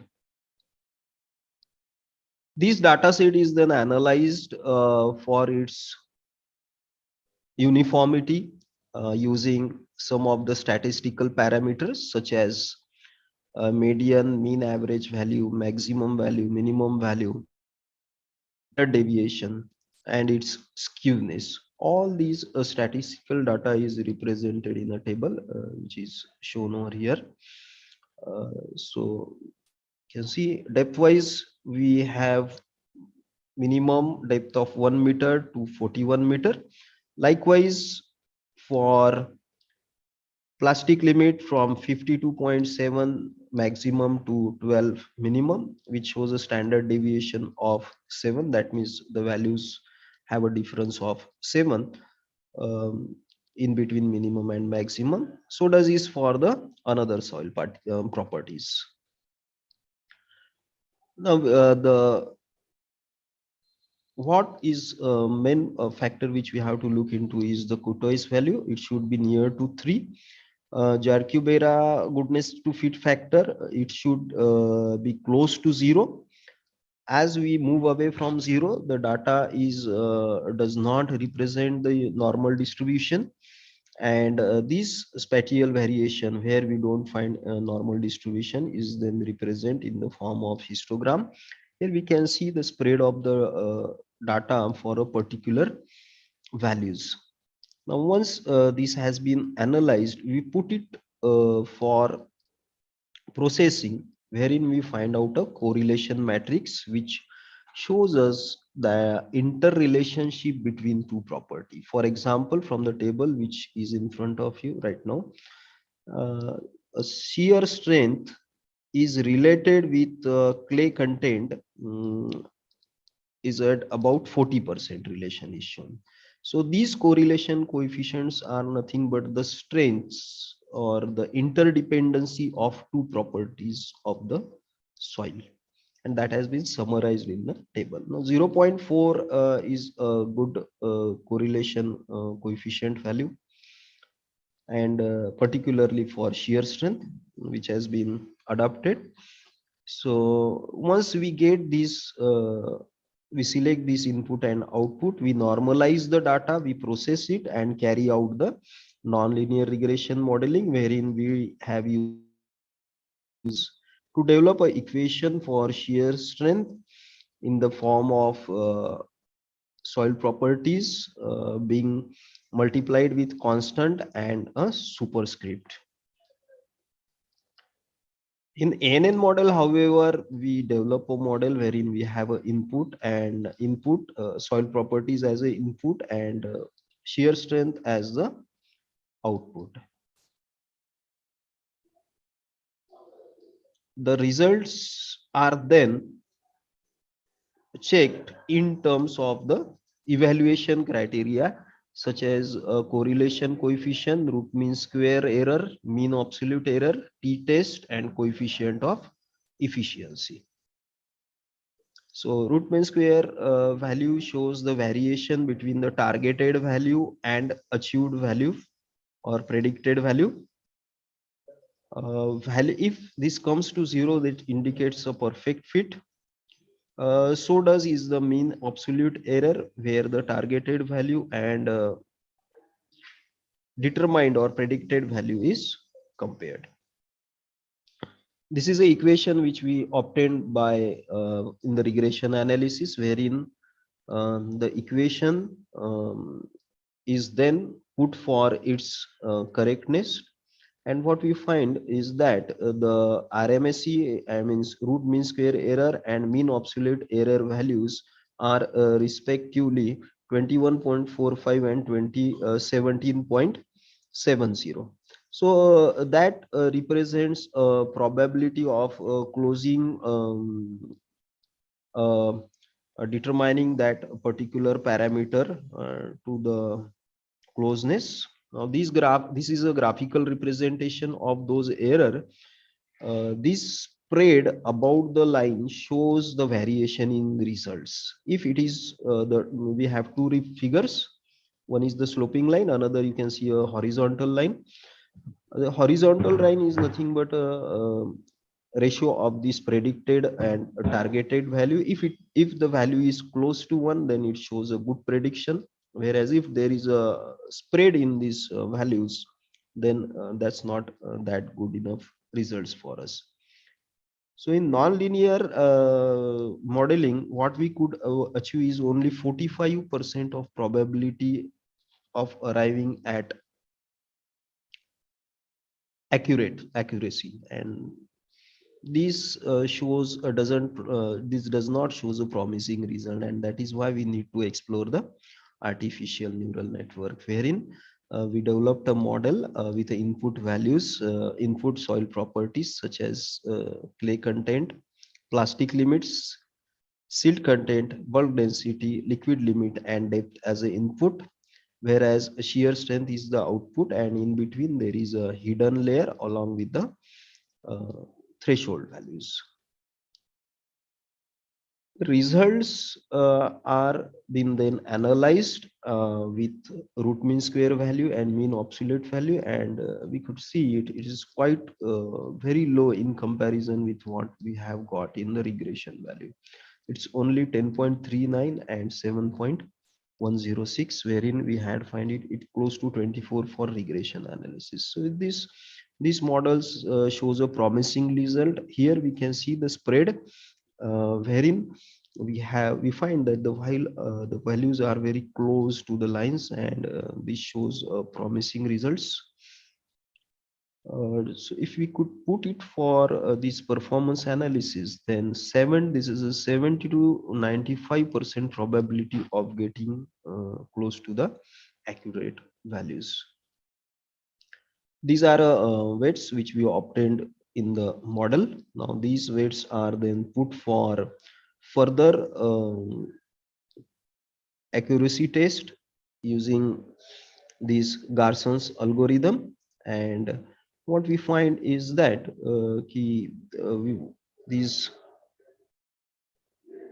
using this we can reach up to the prediction limit of 80% by using Garson's algorithm, and by putting this all, we could conclude that this multivariant nonlinear regression analysis and multi-layer black propagation neural network model could be used for determination of shear strength. However, we have to be specific while choosing those data. Particularly, these regression analysis shows lot of variation, which is depicted by R value, mean square, and mean absolute errors. Whereas when we go for multi-layer prospecton models, which has been developed by using artificial neural network, this could lead us to a better result with correlation coefficient of 0.912 and lower errors values of 10.39, 7.106, and 5.217 for RMSE, then mean error and T values. So this model also shows robustness with a value of 70% cumulative property, and my references are been enlisted on the slide.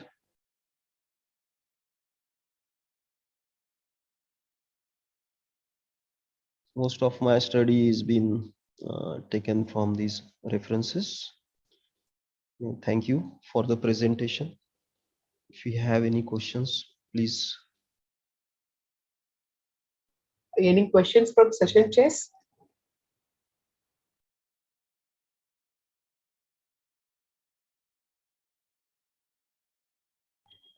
Okay. Thank you, Mr. Rahul Ramdas. Next, we'll move to next presentation. Yeah. Thank you, ma'am. Thank you. I would like to call upon comparison of performance of natural and chemical coagulant and blend of this coagulant. Ms. Swaraj Bharti and Shailja Verma team.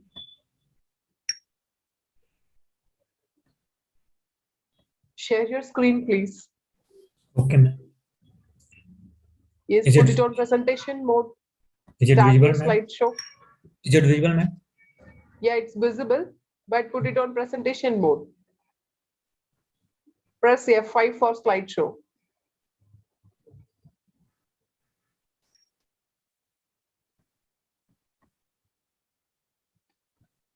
Yes, it is visible, ma'am. Good Still afternoon, it is ma'am. on. No, you have to click it on presentation mode. It is actually on presentation mode, which is I am manually doing slide. You have to click on the slide which you are presenting, because in this mode the slides will not move.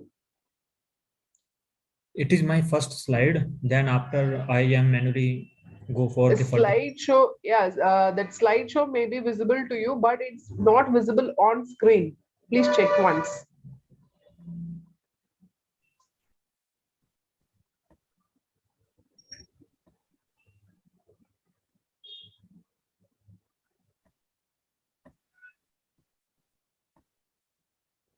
Yes, it is visible, ma'am. Yes, yes, now you can go ahead. Welcome. Good afternoon, ma'am.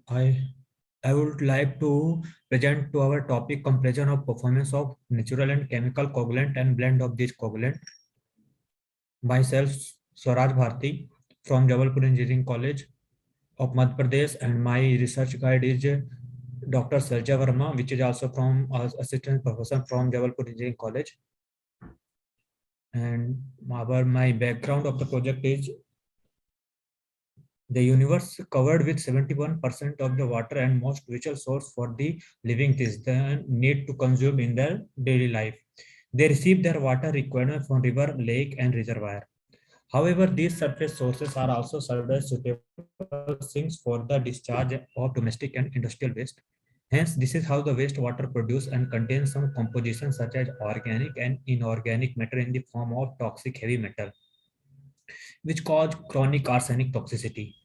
Hence, the hazardous pollutant in the wastewater should be removed before consumed by living organisms. The novelty of the project is non-chemically modified glycine max, which is soybean and aloe vera barbaden's flocculating agent in wastewater to remove the pollutants such as carbon, colloidal solid, and organic matter degradation. Here, my study only for the colloidal solid, which are not settled by its own gravity, means we remove turbidity in the form of suspended solid from artificially made turbid water. Here are my abstract. Natural coagulant have shown their coagulant efficiency as reported in a substantial number of research articles because health problems caused by alum have been in news for some time now. Various reports have mentioned in the direct and indirect toxic effect of metal in the form of Alzheimer and allergies.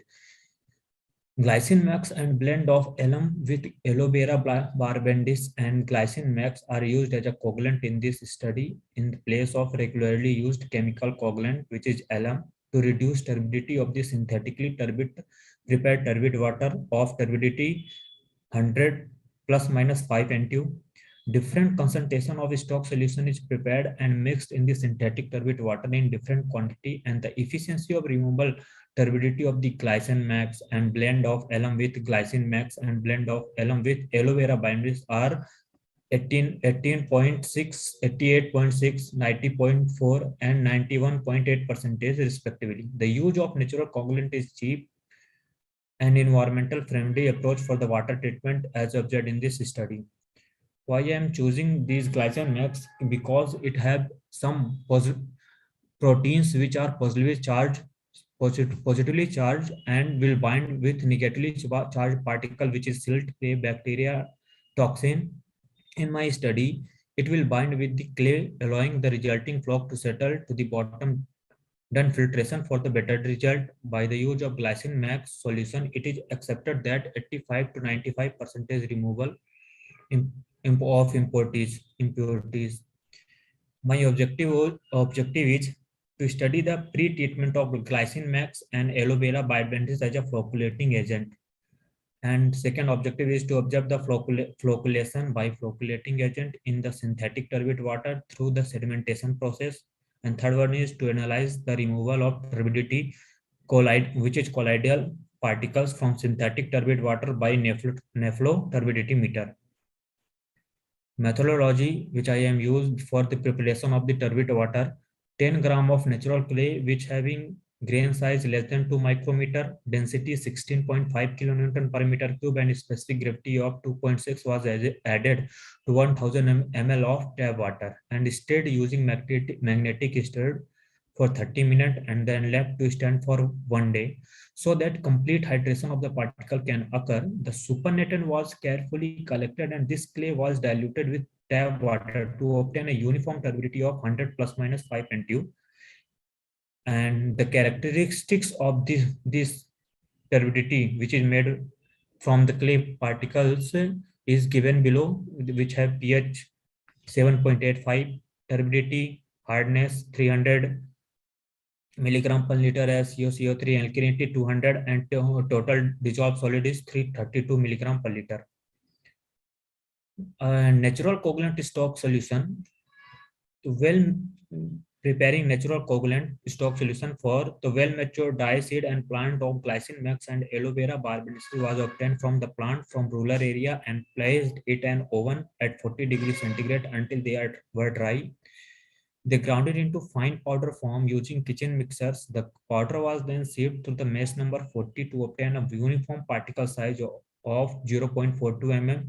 Sieved powder was dissolved in distilled water and stirred using magnetic stir for 30 minutes. The mixer filtered through Waterman number 42 filter paper and resultant filter was used as a coagulant stock solution of glycine max and aloe vera barbadensis.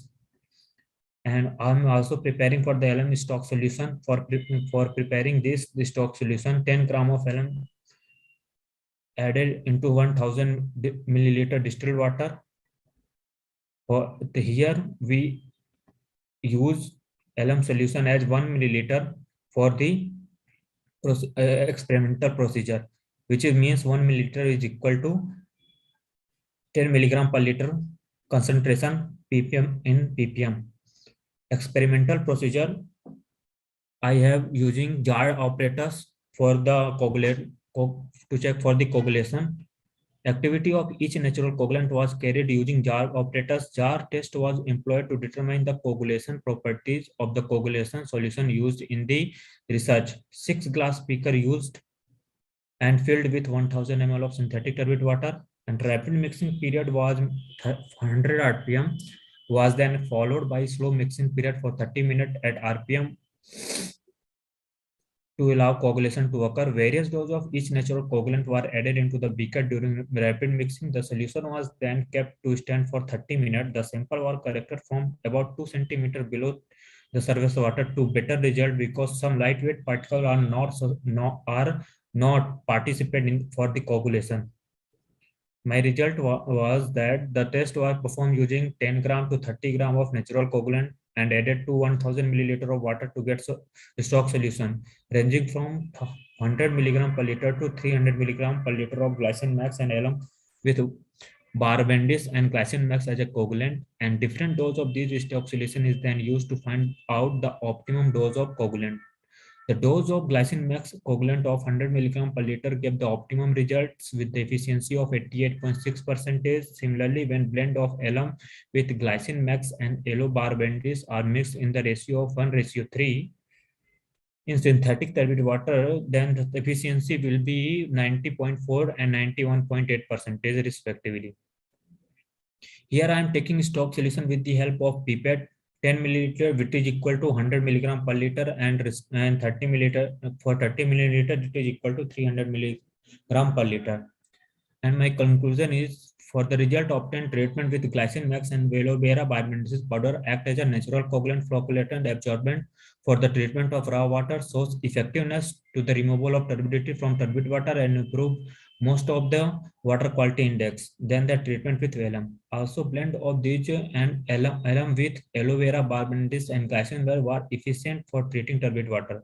The maximum turbidity removal efficiency of glycine max and blend of alum with glycine max and blend of alum with aloe vera barbadensis is 88.6, 90.4, and 91.8% respectively for the optimum dose of 200 milligram per liter. Still, more studies required for obtain more information about the plant-based natural coagulant, and these have the high potential for removing turbidity from the water and wastewater. Here are my references which I am used for my research paper. Thank you. Thank you. Any question from sessions? Okay. Thanks again. Next, I would Hello, like to ma'am. call upon next presentation. Hello. Yes, any Hello. questions, please? Ma'am, actually, ma'am, my presentation lapsed. So is it visible, my presentation? Please share, allow me to share. Please allow me to share my presentation because it is lapsed due to the network error. May I know your good name? Muhammad Aman Alam. Please wait, because as per schedule, few people are waiting. I will call you upon at the last. Okay. At Please the wait. last. Yes. ठीक है, With thank this you, ma'am. session, I will call you. ठीक है, thank you. Thank you. Okay, next presentation. Irregular building configuration with fixed base and flexible modified. Deepa, SA and team, please come forward and present your paper.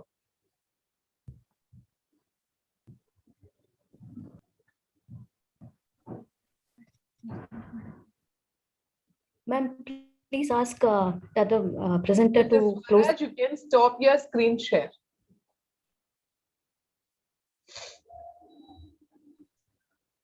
Mr. Swaraj? Yes. Yes, you can start your screen share now. Yeah, thank you, ma'am. Yes, put it on presentation mode, please. Yeah, sure.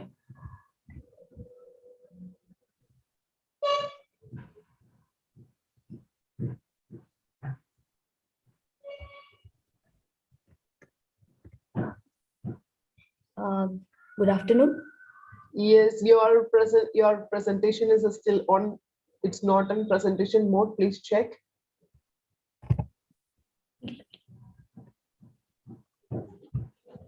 Now, ma'am?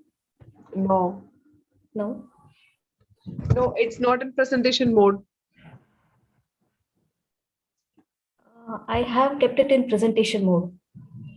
No, I think you can reshare your screen because you have not shared the slideshow.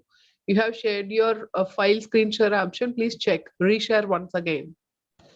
Sure. Okay, and it's time for common announcement. Already session time exceeds, so I request every participant to stick on to the time and finish your presentation as fast as possible.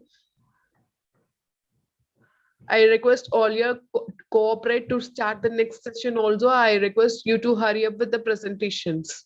Ma'am, now is it visible now? Yeah, put it on slideshow, no? It's on slideshow only, ma'am.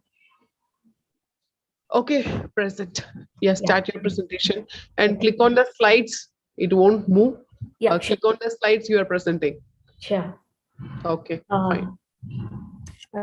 Good afternoon. My presentation is on irregular building configuration with fixed base and flexible base applying modified Winkler method using SAP 2000 version 19.2.1.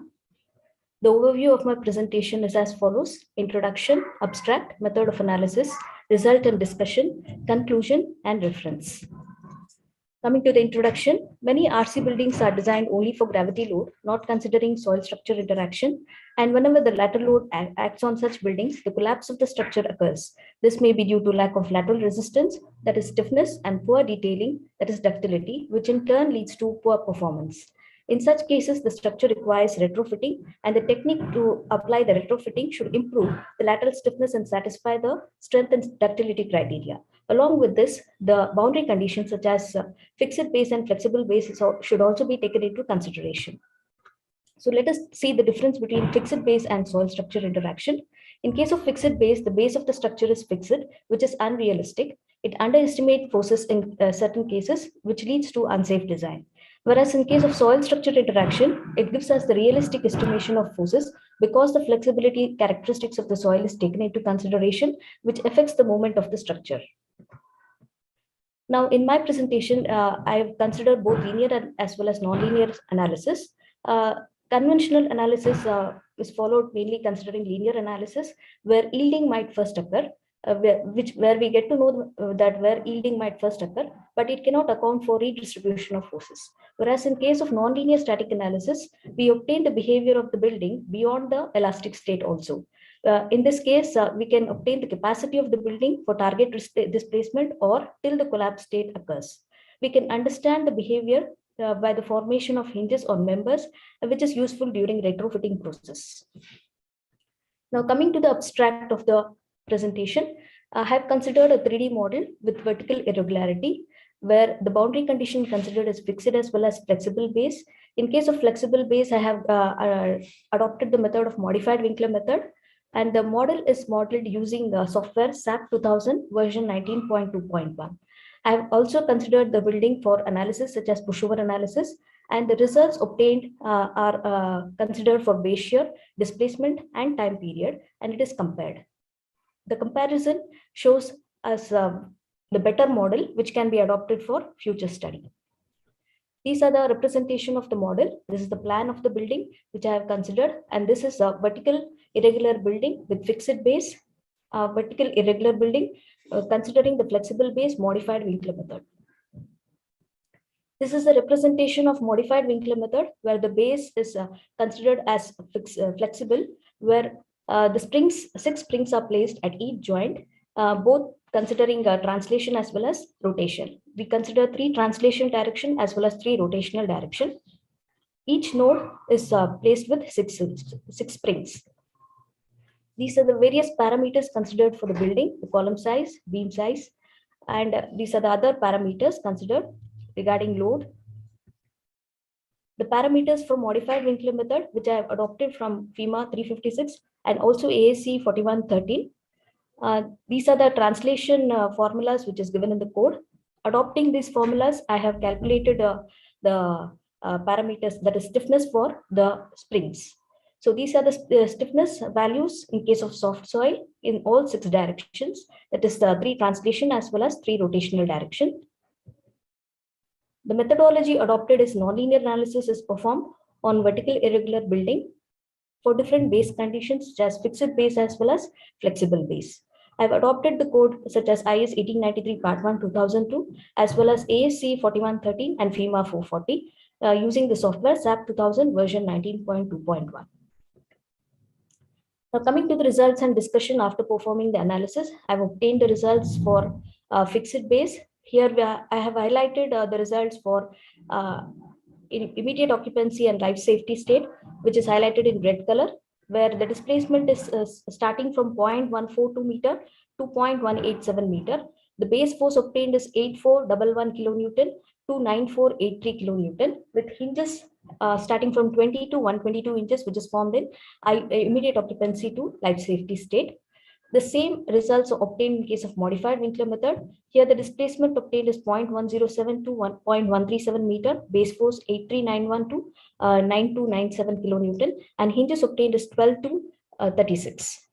The difference between this, we can see that, notice that in case of modified Winkler method, we obtain the lesser displacement and the base force obtained is almost similar to that of the fixed base, as well as the hinge formation is lesser in case of modified Winkler method compared to fixed method.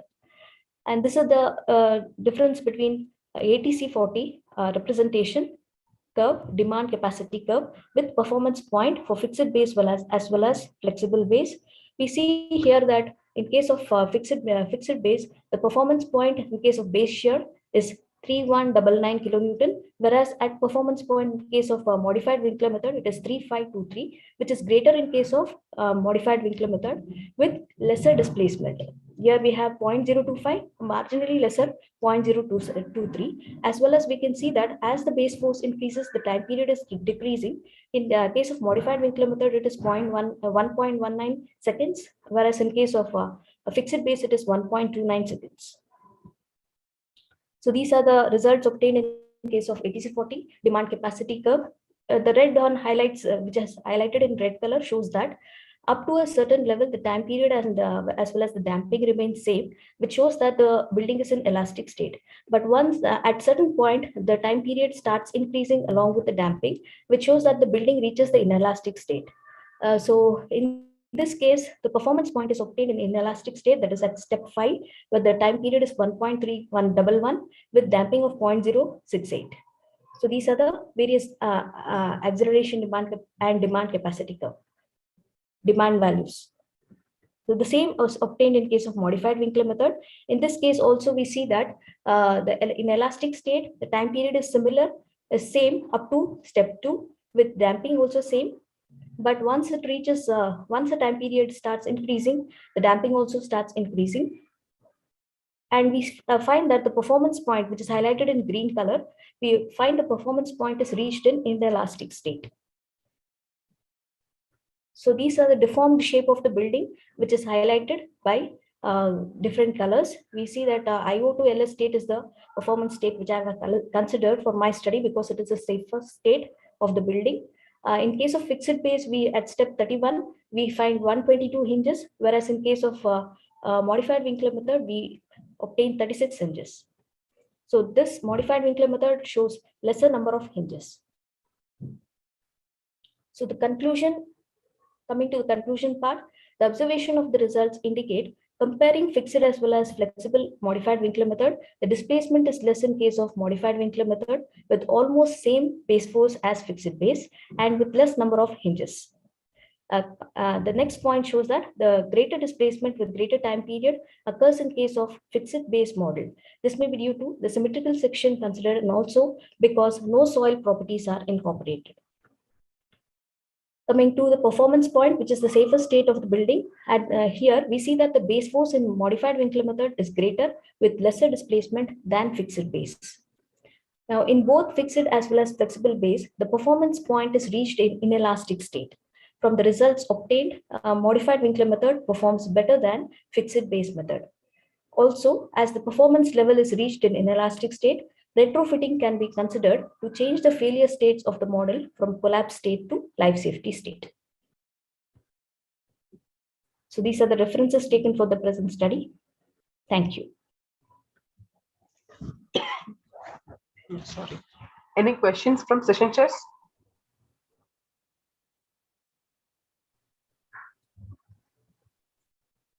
Okay, thank you. Thank you. Thank you, ma'am. And next, I would like to call upon next presentation. Mr. Sachidanand Pandey and team, a study to enhance the reliability of construction materials management adopting IET tools.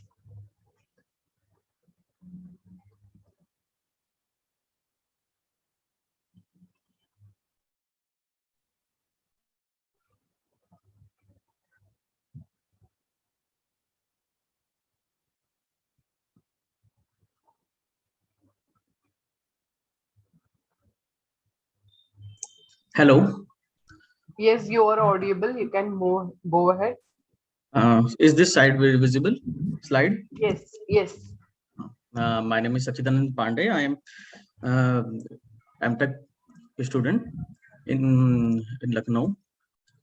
I am a research scholar in field construction technology and management, and from Integral University, Lucknow. And I'm done BTech from civil engineering in 2015 from RTU. And now I am currently working in private firm in Lucknow. And my guide is Mohammad Asim, and he is an assistant professor in Department of Civil Engineering, Lucknow, Integral University, Lucknow, and co-author Syed Akil Ahmed, sir. He is professor and head of Department of Civil Engineering Department, Integral University, Lucknow. My topic is a study to enhance the reliability of construction material management adopting ICT tools. Construction organization need to foster upon hands dependent on a satisfactory and accelerated utilization of data corresponding innovation, which is probably known as ICTs. Construction firm needs ICT to upgrade the productivity and adequacy of construction material management process. The application of ICT in addressing the construction material on location has not completely utilized by numerous construction organized despite of implicate benefit. They don't know the better use of the material management tools. They use manage material manually normally. The point of the study was to investigate the utilization of ICT in construction management in Lucknow construction industry. To examine the acknowledgement, the construction team to hire the ICT change to the material management in construction projects. My description: material administration likewise envelop to key innovation abilities and cycles associated with improving the buying and stockpiling and usage. it will probably guarantee the development materials and accessible on location. As construction materials represent 65 to 75% of general development project cost, it is basic to enhance the obtaining and stockpiling and use of the indirect stock. Construction firms need continuous monitoring on their stock purchase and use of the monitoring, tracking, and progressions of the material.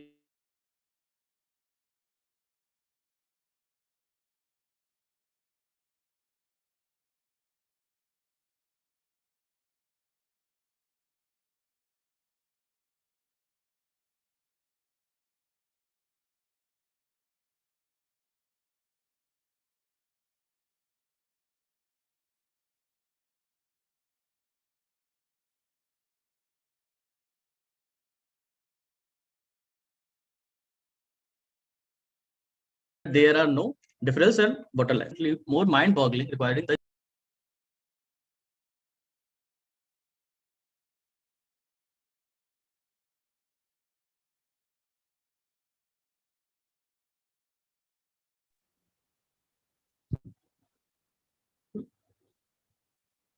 What happened? certainly. Okay, move to conclusion part. No issues. Conclusion and cloud-based material administration arrangement can help develop firms stay on the side in front of all necessity while having unlimited oversight over their material stock in a hurry. Getting offers, giving buy orders, making bills of materials, following materials, robotize stock prefixing, and handling between project material move can be performed consistently through the complete development management administration tool like ICTs. In Lucknow, LMRC, Lucknow Metro Rail Corporation, start using ERP for asset management and evaluation computation from April 2017. After this framework,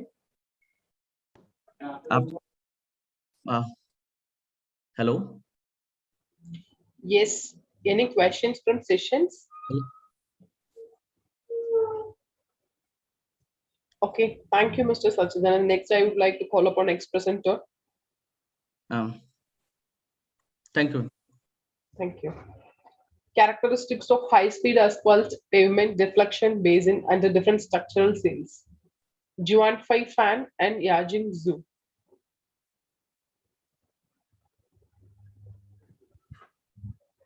Hello? Yes. Okay, I will show my presentation. Yes, you're audible. You can share your screen now. Okay.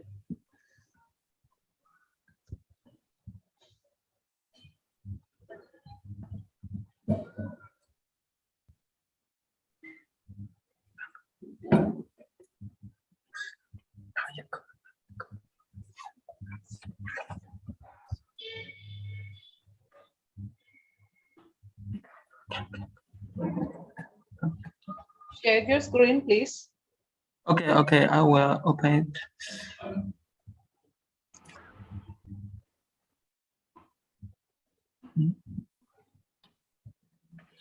Can you see the presentation?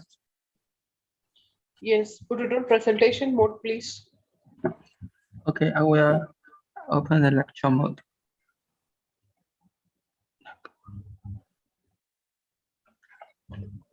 Yes, you can go ahead. Okay, thank you, Professor. I am Zhen Weifan from Southeast University, China. The topic of my presentation is characteristics of high-speed asphalt pavement deflection basin under different structure states. This is the abstract of my paper. The mainstream non-destructive testing modes of pavement structure bearing capacity have experienced the 3 generations of development, which are represented by the first generation of Blackman beam, the second generation of falling weight deflectometer, and the third generation of high-speed laser deflectometer. In addition, there are new detection devices, such as transient relay wave detector. The above detection devices have their own advantages and disadvantages. So, asphalt pavement accounts for a large proportion of expressways and high-grade roads in China. It's necessary to accurately evaluate the decay of road structure and realize the accurate maintenance decisions. The traditional pavement structure bearing capacity detection method is single, and it cannot meet the current needs of accurate evaluation of pavement structure performance. So here is the introduction of the high-speed deflection tester. During high-speed driving, the laser Doppler detectors are used to detect the virtual displacement speed of the pavement under the action of the load, and then the maximum deflection and the deflection Bayesian data are calculated through the analysis program. The detection speed can reach 120 kilometers per hour. The vertical displacement speed of pavement was detected by Doppler detectors, which can be used to calculate the deflection Bayesian of the pavement. This is the equipment and the principle of the testing of the pavement displacement. Okay, now is the advantages and disadvantages of the high-speed deflector meter. High-speed laser deflector meter has its advantages and its disadvantages. The advantage is as following: it has high detection efficiency and it can realize continuous detection. The loading method is consistent with the actual situation, and the high-speed laser deflector meter detection has little external interference. The characteristics of the deflection Bayesian of semi-rigid base asphalt pavement still need to be further researched. So here is the topic of my presentation. This is a modeling and for the simulation of the road pavement deflection. As shown in the figures, in order to simplify the finite element model, only one side of the double wheel rear axle was modeled, and the corresponding side of the model was set with a symmetrical boundary condition. When the load moves to the longitudinal center line with two loading lines was output to obtain the high-speed deflection Bayesian, as shown in the figures. So, under the action of the traffic environment load, the pavement structure pavement performance decays. Subtropical, the dynamic modulus of the asphalt pavement layer decreases, the phase angle increases, and the moduli of cement stabilized macadam layer and subgrade also decrease. In this research, 5 different series of asphalt layer moduli and 5 different moduli of cement stabilized macadam layer from C1 to C5 and the 5 different subgrade moduli from S1 to S5 were set respectively. In the surface cycle, the bonding state between asphalt surface and the cement base also weakens. So we use Coulomb friction model to represent 5 different friction coefficients from F1 to F5 to represent the bonding. And 5 different lots and 5 different lots and 5 different speeds from M1 to from V1 to V5 were selected in this research. And then I will show my conclusion. Based on the analysis of the simulation and the field measured data, the corresponding indexes were proposed to characterize the deflection and the characteristics of each point in the deflection Bayesian. And the 2 hysteresis theory is proposed. That is, the maximum deflection point lags behind the wheel load center, and the geometric midpoint of the deflection basin lags behind the maximum deflection point. dP reflects the peak characteristics of the deflection basin, and dPA reflects the area characteristics of deflection basin. Due to the different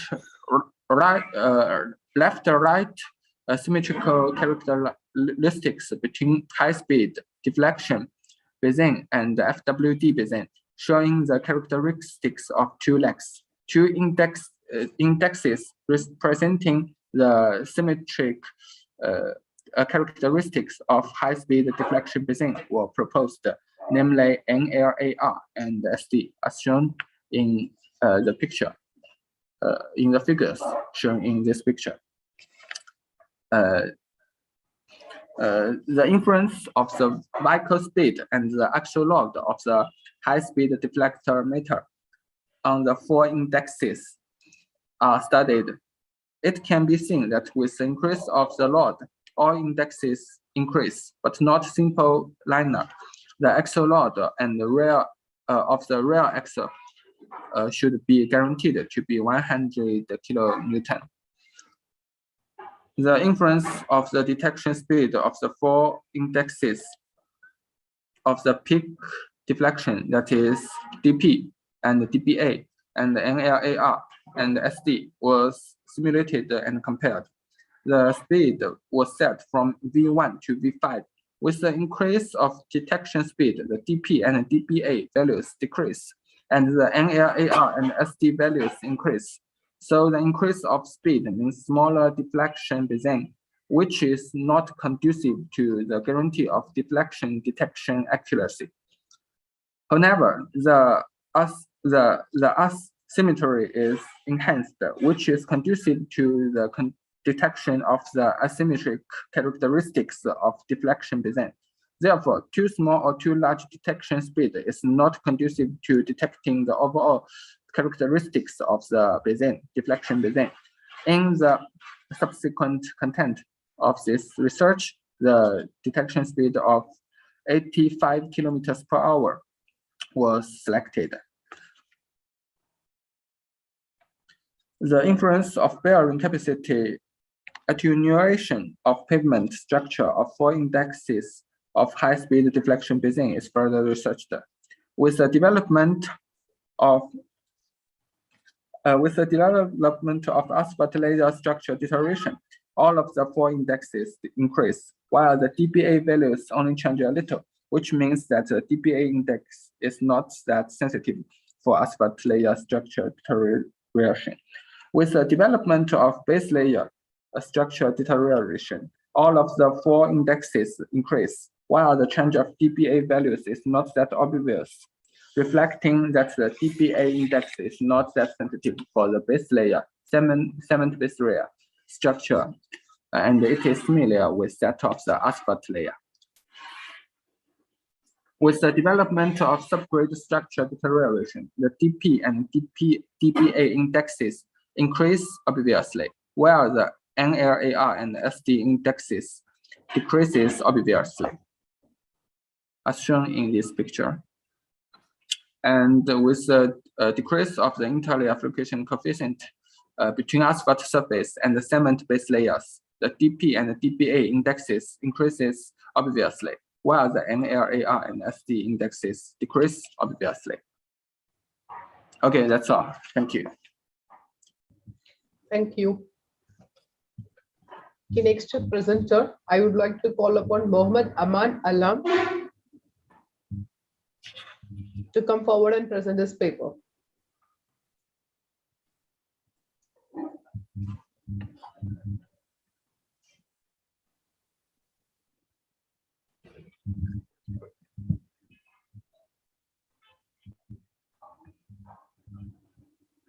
Mr. Janway, you can stop your screen share now.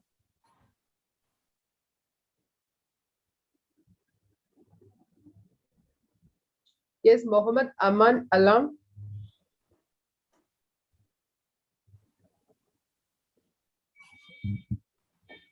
Okay, next I would like to call upon Ms. Supriya and team to come forward and present her paper. Hello, am I audible? Yes. Yeah, just 1 second.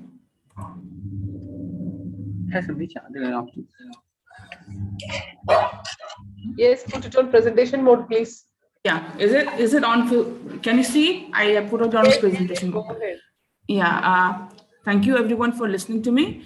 The topic of my presentation is modeling migration of arsenic contaminated groundwater using ModFlow, a case study. I'm Dr. Supriya Fralatpam. I work as an assistant professor in the Department of Civil Engineering in Wow Banarsi Das Institute of Technology and Management. So let's start here. Let me start by giving a brief introduction. Arsenic contamination has been reported in many parts of the world, as you all know, in Australia and New Zealand. But in terms of severity or problem, Bangladesh tops the list, followed by India and China. But since we are here in India, I'll be focusing on India. In India, arsenic is of geological nature, originating from the natural aquifers. Arsenic may be released in the groundwater by reduction of iron oxyhydrides by reducing microorganisms. The toxic effect of arsenic species mainly depend upon their chemical form. That is, if they are in their arsenic 3 form or arsenic 5 form or in the organic form. The route of entry is sex, doses, and duration of exposure. Arsenic toxicity also occurs through contaminated food and drinking contaminated water. Skin diseases are the most common effects of arsenic poisoning. Long-term exposure to excessive arsenic causes changes in skin pigments and hyperkeratosis and promotes the development of ulcerations of skin and accelerates the risk of cancer in liver, bladder, kidney, and skin. So this is the reason why it is very important to study arsenic contamination. So many scientists have given various theories how arsenic is mobilized from the soil, from the ground to the in the water. So the 3 main mechanisms which are related to the arsenic pollution of groundwater in the Bengal Basin is arsenic is released by oxidation of arsenic-bearing pyrites in the alluvial sediments. Second is that arsenic anions shot into aquifer minerals are displaced into solution by competitive exchange of phosphate anions sourced from over application of fertilizers to surface soils. The third is that naturally occurring arsenic that is sorbed into iron oxyhydrides is released when the iron oxyhydride is reduced as anoxic conditions develop during sediment burial. So my study is actually it's on a study area. So what the study area is, it's in Nadia and North 24 Parganas in West Bengal, India. The blocks that are studied under Nadia district is Chakda and Haringada. As you can see in this thing here, in the map here, and blocks that are studied under North 24 Parganas are Bangaon, Barakpur, Amdanga, Harba 1, Harba 2, Gaighatha, and Baduria. Arsenic was found in these areas in 1985. It was already there, but in 1985, we came to know that arsenic was there in the groundwater. As you can see here from the map, the Bhagirathi river flowing north to south forms the western boundary of the study area, and the Ichamati river forms the eastern boundary demarcating India and Bangladesh boundary. So this is the study area. Now coming to the lithologs, or as you can say, the lithological logs and the arsenic level in the study area. Some study was done by Central Groundwater Board West Bengal, and they prepared 32 lithologs for this. The maximum depth of the available lithologs were around 400 meters at Adarshapali, while the minimum one goes only 25 meters deep at Rudrapur. None of these logs, however, reached the basement rock. The thickness of its lithological unit changes abruptly, and there were no distinct aquifer-aquitard system. This lithologs was simplified by broadly grouping the various lithological layers as clay group, sand, and gravel.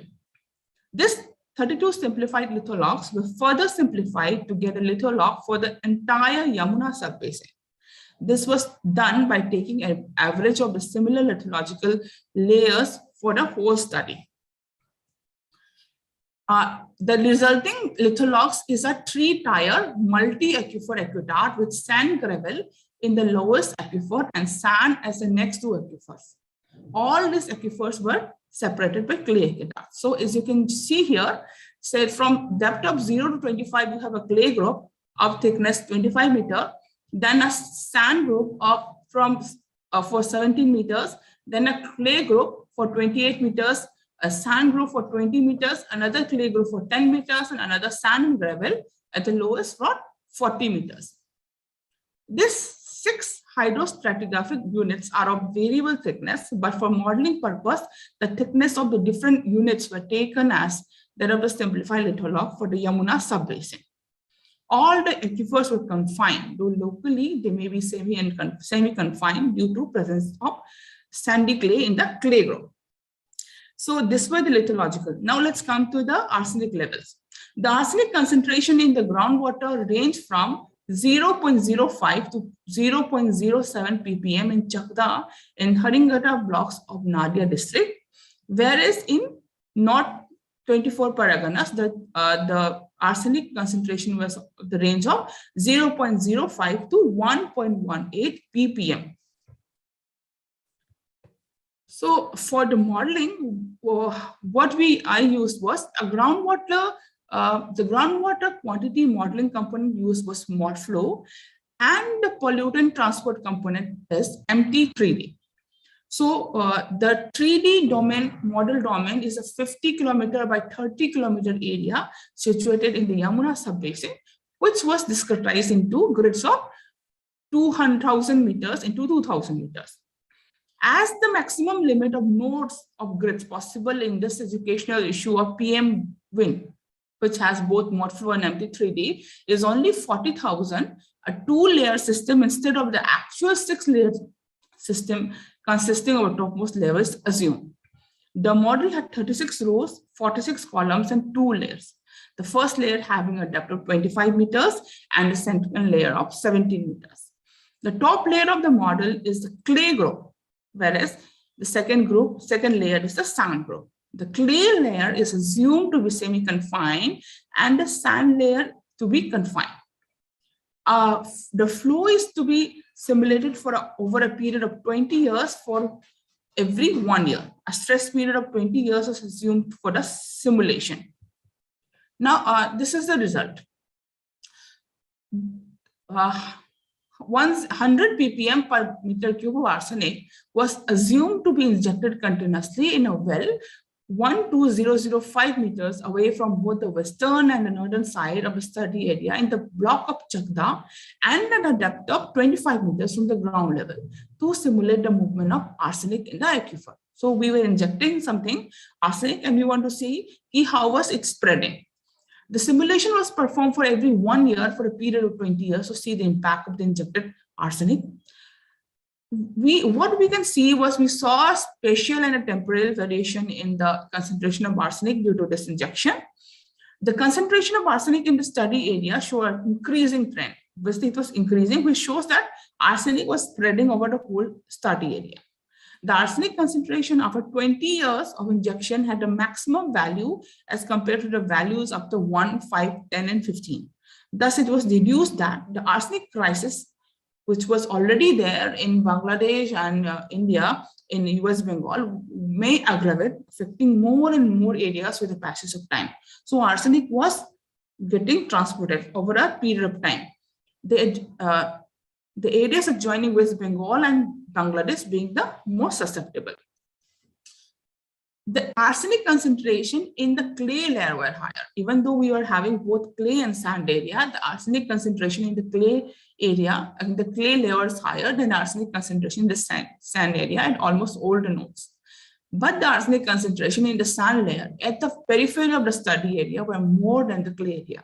Even though Generally, the acidity concentration in the clay area was higher, but around the periphery, around the corners, the arsenic concentration in the sand layer was higher. This shows that arsenic moved faster in the sand layer, which may be the reason why a large concentration of arsenic was seen in the periphery of the study layer area. This may be due to the larger longitudinal diversity, dispersivity, a value of the sand layer. Thus, it can be deduced that sand layer distributes injected arsenic at a higher rate and more uniformly. Thus, neighboring places of West Bengal and Bangladesh having sandy soil will be more susceptible to arsenic pollution than places having clay soil. It was seen that Havra too, southern part of Haringhatha and western side of Havra has the maximum concentration of arsenic, followed by Baduria, Bangaon, Gaighatha, Swarupnagar, Amdanga, Chakda, and Barakpur. So this were the graphs that was generated. As you can see here, is obviously, as I already told you, the clay has more arsenic, more concentration of arsenic as the sand layer, even though here. So this was the values at different boreholes. So boreholes was made into this the stratas, and water was collected. So this was the concentration of arsenic in these layers. So clay and sand, clay and sand. So that's it. Thank you, everyone. Thanks a lot for listening to me.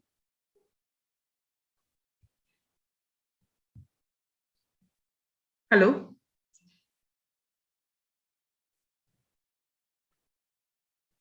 Hello.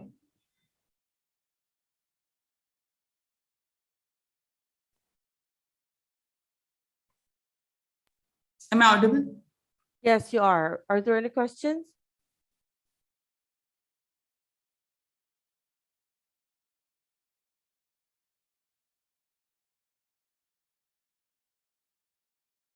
Can I stop my share? Yes, please. Thank you. Thanks a lot.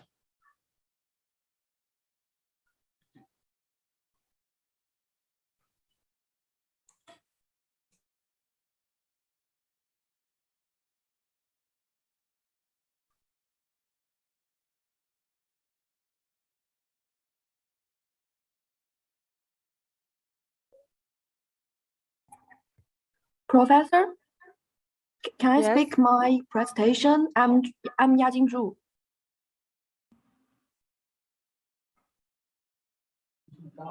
Oh, yeah. I will just welcome our technical session chairs. Okay, hold on.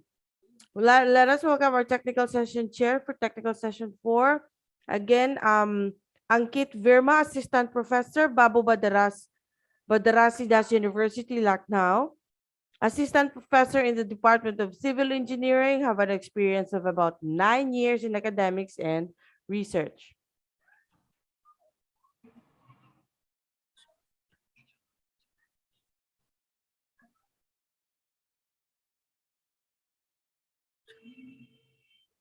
Hold on. From 2013 to 2014, he has served as an assistant professor in BIET Lucknow. Thereafter, from 2015 to 2018, he served in GITM Lucknow.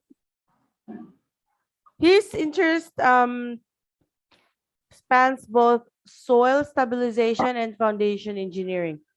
Much of his work has been on improving the bearing capacity of soil using modern techniques such as geotextile, geonets, and geosynthetic clay liners, geogrids, and geotextile tubes, and etc.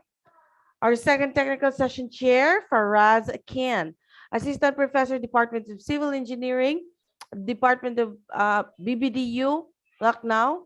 Mr. Faraz Khan is working as an assistant professor in the Department of Civil Engineering at Babu Banarasi Das University, where he has been a faculty member since 2015. He completed his MTech and BTech at Integral University. He has an experience of 7 years in academics and research with more than 20 papers in various national and international journals. His research interests lie in the area of reinforced concrete, building materials, and concrete technology ranging from theory to design. All right. Welcome our technical session chairs. And now I would like to invite our first presenter, inner dimension detection of open and buried crack in asphalt pavement based on Rayleigh wave method. Yajingzu, go ahead.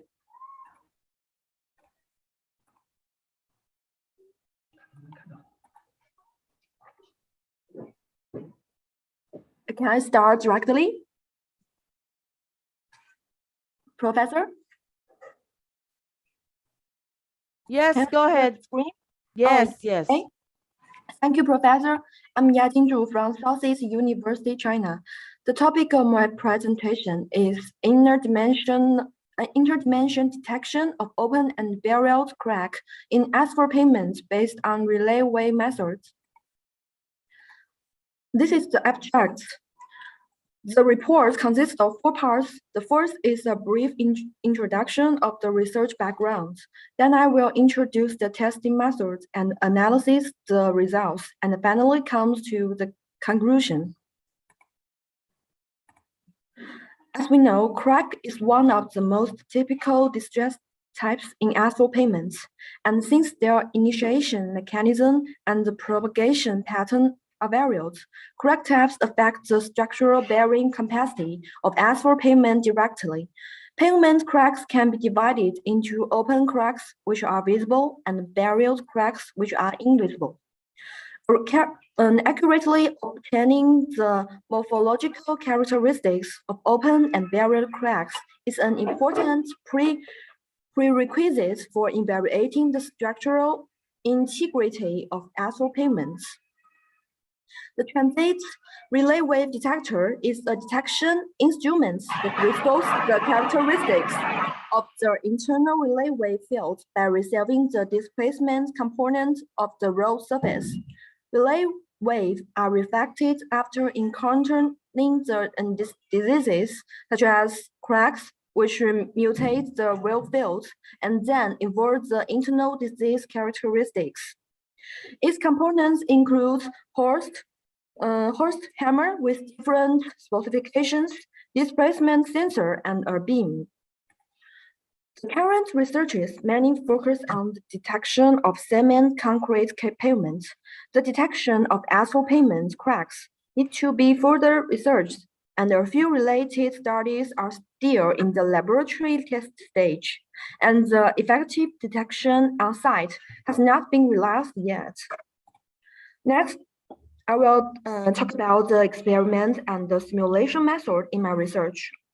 In the finite element model, the visible vertical crack was set as the midpoint of the model surface, and its shape was rectangular with the length of OVC and the width of WC, which can be changed in following simulations.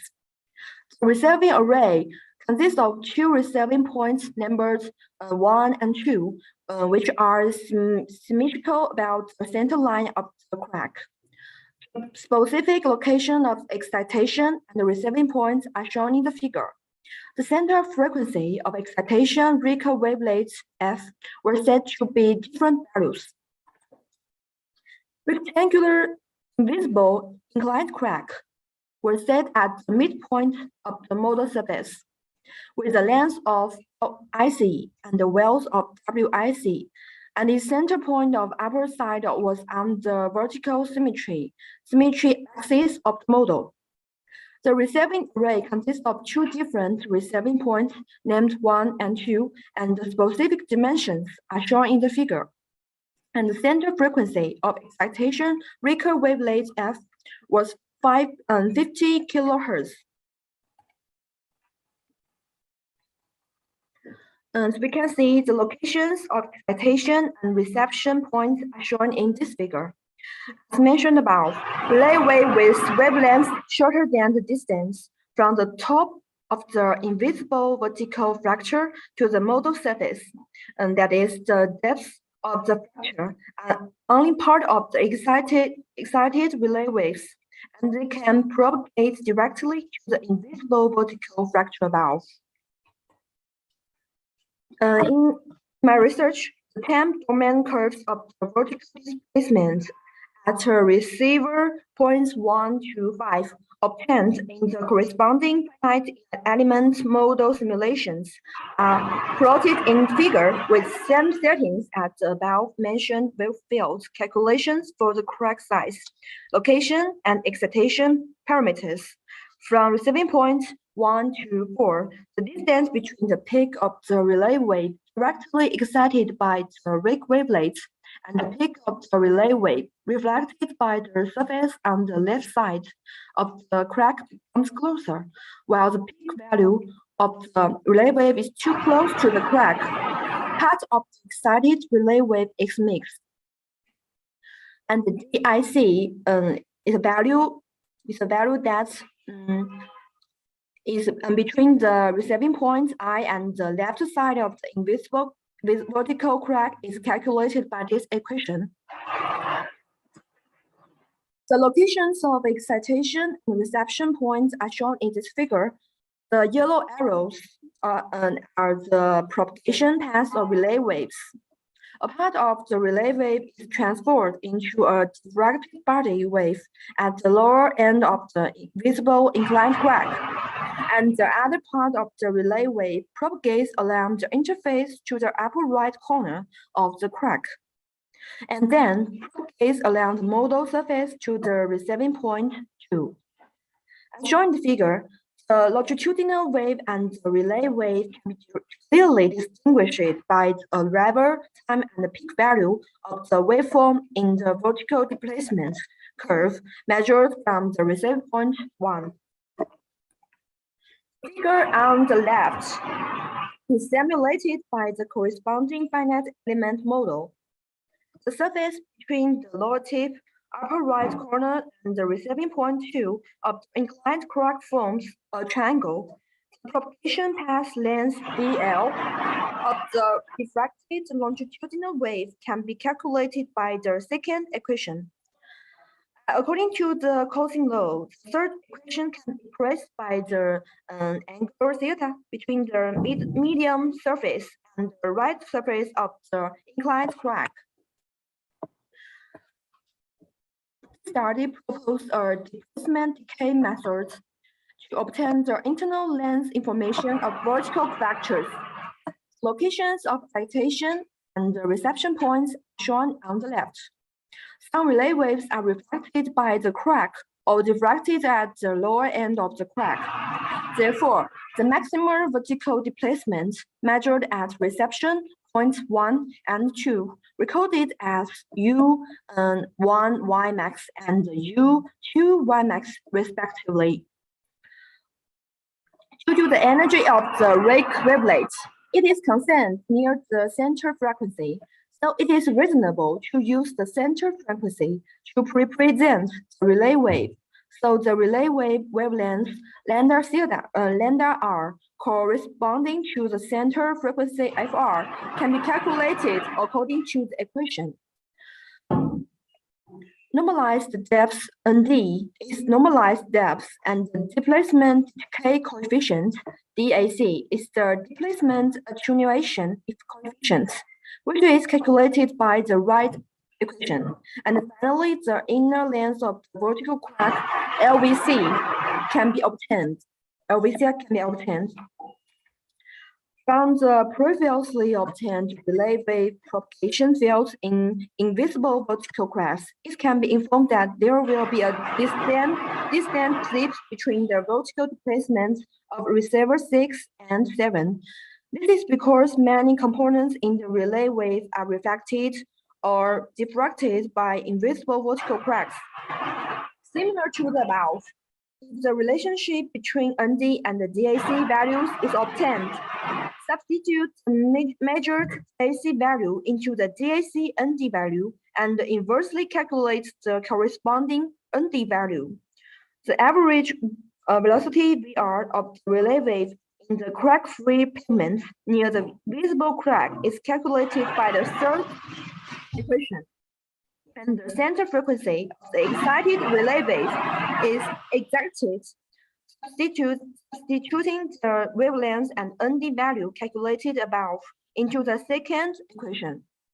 The burial depth HCS of the invisible vertical cracks can be obtained. The test result and the attenuation correction of two cracks are shown in this table. The attenuation corrected displacement attenuation coefficient, that is ICCEASI, can be defined by this equation, and the results are shown in this table. The two cracks were called after relay wave testing to obtain L and VC. Values are shown in this figure. Therefore, through the above analysis, we can draw the following conclusions. In isotropic elastic pavement medium, original excited relay wave, reflected relay wave, original excited and diffraction body waves can be distinguished gradually. For slender vertical cracks, crack width and length have little influence on the values on DAC and D curve. Some different methods show high accuracy in the testing of visible inclined crack in isotropic elastic pavement medium. Influence of the heterogeneous of the asphalt pavement should be further researched. That's all, thank you. It will be highly appreciated if you offer any suggestion.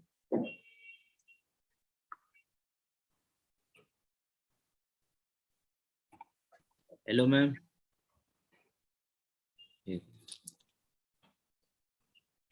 Hello. Are there any questions? Hello, ma'am. Yes. Ma'am, please take mine because my presentation tomorrow is my exam.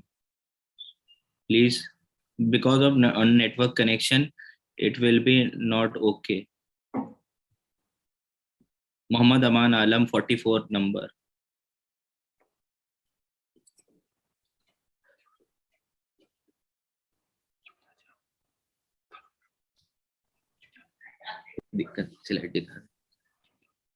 Go ahead.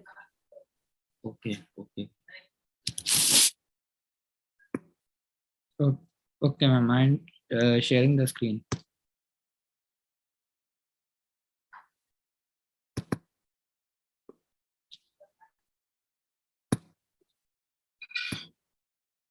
Is it visible? Is it visible? Yes, it is. Go ahead. My topic is evaluating the Have it on a slideshow mode. having on a slideshow. Ma'am, is it visible? Is it visible? Yes, it is. Go ahead. Thank you, ma'am. My topic is evaluating the impact of climate change on construction worker productivity safety. Project under the guidance of Muhammad Asim from Integral University. Abstract, the literature potential impact of a climate change on a health of an outdoor worker had received attention of all in a sub-Saharan African desert. Aside from the direct effects caused by the extreme heat exposure to a health worker, which are badly affected to the atmosphere, hazardous chemical and vector-borne disease. In addition to reduce water capacity in a heat exposed job with continuity rise and hinder economic and development in such countries. Literature review. I have taken the literature and narrative view of previously published literature was undertaken a generated data supported by a development of a work. The research Prisma flow chart guidance to identify the relevant materials of the intrinsic in the study to identify scholar Medline web of a science database 2002 to March 19 for studies that assign the impact of a climate change on the worker health and productivity.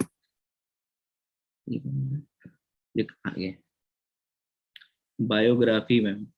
At the turn of the century, urban areas, especially in the underdeveloped and developing countries such as those in the sub-Saharan Africa, witnessed in a sudden surge of movement, rural settlement into urban areas in the search for better living condition. Temperature across the African continent are expected to increase faster than the global average, while mean and annual precipitation is projected to decrease in and around the Mediterranean and north and south part of the continent. And description: the cost of the effect of a climate change is steadily increasing, putting a strain on the building and infrastructure around us. Sustainability efforts are being enacted every day to help these effects. One added bonus: they are generated job growth, positively affecting the economy while helping the battle the effects of climate change.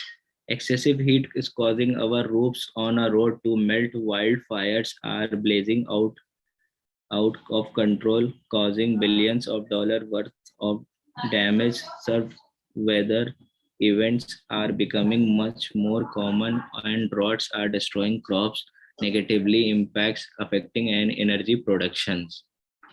Extreme weather such as flood, landslides that are badly affected to a climate. Biological hazards: the climatic conditions such as rainfall that are badly affected to a atmosphere. The most construction workers are facing outdoor workers are facing emergency responses, construction worker and healthcare workers. Indoor climate: high rise temperature increase the need of a climate for the control. Building related to the illness, sometime related to indoor air quality, especially the building with the air containing water damage or energy efficient tides. Building with a microbial contaminated humidifier or air handles that use bioslides. Occupational health hazard and effects related to the climate. These are the links between prevailing climatic factors and occupational health hazard that can be associated to the climatic condition, like hazard due to the climatic and their effects on vulnerable outdoor groups, as well as the alignment associated with the occupational exposure to the excessive heat have been identified. These include heat associated self-reported nausea, vomiting, painful muscular due to outdoor activities that the construction worker facing that much of problem: vomiting, paining, muscular spasm, confusion, and dizziness, and fainting, hot, dry skin, and self-reported heat strain according to the previous studies. Caused by the human and impacts on the earth weather patterns. They have been the previous period of climatic change, but current changes are more rapid than any other event in earth history. The emission of a greenhouse gases that are damaging to the atmospheric pressure: carbon dioxide, methane, burning fossil fuel, and energy uses. The most of these emissions are agriculture or steel making. The temperature rising is also affecting day by day by climatic feedback, such as the loss of sunlight reflecting the snow cover and the release of carbon dioxide from the drought and stricken forest. Collectively, these amplify global warming. Conclusion from the studies considered: the relevant data intensify the extreme hot weather condition due to the climate change, extreme workplace to heat exposure, and the abandonment of the workplace. Ill healthy and injury will continue to present challenges in the developing countries located in the tropics and the globe of a large, especially to include climate change policy need to take into consideration micro level adaptive capacity and varying between groups, communities, and individual will rely on the vulnerability level and resilience and resource availability. These are the references which we taken from the guidance of Google Scholar, climatic condition on ecosystem, or WHO guidelines who are prescribed WHO regional office for the Europe, Geneva, and Switzerland 2008. accessed by on 10 April 2019 available. The Thomas F. and Sagel and Morton K. Hiscock and Debledge M.H. extended the impact of climate change on a health and well-being environmental science policy 2014-44 is to 271 278. Thank you. Thank you so much for that presentation. And Hello. now I would like to invite our next presenter, fly ash-based geopolymer Thank you, concrete, a ma'am. review. Mr. Balamurali.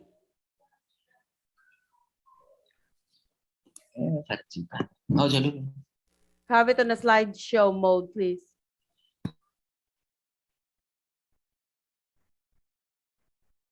Proceed. Yeah, thank you, ma'am. Good afternoon, everyone. So I'm Balamurali. I'm working as an assistant professor and doing my research, and I'm going to present my review paper on the title of fly ash-based geopolymer concrete. And this is my biography of my project guide and myself. We are working in the field of mud-based technology, and also now I am working in the field of concrete technology and doing a project in the field of geopolymer technology. And this is my abstract. We know that the urbanization increases the demand for the modern building constructions. These two are increases the need of cement, and also the concrete plays a vital role in the construction industry. So the industry is also producing an enormous amount of the cement, so that the production of cement it emits a large amount of carbon dioxide that is very harmful to the environment. So now what I suggest, it is already it is suggested by our researchers by the geopolymer concrete technology. The concrete can be used without the cement, with the addition of the waste material which is generated by the industries, which is fly ash, ground granulated blast furnace slag, and then rises as quartz powder, etc. So these materials are added together with the alkaline activated solution so that we can make a geopolymer concrete. So this can be helpful to reduce the production of cement as well as to reduce the CO2 emission. So this paper is mainly reported the various types of binders which is used in the geopolymer concrete and its physical and the mechanical properties, including of its curing method and concrete mix designs are reported. So this is my introduction. We know that as the concrete is the most plays a vital role in the world for producing this urbanization and then shelter for all. So the cement concrete is prepared on the site, or it may be supplied by the ready mix concrete agencies. So nowadays this cement concrete is also the plain cement concrete, and the Portland cement is also not environment friendly because of that it produces equal an amount of the CO2 gases, so that we are avoiding to use this kinds of a Portland cement into our construction. We are using geopolymer concrete technology, and also we are using that industrial waste material as a useful one for making the environment friendly. So the term, we know that the geopolymer concrete, it is introduced by Joseph Davidovich in the year of 1978 by the geopolymer material, and the alkaline binder solutions are added together and plays a main constitutions to form the geopolymers.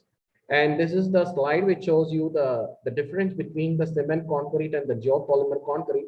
So generally the cement concretes are made by the basic materials of the cement, fine aggregate, coarse aggregate, water, and all these are proportioning and then mixing, and we are preparing, and we are curing for a longer period of 28 days of maximums, and then the samples are ready for the use. So now in the geopolymer concrete technology, so we are replacing the cement with the clay, fly ash, GGBS, and all other sources which is available from the industries as a byproduct, and also some of the products which is obtained from the agro waste also. So these materials are used as a binder, and it is added together with the fine aggregate, coarse aggregate, and instead of water we are using the alkaline solution. In that sodium hydroxide and sodium silicate solutions are used, and these two are taken into proportions, and the concrete samples are made, and the samples are cured in two ways. One, it is cured in the oven at a temperature of 62 70 degrees Celsius for 20 to 48 hours. So in the ambient curing of the same sample is cured, there is no need of oven. The sample can be prepared up to 7 to 28 days of time. So finally, we can also prepare the geopolymer concrete without cement.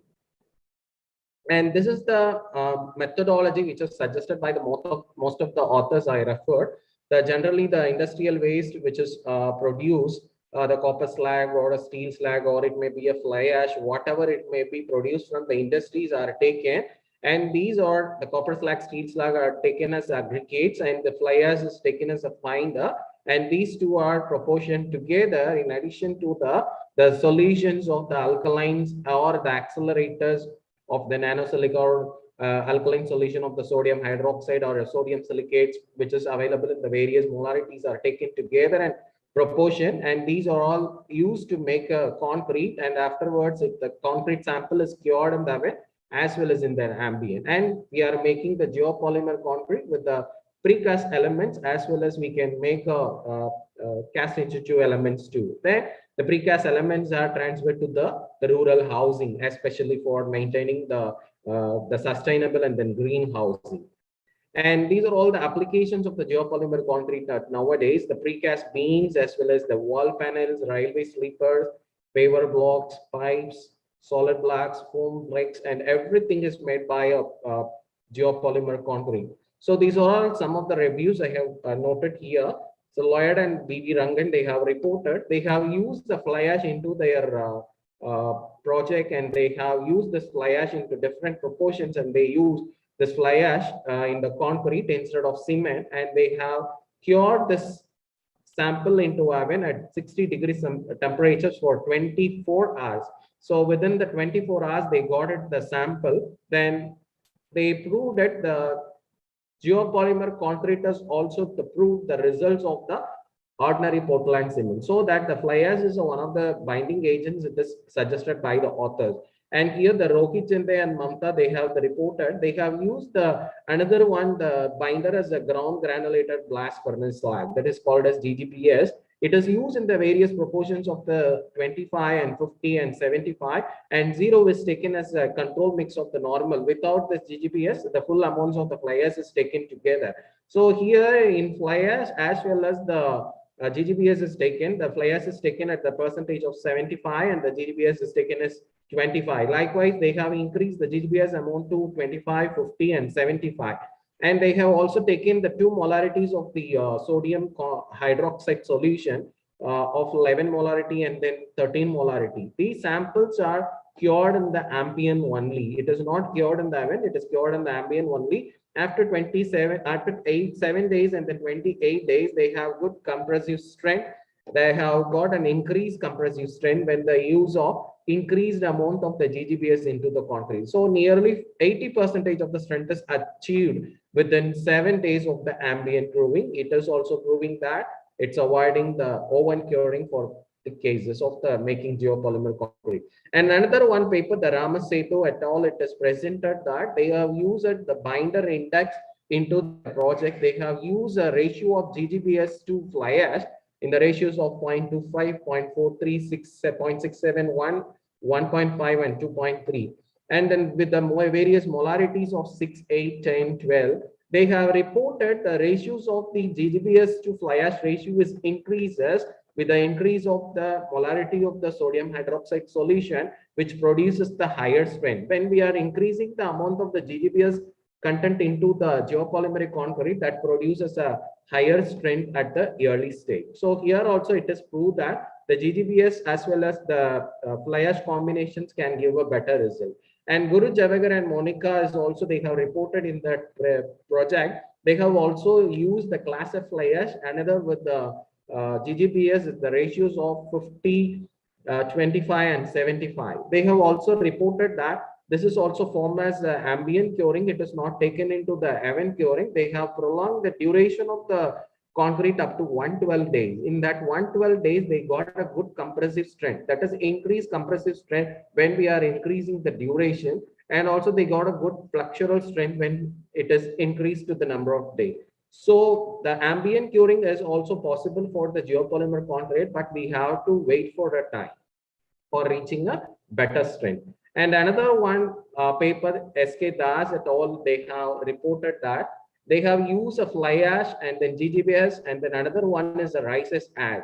And they have used the coarse aggregate, fine aggregate, alkaline liquid, or the constant, and they have modified the ratios of fly ash, GGBS, and then RHA. Here also in the fly ash, RHA content are varied, and they have maintained the GGBS content, because from the previous paper it is observed that the GGBS increase of the GGBS produces the result. So that here they have maintained the GGBS content. In that also they have got a good compressive strength when the proportions of the fly ash and then rises ash are increased. So likewise they got it in the S1 is taken as the normal proportions because the RHA is absent in the first sample, and later in the other sample they have increased the RHA content, rises ash content, so that the rises ash also it gives one of the binding property, so that they could observe a higher results in the S3 compound, and thereafter there is an increase of the rises ash that reduces the strength,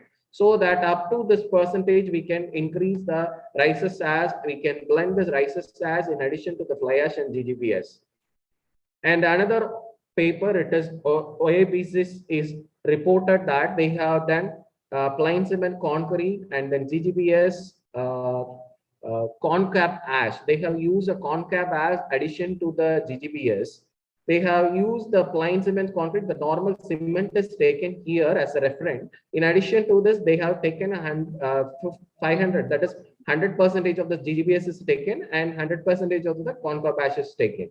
So similarly, in all the proportions are, the rest of the proportions are maintained as common, and they have used the sodium silicate to hydroxide ratios of 2.5. In that also it proves, then after the samples of 28 days to 90 days, it proves the results. It shows the target strengths which they have targeted here as a 40, but in the all the ratios of after 28 days, it reaches more than 40. So from that, it is observed that we can use this concave ash also into a geopolymer concrete as a one of the binder. And in the same study also, they have suggested that the flexural strength is also increases. Just you can compare with the basic property of the is 5 MPa, but in all other properties are increases without introductions of the fiber. So that the concave is also consists of the sum of the fibers, which help us to increase the tensile strengths too. So the concave ash, in addition to the GGBS, which produces a good binder in the geopolymer concrete. And another one paper, there's a Mahindran and the Arunachalam, they have reported that they have used a copper slag as a fine aggregate into their study. They have used 100% of the fly ash as a binder. In this, they have used a sand in the various proportion. In addition to the copper slag is replaced as a 10, 20, up to 50% of the copper slag is replaced. While we are introducing, because the copper slag is one of the industrial waste that could be used instead of sand, so that we can prevent the natural use of natural resources into construction field, so that we can they have introduced this copper slag into the geopolymeric concept. They have developed the various mixed designs of M0 to M5, and they have used two kinds of the curing method. One is a oven curing and another is ambient curing. In both the methods, they got a good results compared to the initial one. Without copper slag, it is 28.24 Newton per mm square. But when the introduction of the copper slag into the concrete, geopolymeric concrete, the compressive strength is increases. Likewise, the tensile strength is also increases. So whatever it may be, the hot air curing and then ambient curing, that hot air curing is reaches the strength at faster rate than the ambient curing. And this is my conclusion. The geopolymer concrete has an excellent properties, and it is well suited for manufacturing precast concrete products that are needed in the rehabilitation works. And also the cements can be replaced by the various binding agents, which is fly ash, GGBS, rices ash, concave ash, and also it helps the reduction of the carbon dioxide emission during the process of cement production. And also the strength of the fly ash and then GGBS based geopolymer concrete, which increases the molarity, that increases the strength of the concrete also, which helps to increase the compressive strength of the concrete at the faster rate. And the increase in the rates of GGBS into the concrete, that increases the strength also. When we are increasing 100%, we are replacing GGBS, that lead to some workability properties. That affects some workability property. And the GGBS and concave ashes combined, that also bring a good and better results in the geopolymer concrete. The oven cured geopolymer concrete attains its full strength at the faster rate, but the ambient curing reaches after a longer time. But it is suitable for in situ concreting. The fly ash content at the natural strand in the geopolymer concrete can be replaced by the copper slag, and it shows the best results. So the blended fly ash, concave ash, GGBS, rice ash can be used as a binder, and copper slag can be used as a fine aggregate in the geopolymer concrete. So this is my outcome of this the studied paper. This can be reaches the three kinds of the benefit. One is the environmental benefits. It reduces the greenhouse gas emissions. It reduces the disposal of industrial waste into the landfill, and it reduces use of the natural resources. And another one, it is an material-based benefits, or improve the strength of the properties material, and it is an eco-friendly material, and we can generate the sustainable building material. And the cost-wise, then economical aspects, it's reduce the cost of the raw material which is used for the construction. It increase the revenue from the sale of the industrial waste, and it's savings by using the sustainable material in place of convenient materials. These are my references. Thank you.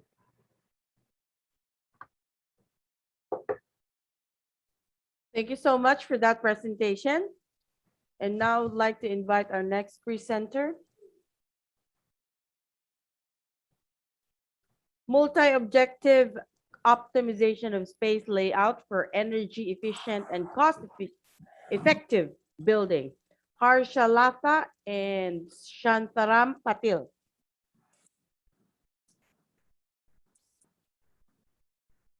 Hello? Hello. Yeah, I'm Greenman. Good afternoon. Go ahead. Is it visible? Yes, put it in a slideshow mode.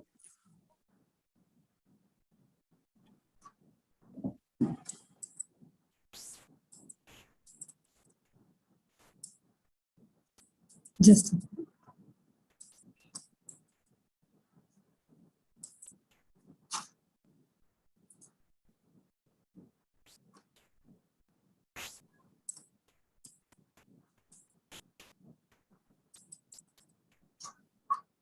Is it in a slideshow mode, ma'am? No.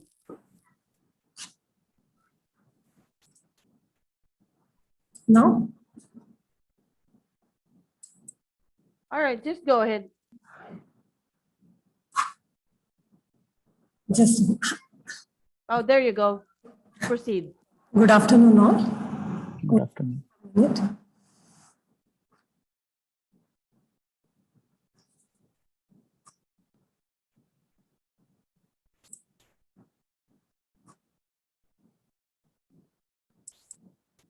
Hello? Yes, ma'am, just a minute. It is going on automatic mode.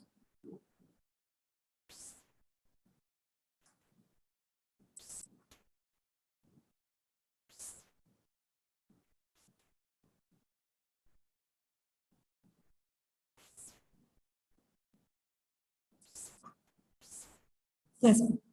Good afternoon.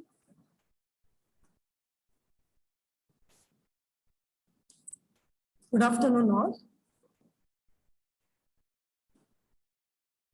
Good afternoon, all.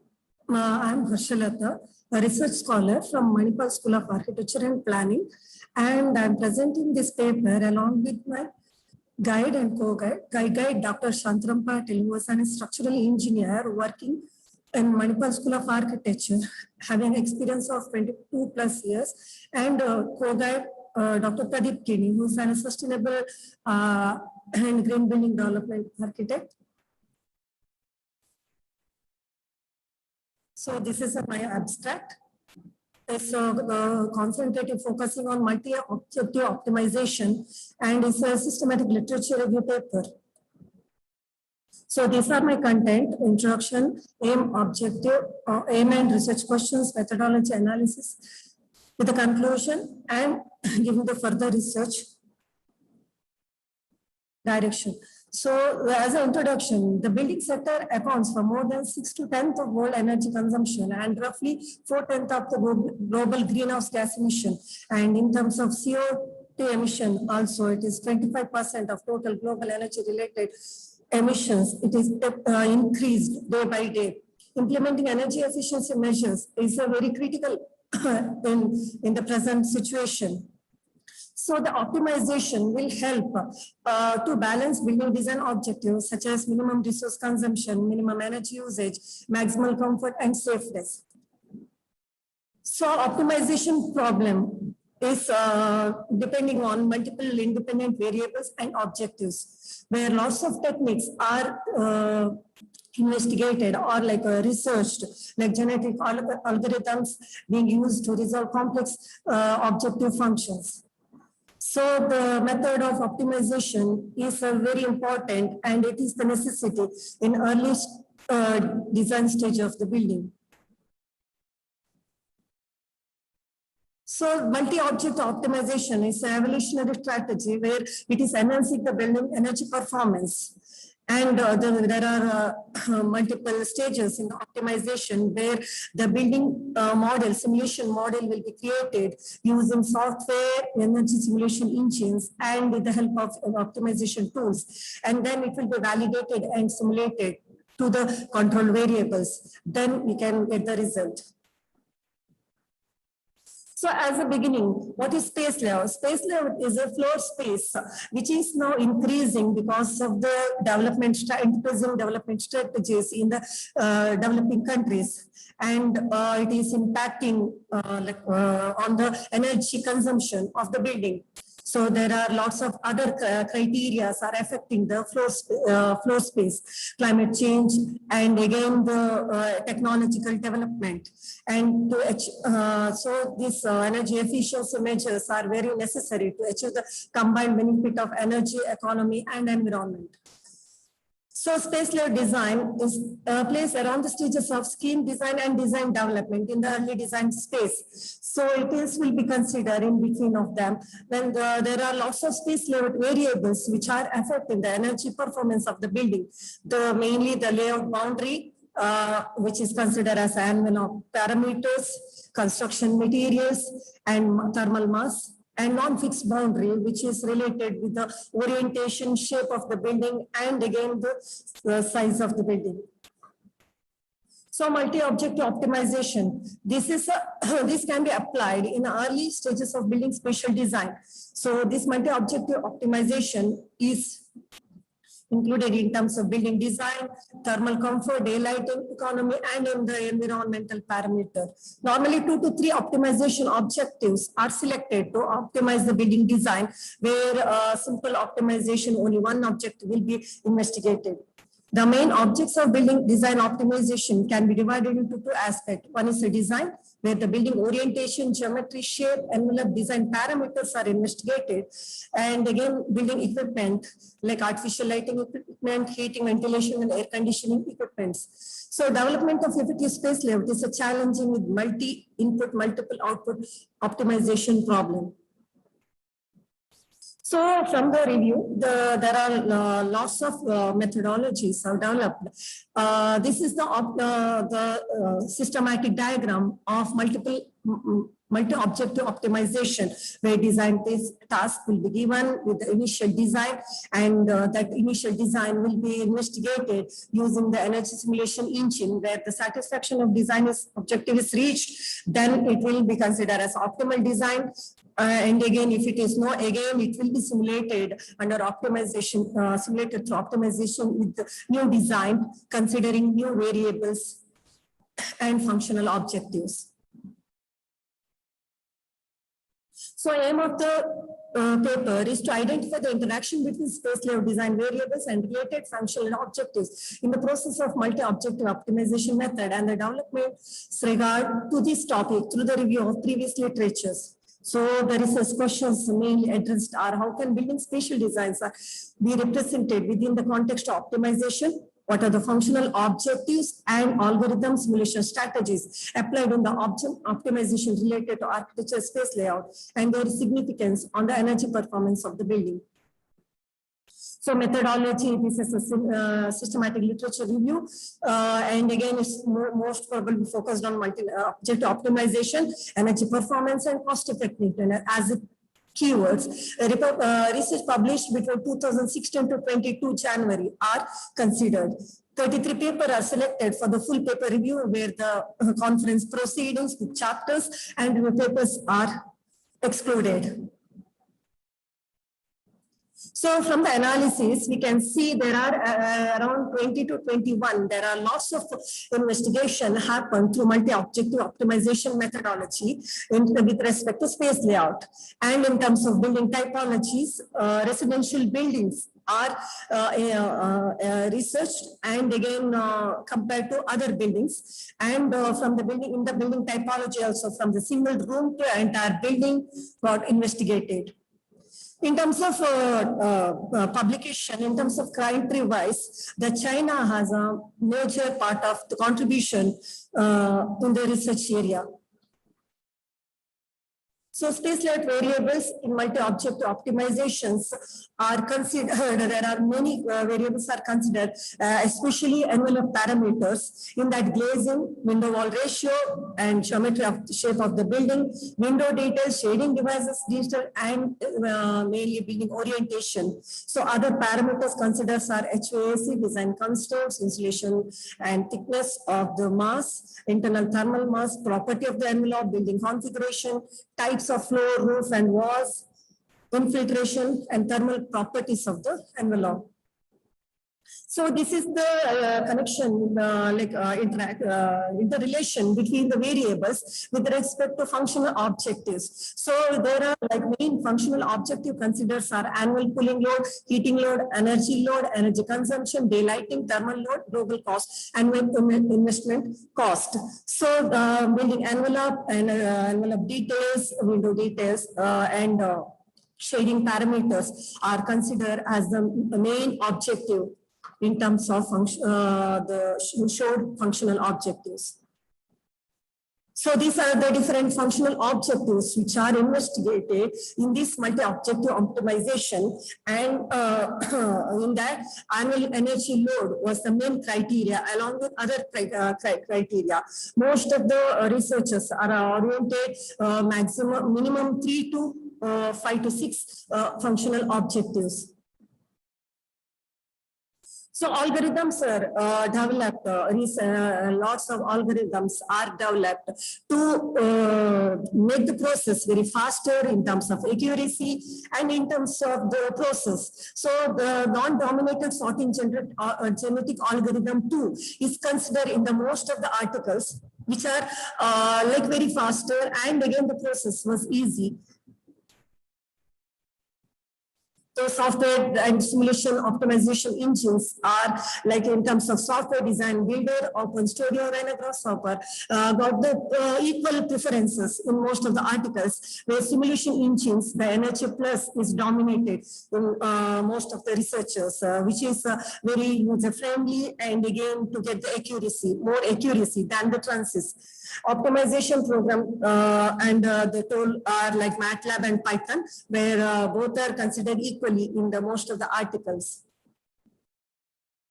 So conclusion is that's the significant growth in the construction industry over the last 5 to 6 years. So space variables are considered most of the energy efficiency building in terms of investigating on the energy performance. There is a need of integrated strategy for optimizing both spatial layout and building performances. So more research is required on this field. So in the significant work done on building algorithms and software to improve the art of establishing energy efficient design, which is leading to sustainable architecture.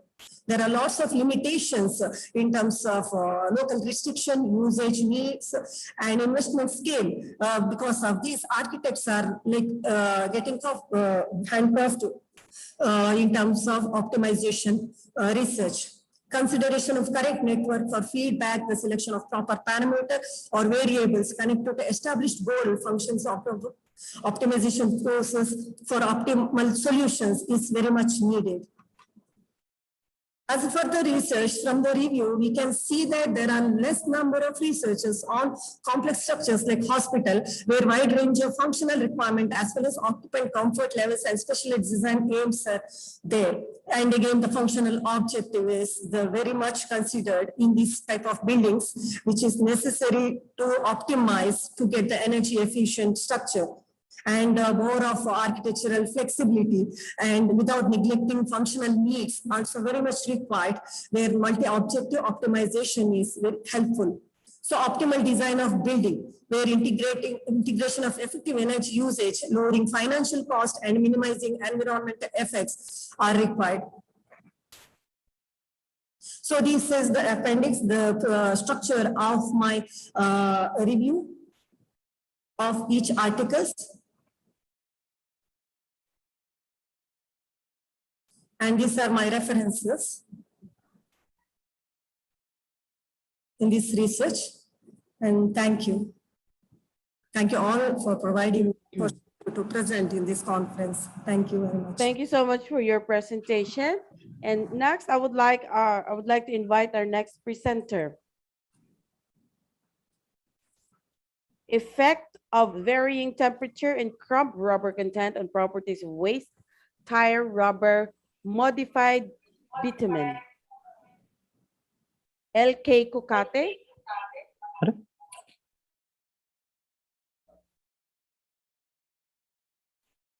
Co-author Dr. Damgir.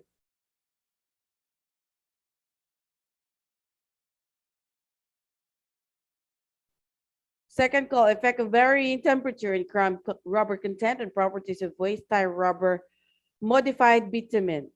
Author LK Kukati. All right, next, I would like to invite application of ERP system for implementation of labor welfare. Sachin Nalawade. Hello, am I audible? Yes, you are. Please proceed. Thank you.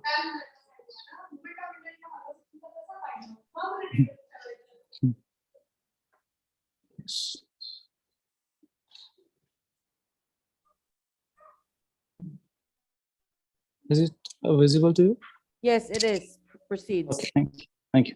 So here I am, Mr. Sachin Nalawade, Assistant Professor in DY Patil College, Akode, and here with me a fantastic guy, Dr. Atul Kulle, who is an Associate Professor in Dr. DY Patil Institute of Engineering, Management and Research, Pune.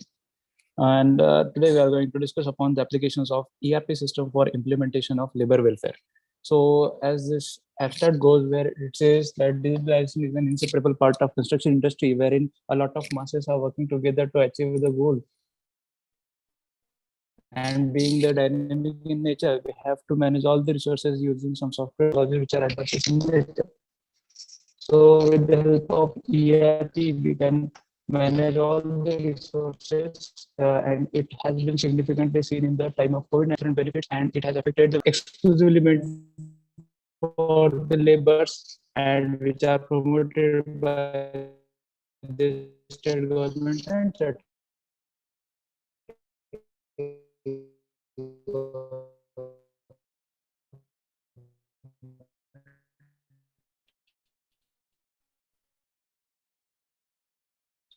Hello.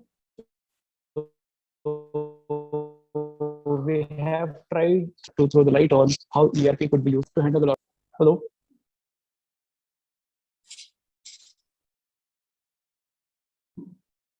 Hello, can you hear me?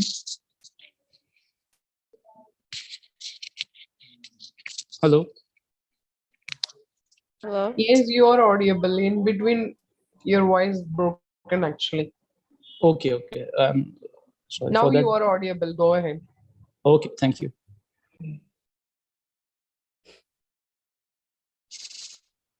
So I was discussing about how ERP could be used so as to get the welfare and of unorganized laborers which do not have the data registered. Throw light on how ERP could be used, and there has been a lot of papers and research which has been carried out of which these are the significant literature reviews which throws the lights on the importance of ERP, which could be used for construction sector. Different authors have tried their best to put efforts into understanding how this ERP could be used for generating the data and which could be used in turn to get the welfare for the laborers which will be working on the sites. Many of the time it has been observed that collection of this data, manipulation and analyzing this data is difficult. So these are the papers through which we have got the valuable information. In order to reach up to the objectives of our research, we have formulated this particular methodology where first of all we have started to studying the labor welfares which are there for different states. In particularly for this paper, we have taken the case study of state of Maharashtra. Comparative studies of HR module, we have tried to do the comparative study of different HR modules which are present across the literature review, and then customization in HR module for better implementation of welfare schemes. When we had gone through the studies of welfare, we have come to know that there are a lot of provisions which has been made for unorganized construction laborers, and there are exclusive laws which has been made, and there are some you can say welfares which are meant for the betterment of unorganized labor, and these are the names of the act which could be helpful for the laborers which are working in different states. So this is what the statistics says, that till date there is a less amount which has been utilized for the implementation or for the welfare of the particular laborers. In this particular picture, you can see out of 100%, only 3.36% amount has been utilized, and approximately 96.64% percentage of amount has not been used for the different welfare schemes. Just to remind you that these welfare schemes are very much valuable in case of accident, in case of injuries, or in case of any insurance which when a situation demands in case of accidents or mishaps on the sites. So we had studied, and it has been seen that a very less amount out of the welfare amount has been used. So there are different case studies where we have used ERP like heat office and different modules in the same company which will record, monitor and analyze the data of the different workers which are working on the sites. So from the all angles, we have tried to study the HR modules so that it could be efficiently integrated for the welfare schemes in order to automate the process of implementation. In order to customize our own system, we have used this heat office ERP module, which has been an integrated part of any buildings or any company's ERP. From this, we can conclude that it is expected that the project study will enhance the current practice of implementing welfare schemes, and it will be helpful to integrate the welfare schemes which has been given by the state government, and it could be effectively used for collecting, sorting and analyzing the quick processing of the schemes. Also, due to huge database, tracking of the process will be laborious one, but it will definitely help, and it will lead to improving the productivity, safety standards and living standards of the laborers. So this is what we had for our project. These are many questions. Thank you so much.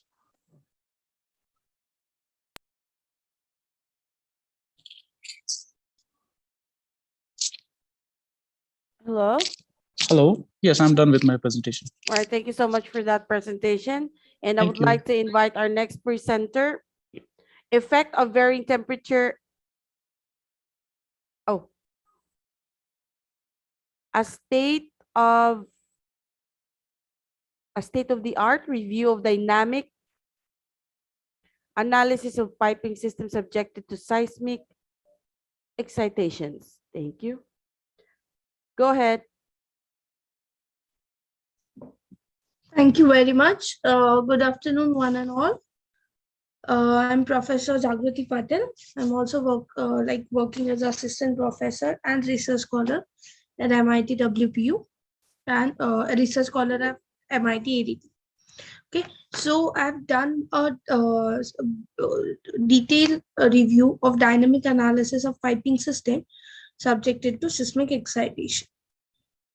So I'll start my presentation. So basically, piping system is nothing but it is a mean life cycle which is used to provide for any of the industry, production plant, maybe it can be a nuclear power plant and other industry, we can say production plant. So in this, if we have understood that each and every piping system or each and every single pipe is carrying high pressure, okay, and when we are designing such piping system, we need to give them supports, okay. So such supports are known as pipe racks, okay. So in piping system, each and every load is transferred to the support and pipe racks. So pipe racks are mainly made up of two materials, either steel or RCC.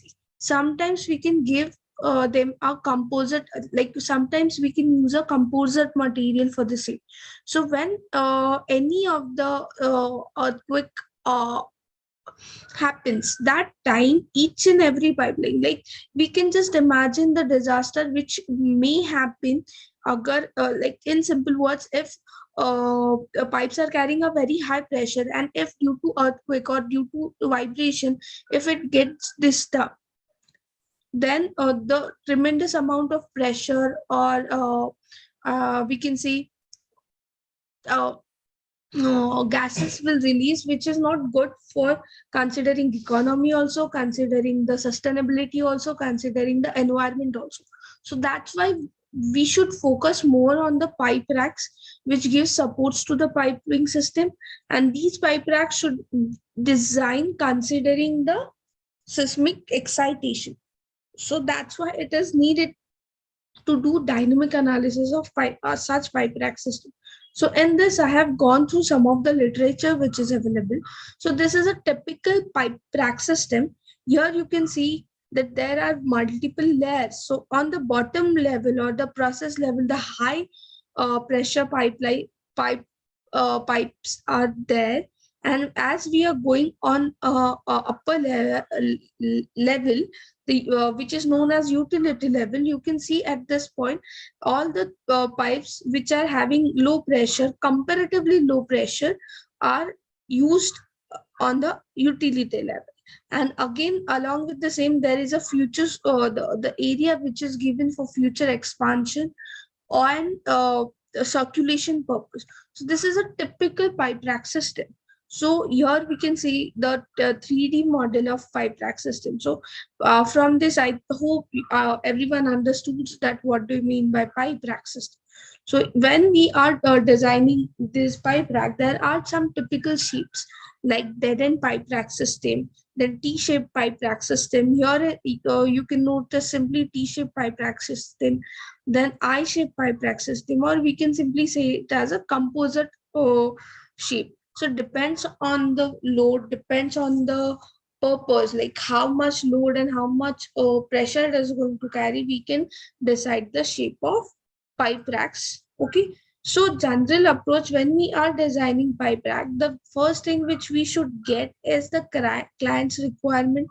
On the basis of client requirement and the basis of load conditions, economy, we can go for the pipe rack design. So when it comes to actual design, the loading which we are considering for pipe rack system are sustained load like dead loads, then sustained live loads, thermal load, dynamic load, and vibration load. So when we are considering these loads, there are some specific load combination which we need to follow. Okay, and these load combinations are there from in the Indian standard codes. These are available, but normally if we can see in industry nowadays, only a European code and American codes are followed. But the main challenge is when we are using when we are going ahead for designing of any such pipe racks in Indian scenario, we need to come up with a new combination. So that's why I have gone through some of the literature which was available. So the first paper was design of steel structural steel pipe rack.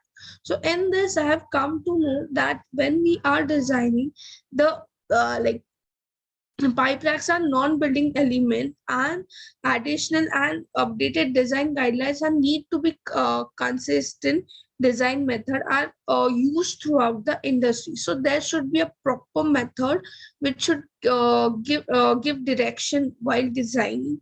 And the second, the paper in which is by Gogdemeyer, effect of torsional irregularities to structures during earthquakes. So in this, when we are saying about steel pipe racks, we need to understand that torsional effect is we have to consider. And the main pattern, if we notice for failure, so in this paper, the torsional irregularities have been studied by the authors. So it has been concluded that separating big building sections from each other. So same likewise, if we separate the pipe rack system, depends on their mass, so that at that time we'll get the less effect on collapse or damage. Okay. Then the next paper is study of torsional effect under seismic condition on building with irregularities. So in this paper, I have understood that torsional effect we are supposed to understand, which is, so considering the Indian parameters, there are the check given for torsional irregularities, which is also covered in the next paper also, that in 1893 torsional irregularities has been covered, but permissible limit is given, but not actually the process which we should follow to find out the torsional effect or torsion between the steel structure. Okay. Then the next paper was the effect of long duration earthquake on overall seismic behavior of steel structure.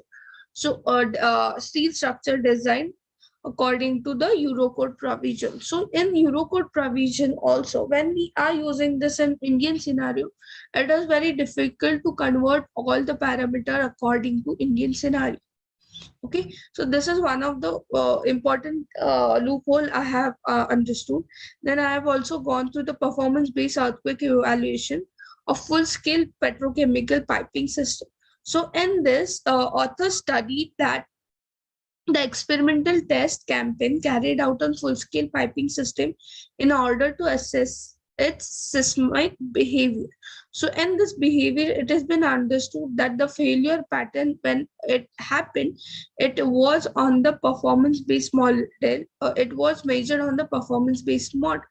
Then in the next paper, which I have gone through, is influence of rocking on the seismic response of high-rise building resting on the sliding bearing. So I have also, along with the pipe rack and piping system, I have also gone through some of the steel structure, because when we are saying about pipe racks, we are like, I have considered them as non-structural elements or non-structural buildings, but the behavior or to understand the failure pattern, I have gone through the some papers which focus on the building also. So in this paper, I have come to know that incremental dynamic analysis should perform to understand the response of that respective structure. Okay, and while going through all the papers, I have been understood that the very less literature is available on steel pipe rack installed with dampers. So the main focus is when we are concentrating on dynamic analysis for seismic excitation. Anyway, there will be a huge vibrations will be there, and to mitigate those vibrations, the dampers should provide so that we can minimize the vibration. So the work which has been done up to this point is on RCC pipe racks, considering the dampers, but considering steel pipe rack, very less work has been done up to this point. And next, I have also understood that considering limit state method for steel structure, no provision is made so far for torsional effects subjected to seismic excitation. There is a provision for permissible limit, but there is no provision for torsional effect. So this thing we have to understood considering Indian scenario, and torsional irregularities effect is considered in 1893.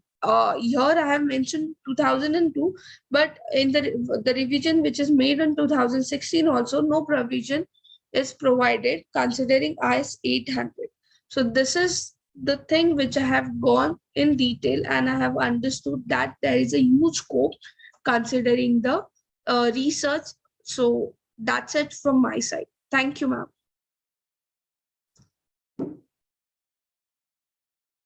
Thank you so much for that presentation. And let me invite the next presenter. Design and Analysis of High-Base Building Using Software by Mayur J. Hello. Yes, ma'am. Am I audible? Yes, you are. Proceed, please. This is Mayur, student at PS University, Bangalore. I'm here to present my paper on design and analysis of high-rise buildings using software. The co-authors were Spanna Murthy, Sagar Biar, both students at PS University.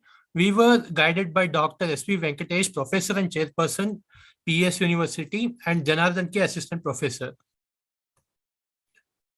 The introduction to my topic. High-rise building is defined based on the jurisdiction. In Bangalore, the high-rise buildings are considered to be 15 meters and above. High-rise buildings can be a solution for the high population density, as we can't expand the city further. So we decide to use high-rise buildings. The main design challenges faced by us are the wind loads and the earthquake loads. Linear static analysis versus P-delta analysis. Linear static analysis is a first order analysis, whereas P-delta analysis is second order analysis. Linear static analysis, it's a geometric linear, and which means there's no additional effect due to the displacement. Whereas in P-delta analysis, it is a geometric nonlinearitic effect, and additional effect is due to the displacement caused by the first order. Shear wall.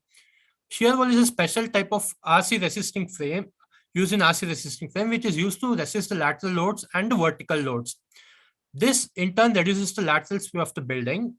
It provides large strength and stiffness, and this is done by transferring the loads directly into the foundations. Shear walls behavior depend upon the wall thickness, wall length, and the positioning in the building frame. Objective of the project. To find the effect of the height of the building on the story displacement, to design a building with shear walls, to analyze a building using linear static and P-delta analysis, to find the best position for the shear walls. The loads considered for the building: dead loads, live loads, and earthquake load. Under dead loads, self-weight of beams and columns, wall loads, parapet wall loads, floor finish, and the slab weight. Live loads consist of live load and partition load. Earthquake loads are in X and Y direction. Dead load. These are some calculations for the dead loads. So the total dead load is 1.5 kilonewton per meter square, plus the self-weight of the slab, plus the wall load, plus the parapet wall load, and the self-weight of beams and columns. Live load. We have taken the live load to be 3 kilonewton per meter square from IS 875 part 2, and the partition load as 1 kilonewton per meter square. Hence, the total live load is 4 kilonewton per meter square. Earthquake load. These are the seismic parameters that have been considered for the building. As the location of the building is in Bengaluru, we have taken it to be zone 2. And the zone factor for the zone 2 is Z is equal to 0.1. Response reduction factor is 5. Fundamental natural time period is 1.7 seconds. Soil type is medium soil, and the damping is 5%. All these were taken from IS 1893 part 1 2002. The load combination as per IS 1893 part 1, page 13, clause 6.3.12. There are a total of 17 dead loads, 17 load combinations, and we have not considered the wind loads. Building models.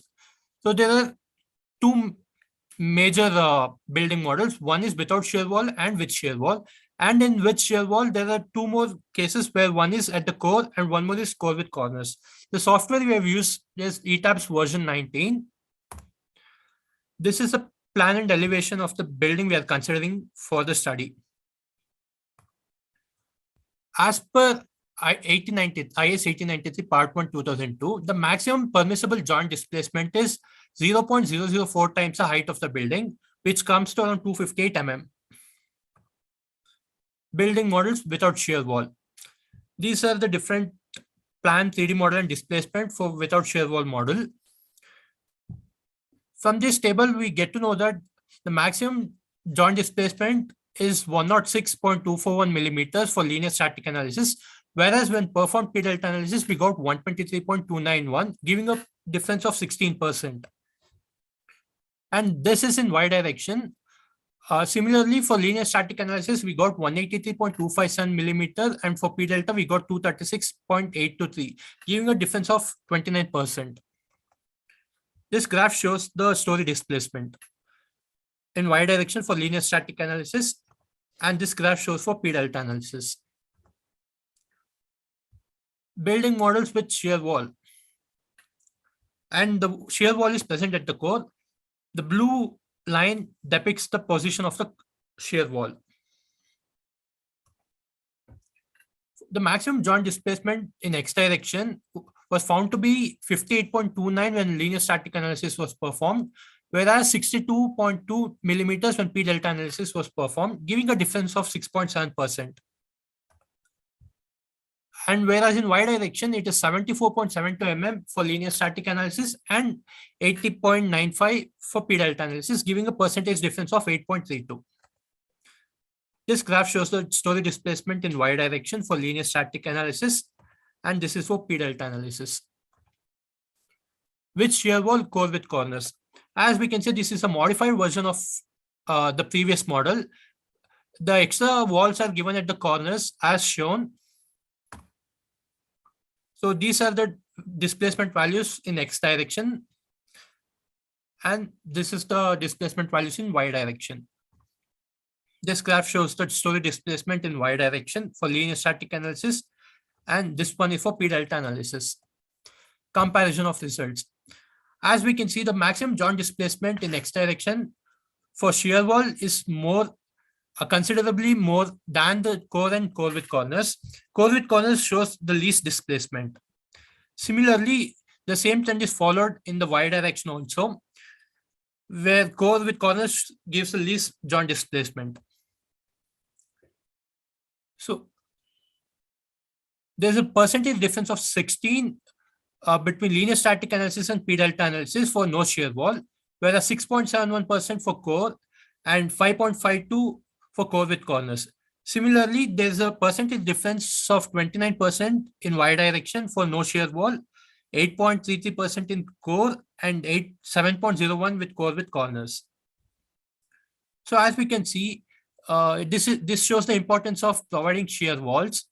There's almost a maximum reduction of 71.25% when shear walls are given placed at core with corners when compared to no shear wall. Conclusion. From the data we obtained, we can see that story displacement increases as the height of the building increases. Linear static analysis gave a lesser value than P delta analysis, showing that it's important to perform P delta analysis for high-rise buildings, thus considering the P delta effect. Shear walls proved to be a better solution for high-rise buildings, as it was able to reduce the displacement. The optimum location for our building was found to be core with corner system. These are the references we referred for our project. Thank you.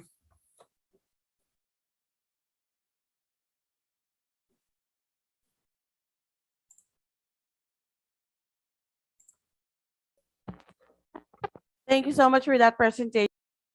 Next, I would like to invite paper about a review of overtaking behavior of non-motorized vehicles in mixed traffic on urban roads by Ankit Kumar Pathak.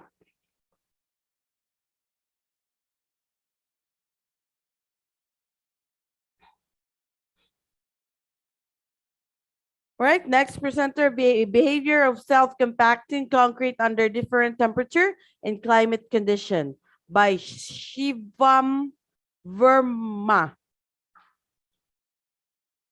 Shivam? Yes, ma'am. Am I audible? Yes. Proceed, please.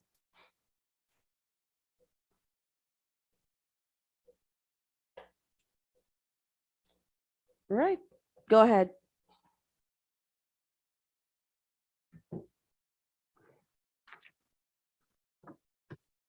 Hello, good evening, everyone. My name is Shivam Verma, and I'm the author of the today's topic. And my co-author is Mr. Bilal Siddiqui, Assistant Professor, BBD University, Lucknow. Today's my topic is to describe the behavior of self-compacting concrete under different temperature and different climate conditions. Self-compacting concrete is a fluid mixture. Self-compacting concrete is a fluid mixture suitable for placing in structure with congested reinforcement without vibration. Self-compacting concrete development must be ensure a good balance between the deformability and stability. Also, compatibility is affected by the characteristics of material and the mix property. It becomes necessary to involve a procedure for mix design of self-compacting concrete. Self-compacting concrete is certainly one of the most innovative materials used today by the construction industry because of its astonishing workability and low permeability. Since many of the structure were where self-compacting concrete is used, like tunnel lining, offshore structures, containment shells, and bridge deck, slab on grades, and etc.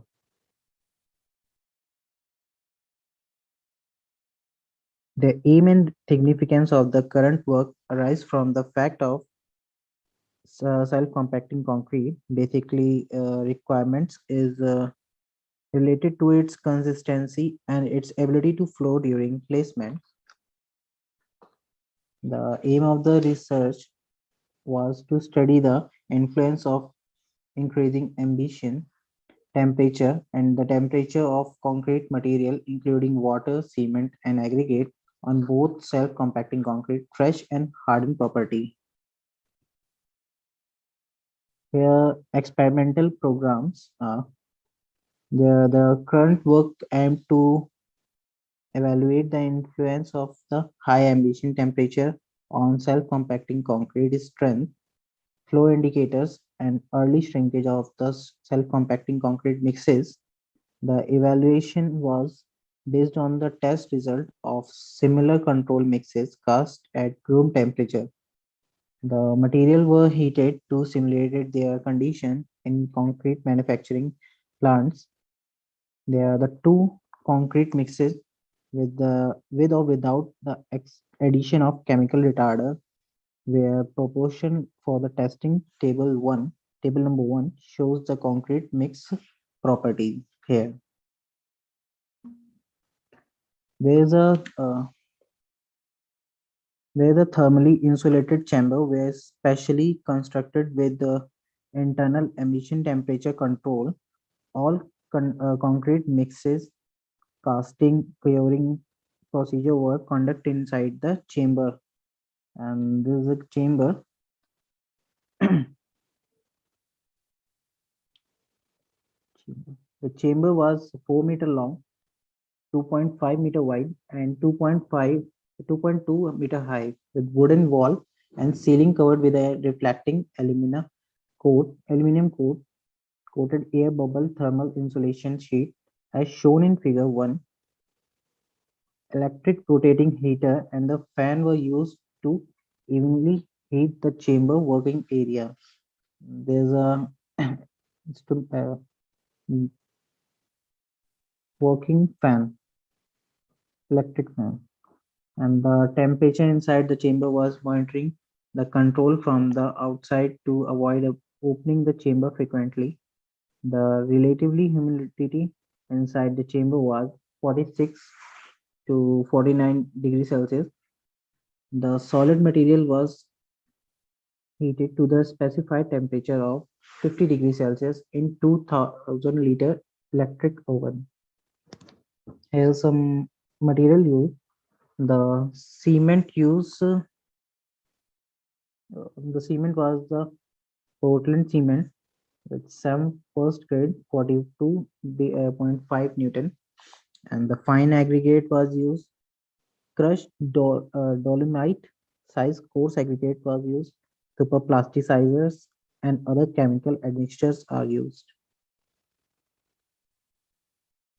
In this table, they are shown some the readings of test as self-compacting concrete flow and passing ability indicators and shrinkage for different and test codes. Immediating after mixing or after 20 minutes mixing and mix retempered after 20 minutes. There are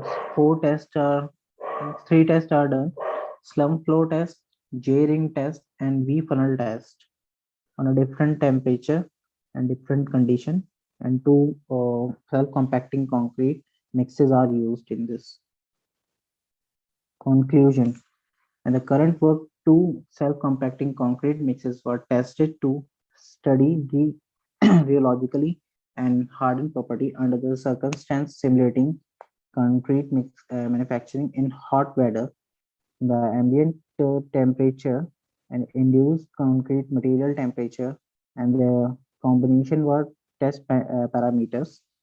The performance enhanced due to the cooling of concrete material to 25 degrees Celsius and the use of the retarder in one mix were assessed and quantified. Based on the experimental test result in simulating hot weather condition, the following conclusions were drawn, and there are some conclusion. The flow and the filling ability was restricted as the temperature increased. The flow rate was more adversely influenced by the increased temperature and delay casting compared to the slump flow diameter. In the same content, the initial flow diameter rather than the flow rate was satisfactorily restored by retempering after 20 minutes of mixing. The J-ring flow diameter and the slump flow diameter after 20 minutes were below the typical limit specified for satisfactory self-compacting concrete performance. On the other hand, the blocking step of V-funnel times T and T5 were exceptionally higher than the upper limit. Cooling the concrete constituent was sufficient to retrieve these properties to the desired limits, while the use of the retarder maintained the slump flow performance. Increased shrinkage in terms of height change was considerably increased due to the delay settling along for more plastic shrinkage before concrete setting. The use of the retardant and adverse effect of the compressive strength between 7 and 90 days in simulating hot weather conditions. Here are some references I have used for this research. Thank you. Thank you so much for that presentation. I would like to invite our next presenter. Review paper on design of traffic signals at non-signalized intersection using Webster's and LRC or IRC method by Pranav Kumar Pal. Yes, ma'am. I'm audible. Ma'am, audible, ma'am?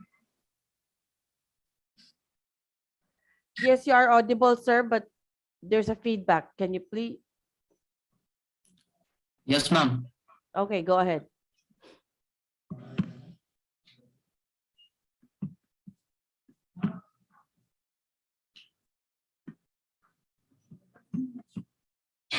Ma'am, my screen is visible? Not yet. And now? Yes, go ahead. Thank you, ma'am. Myself, Pranav Kumar Pal, and the author of this topic, Design of Traffic Signals at non-signalized intersections using Webster's and IRC method. And my co-author,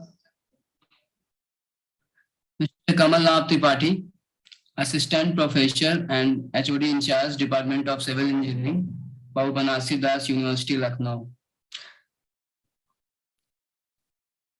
Content having the pattern like biography, abstract, description, literature review, conclusion, appendix. So biography, Mr. Pranab Kumar Pal was born in 1999 in Sankavir Nagar. He received his bachelor degree in civil engineering from Babu Banasi Das University, Lucknow in 2020. Now he is pursuing MTech second year in transportation engineering from Babu Banasi Das University, Lucknow. His research interests span both traffic studies, transportation materials, and complex transportation analysis. And my guide biography, he received his Bachelor of Science degree in mathematics from DDU University, Gorakhpur in 2008. He received his Bachelor of Technology degree in civil engineering from GBT University, Lucknow in 2011. In 2016, he received his master degree from Integral University, Lucknow. He joined BBD University, Lucknow in 2015 and is currently working as an assistant professor and HOD in charge. He worked at SMSIT Lucknow from 2012 to 2014 as an assistant professor. He has published more than 15 research papers in national and international journals. Now, abstract of this topic.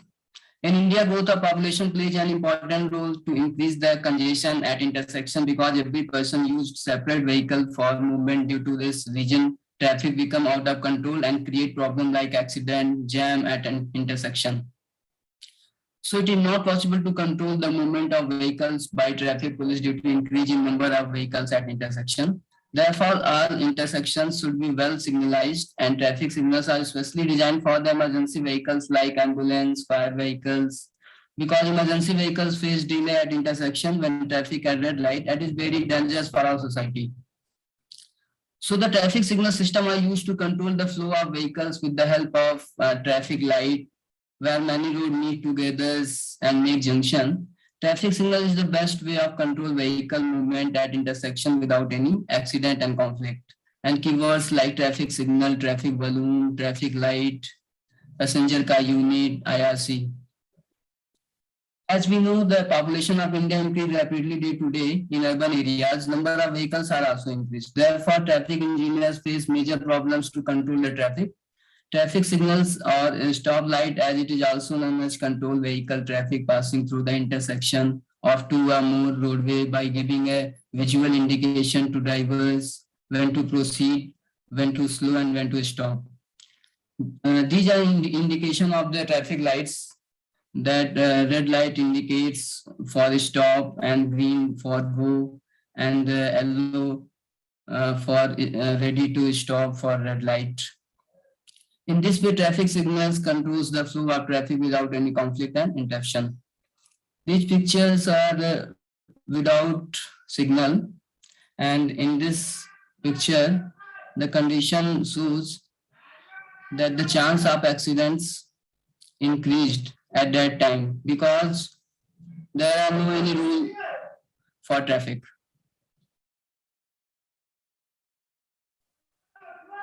The sign of traffic signals like red light for stop, amber light for slow, and green for go.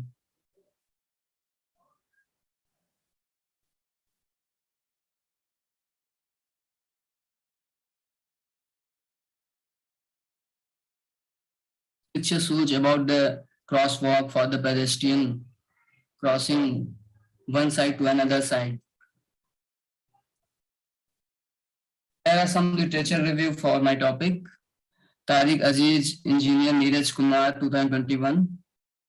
The purpose of this paper is to design a fixed time traffic signal control system for the intersection and to assess performance of the over time design system. It is compulsory for every vehicle to pass through a signalized intersection for achieve the best performance of intersections without any conflict. Traffic signals give instruction to only one lane user to move at a time, while other lane users are stop and wait for their chance by the indication of traffic light. Traffic signals are designed to control the flow of vehicles at intersection with the help of traffic lights and sensor and provide right way and also limit the stoppage time. Therefore, traffic signal installation is most important at each intersection for fluent flow of vehicles. Ogwen S. Sankar et al. 2018. In this paper, the design of traffic signals is done according to the IRC 93 method of signals designed by adopting maximum average passenger per unit on the intersection in every direction. In this paper, data are taken of Kunalia Junction, which is surrounded by 2 shopping malls, restaurants, corporate offices, etc. 3 bus stands are also near this junction. So there are a large amount of people and vehicles passing through this junction. Classified traffic volume, car, two-wheelers, buses, trucks are collected for the period of 12 hours, 7 to 19. In order to have entire day data and to identify peak and non-peak hours, the data was collected for the interval of 15 minutes for 12 hours for 7 days. The 15-minute data is then converted to 1 hour and to find the traffic volume in PCU per hour. The PCU values was converted successfully and the maximum 7 days average peak values was found to be 3582. The conclusion of my research topic is the conclusion of this paper is that traffic signal system increase the capacity of traffic flow and also saving the wastage of time without any accident and any interruption.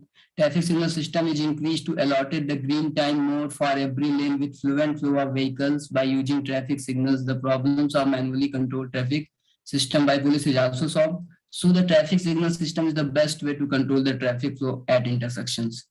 Good quality social benefit has been made through the application of traffic signals and the application result so that the traffic signal control will improve. These are the differences.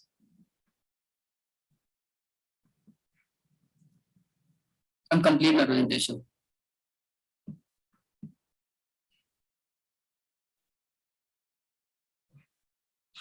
Hello. Yes, ma'am. You're done? Yes, ma'am. Thank you so much for that presentation. Now I will call on our next presenter. Review paper. Oh, a review on dynamic analysis of outrigger systems in high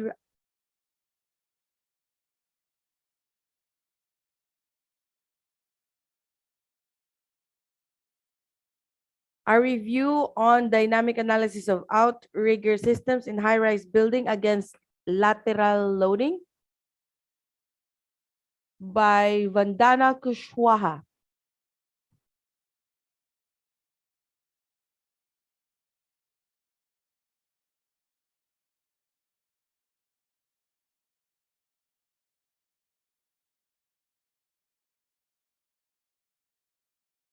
Coming up.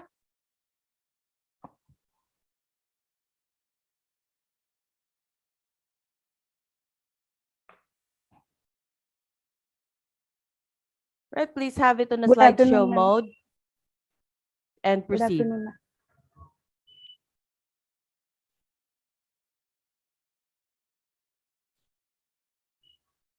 I'm audible, ma'am? Yes, you are. Proceed. My topic is dynamic analysis of outrigger system in the high-rise building against lateral loading. My co-author is Nitin Misra, ma'am, Assistant Professor, Department of Civil Engineering, Babu Banashi Das. My contents is abstract, introduction, type of outrigger system, lateral review, advantage, disadvantage, conclusion, and reference. Abstract. In this research, dynamic analysis of outrigger system was carried out for 60-story building having an overall height of 180 meters. First of all, comparison of performance between single and multi-stories outriggers of drawn. Then analysis was carried out on different outriggers such as XV, inverted V, and shear wall. Outriggers were placed according to the Tarrant theory.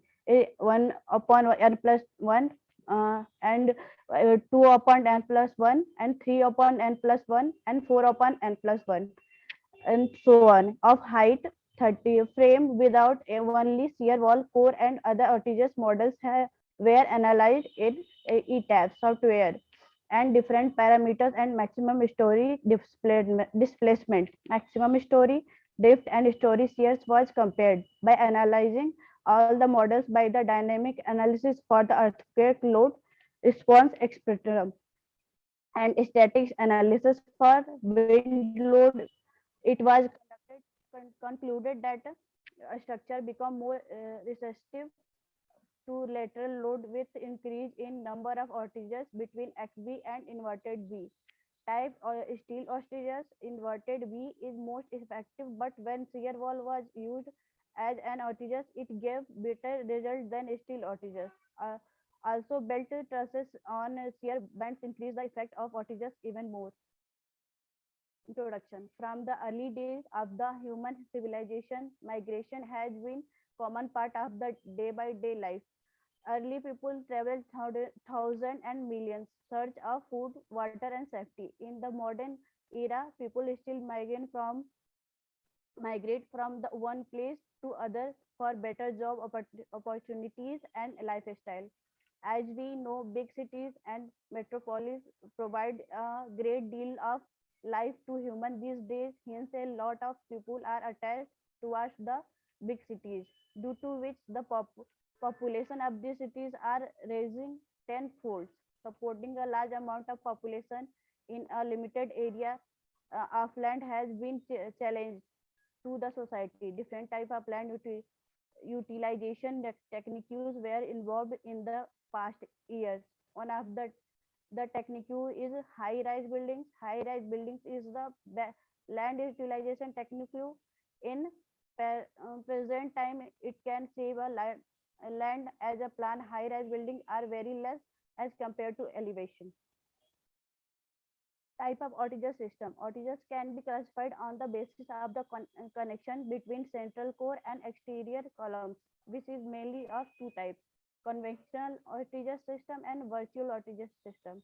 Conventional outage system, conventional outage system is a system which connects the central core of the building to the exterior columns with direct physical member as beam, girder, truss, or wall. This system makes the whole building stiffer and more complex to design, but this system shows better results than virtual outage system. Virtual outage system. In this outage system, there are no direct connection between central core and exterior columns, like special trusses, but the floor diaphragm acts the indirect connection. Belt trusses are something used a virtual outages. This helps to reduce complex designing of outages, but the main concept remains the same. Horizontal moment in core is changed to virtual forces through the floors and then fed to columns to restate this force. Literature review. Advantage: outages reduce the overturning moment of the core in a structure. Second, reduce the lateral displacement of building with the effective use of outermost columns. Third, outages help to reduce the uplift forces and hence decrease the cost of foundation. Fourth one is effective uses of the refugee and mechanical floors can achieve with by using outages. Fifth one, outages are economical than other moment resisting frames. Sixth, outages system can be composite material, that is RC building with steel outages. Disadvantage: the floor level where outages is located become nearly unusable. To make this usable, outages are generally located at mechanical or refugee level.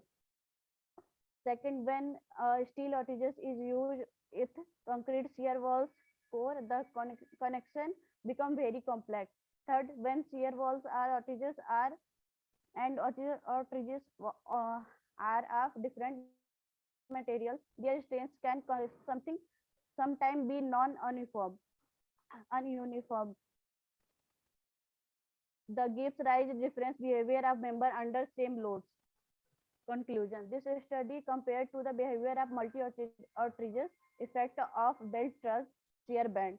on outrages and effect of different bracing or edge outrages. The result of parameters such as a maximum story, displacement, maximum story, drift and story shears are drawn. Hence, the conclusion are made as follows: with the increase in the no outages performance of the building, it also increases use of trusses and shear bands. With outages is more effective, and then only outages between XV and inverted V type steel outages bracing beam inverted V combined with 4 outages more effective, but shear walls are far better than steel bracing. References. Thank you. Thank you so much for that presentation. And I would like to invite our next presenter. Dealing with saturated zone, aquifer or water pocket, and groundwater inflow in urban tunneling with TBM by Ganesh Ingley. Hello. Hi. Oh, one moment. Just a second. I will share my screen. Yep, go ahead.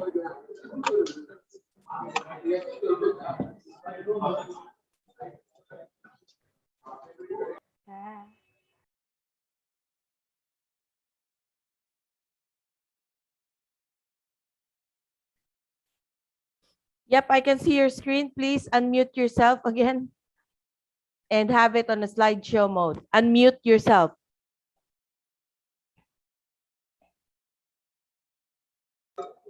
Okay. Hello. Yep, go ahead. Okay. I will start with my presentation. So my presentation is on dealing with saturation zone and groundwater inflow in urban tunneling with the TBM. So this project is done by the Ganesh Ingley sir and myself, Kshitij Dave. So Ganesh Ingley sir is a PhD in civil engineering, and he has a teaching experience around 19 years in MIT, World Peace University. And myself, Kshitij, and I did my MTech from MTech in Tunnel Engineer from World Peace University. So I will start my presentation with the introduction. So introduction consists of four case studies, in which the first case study is a Bihar Chastara colliery disaster. In the history of tunneling mining, this disaster is known as the worst disaster because around 380 coal miners were buried under the tons of water during the coal mining excavation on December 27, 1975. The second case study is artesian blowout in Dhulasti, which is a 390 megawatt hydroelectric project in Jammu Kashmir. The third case study is Bo Bazaar, which is a recent case study. The accident was happened on 31st August in Kolkata. That was TBM was hit to an aquifer, and this disaster was so worse that more than 18 buildings were collapsed, 10 buildings were affected as a tilting, and many buildings were found to be tilted. And fourth case study is groundwater, that groundwater ingress in headrace of Tapovan Vishnugarh, in which the TBM was stuck around 7th year, and still it's stuck due to the saturation type of geology. So what was the incident cause of this disaster? That tunnel hit to a saturation body. So saturated body is nothing but it is a space which is filled with the water and loose soil. As you can see, the most difficult challenges tasks in the tunneling is loose soil, caverns, water pockets. As you can see, in Kolkata case, there was an aquifer in their alignment. So as the TBM progresses ahead, it punctures an aquifer. As it punctures the aquifer, the water in that aquifer started coming inside the tunnel, and suddenly the soil above the aquifer start gradually decreasing. So it leads to the settlement, and the above buildings below the ground, above buildings on the surface started collapsing. So as you can see, is my video visible, ma'am? As you can see, what was the condition. So this is the cutter head. The water was continuously coming through the cutter head, and this was the situation of a tunnel. So the motto of my research project is to stop such an incident and accident from happening in metro construction. So in this, these are my objective.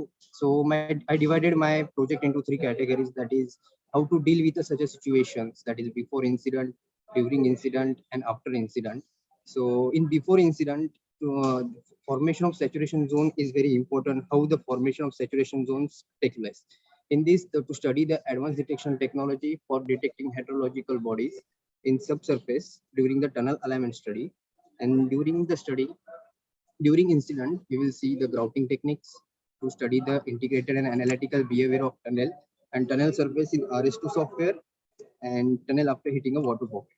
So after incident, we will go with the to design the idealistic tunnel in RS2 software after water pocket hitting. So we'll start with the before incident. So before incident, we should know about the what is the saturated zone. The saturated zone is nothing but it is a space. I told that it is a filled with water and loose soil. These are of 5 categories. As you can see, there is a aquifer, aquifuge, aquitard, aquiclude, and water pocket.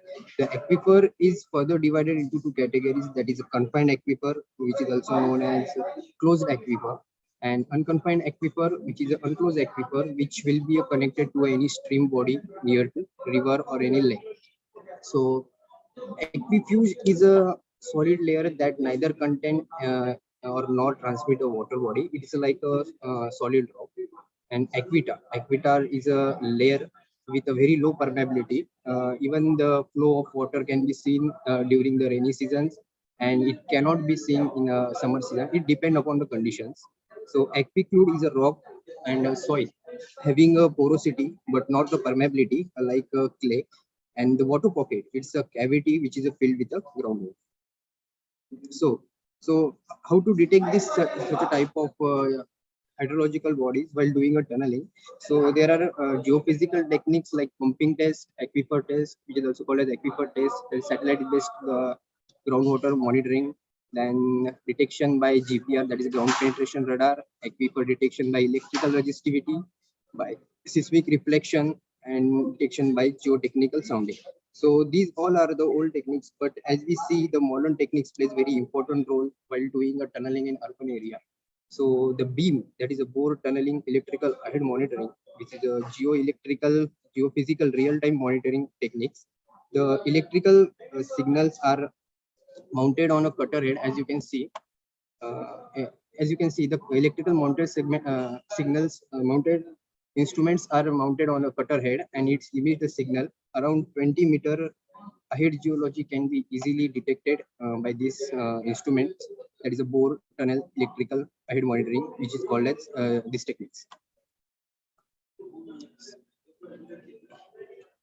So after detection of a saturation body, we can go with the grouting specialist. We have the 4 techniques, which has chemical injection grouting, contact injection grouting, consolidation injection grouting, and jet grouting.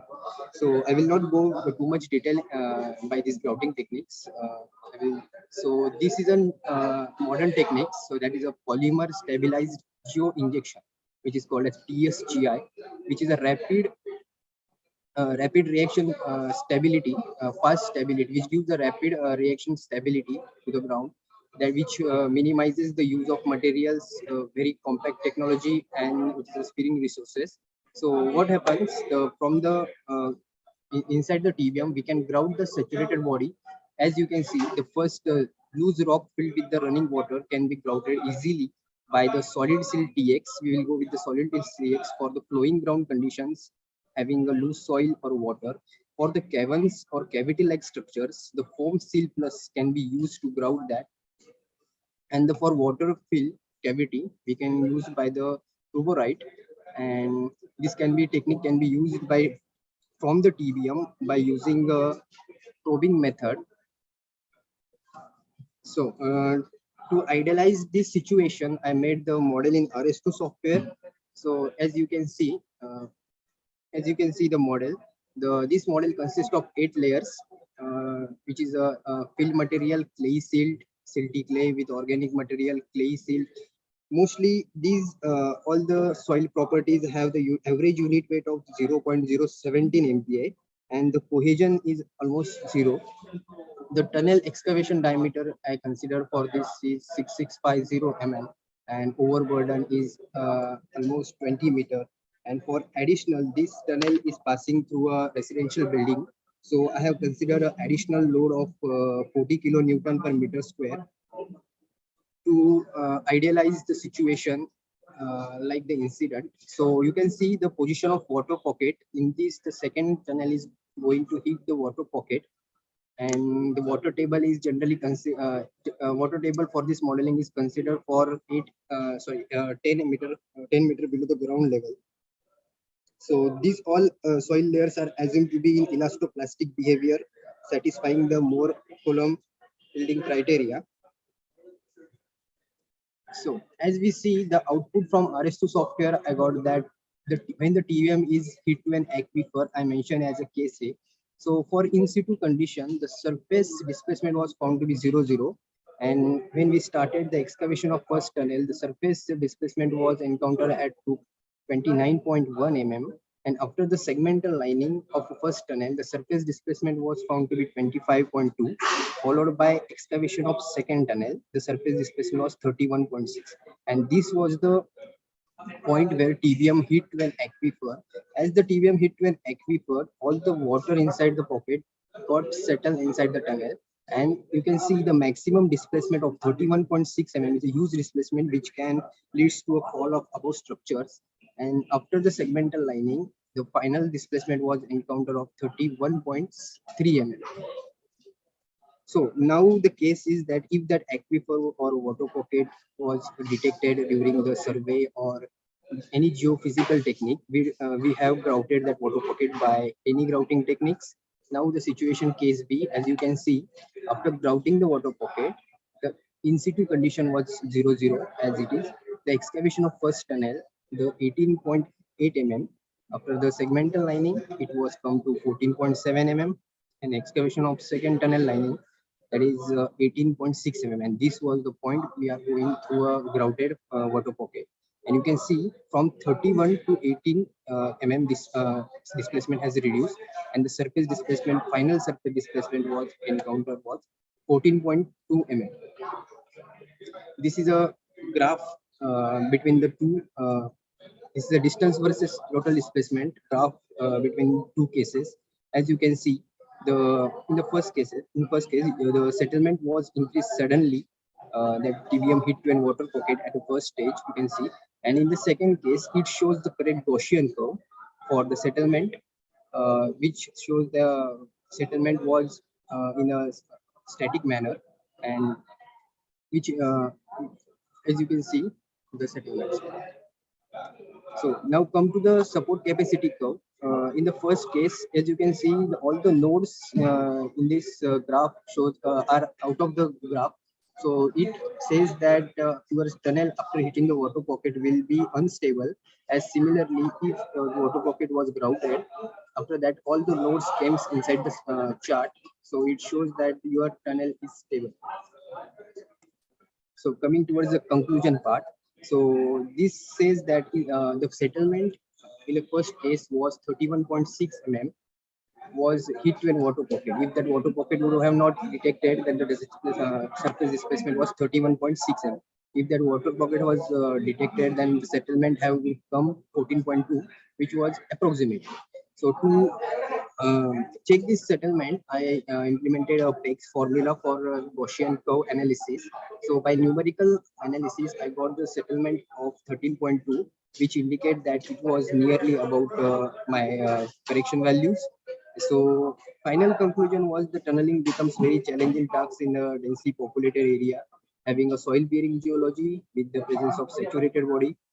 In the alignment, the chances of tunnel accident can be minimized by adopting modern real-time geophysical techniques like beam and proper grouting techniques. And finally, if the water pocket in the first case would have detected previously during any survey alignment, then the water pocket would have grouted, and with the grouting techniques, which ultimately reduce the chances of happening any accident during the tunnel construction.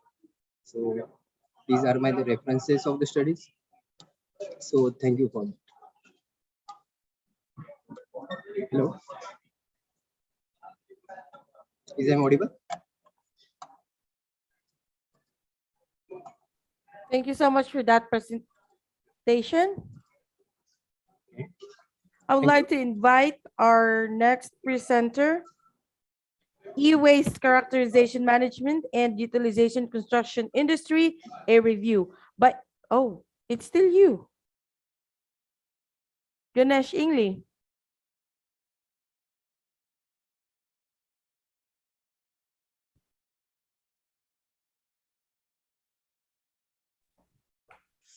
Am I audible? Yep, go ahead.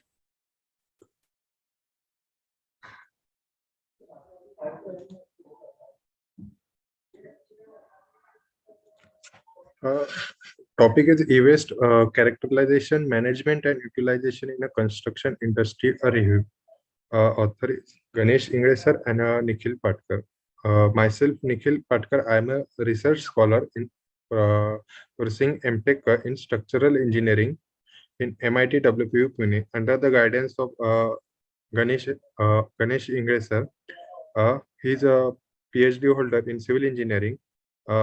He has 19 years teaching experience in MIT WPU, and DS Aswar sir, who is a teaching assistant professor in Sinkage College of Engineering, Pune. Abstract. Electronic waste is being generated in a tremendous proportion all over the world. The safe disposal of this e-waste is a tedious task as it compromises harmful contaminants such as lead, mercury, cadmium, beryllium, etc. Reuse of e-waste in the construction industry. Reduce the e-waste disposal issue. Indirectly preserve natural construction materials and energy. Safeguard and protect the environment from possible e-waste pollution. Use of e-waste in a construction material within the appropriate proportion.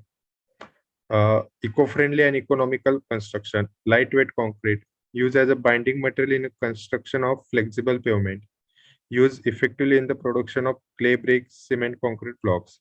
Application of e-waste in a construction industry as an economical, beneficial, and sustainable alternative. Introduction. Electronics waste. It's a rapid growth of technology, upgradation of technical innovations, and a high rate of obsolescence in the electronics industry have led to one of the fastest growing waste streams in the world. Composition: ferrous metal, glass, iron and steel, plastic, non-ferrous metal, mercury, arsenic, lead, etc.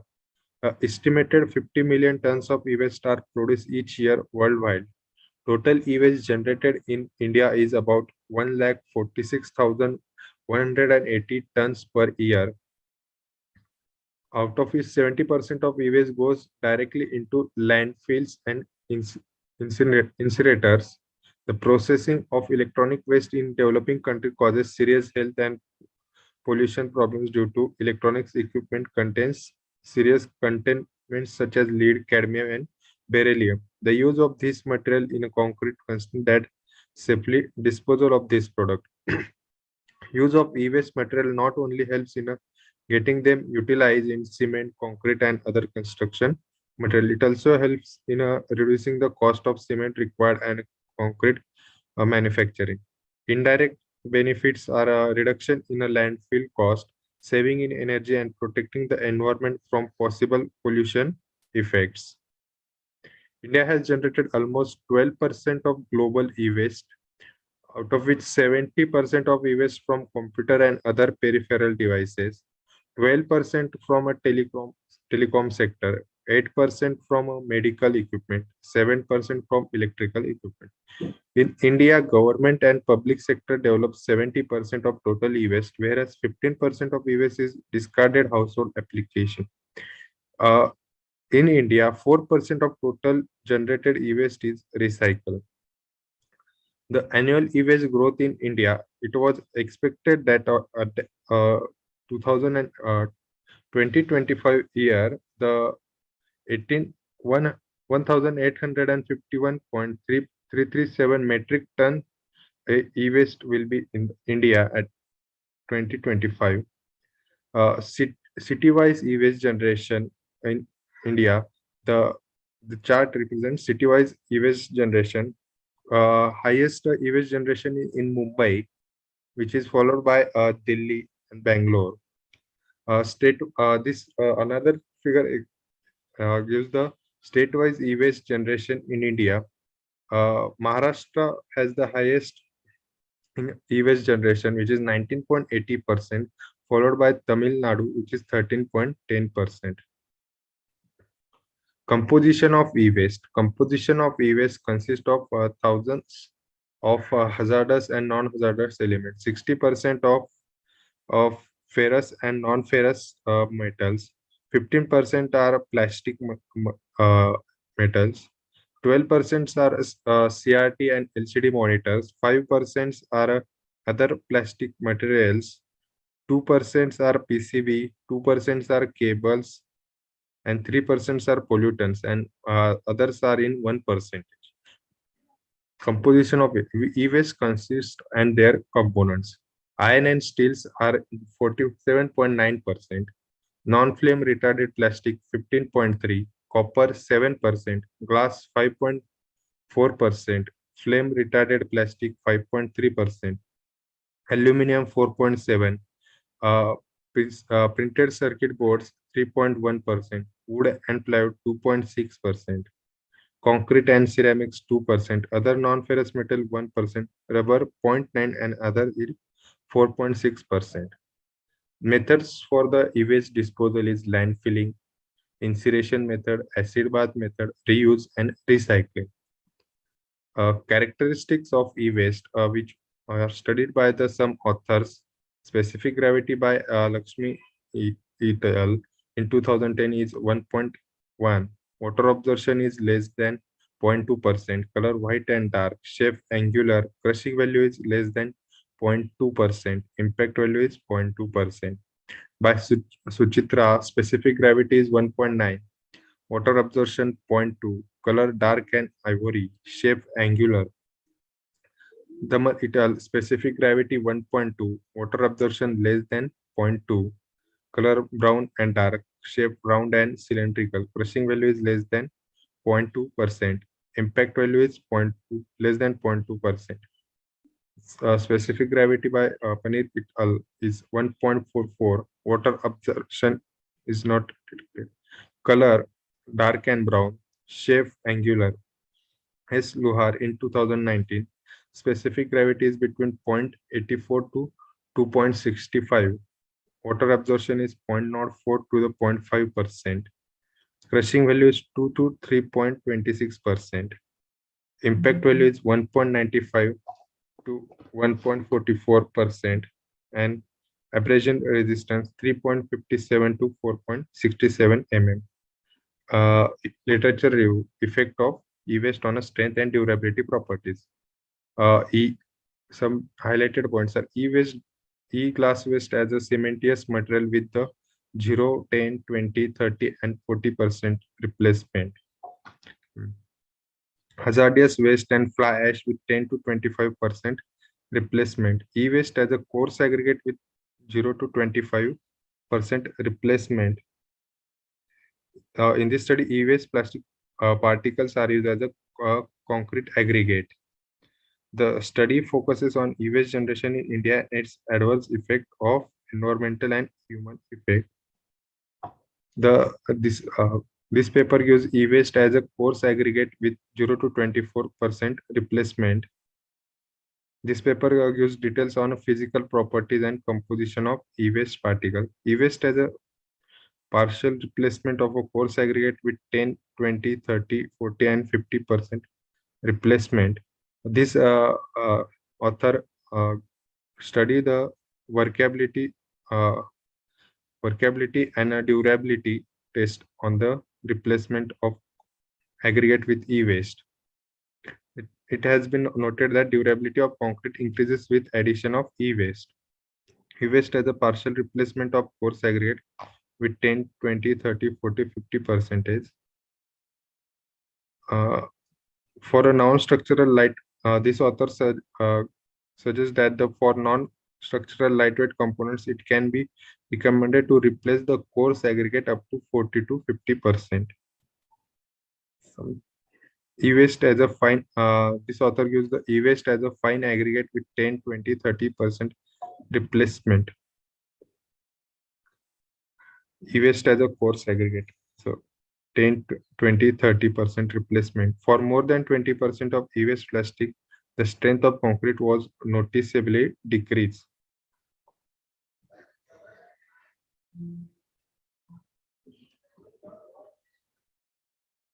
This author gives e-waste as a coarse aggregate with 0, 5, 10, 20, 15, 20. These are the some author research. The conclusion from the above literature study, it is observed that e-waste plastic used as a replacement for coarse aggregate and or fine aggregate. E-waste plastic is replaced up to 40% with coarse aggregate and the results of strength properties found to be comparable. E-waste as a replacement for a cement, durability aspect of e-waste concrete is not studied well. The reuse of partially e-waste in a concrete directly serves the natural materials, indirectly achieve the benefits like reduction in a landfill cost, saving in energy, protecting the environment from pollution effects. These are the references. Thank you. Thank you so much for that presentation. Now I would like to invite our next presenter. A comparative analysis and the enhancement of internal curing of latex modified concrete with brick aggregate, nanoparticles of aluminum 203 and cotton threads by Ramo Dibna.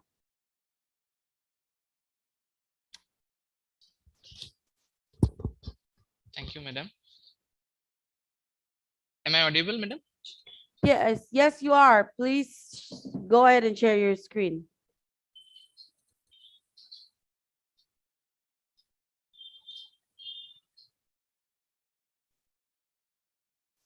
Is it visible?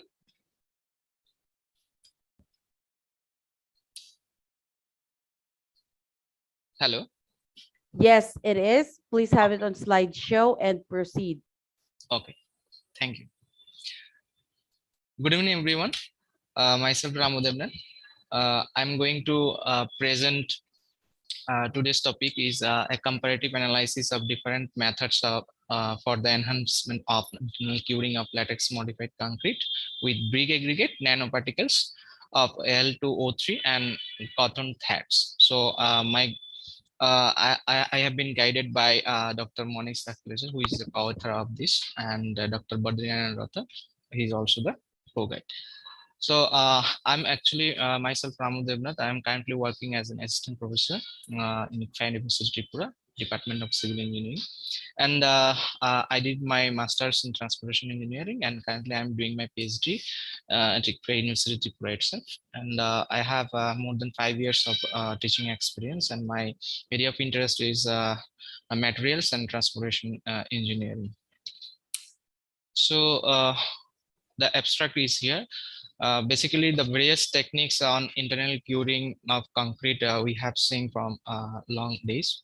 So here a new generation techniques is by using cotton thread and brick aggregates and nanoparticles. Basically, when we go for curing of concrete, then the formwork and everything will be taken out after 2-3 days. Then the curing process is done. But due to the presence of tricalcium aluminate, excessive heat is generated. So that time loss of water is a significance. As a result, voids may create here. So there it comes the internal curing concept. So new generation technique is here by attaching external cotton threads as an absorbent, where big aggregates will be used as a reservoir.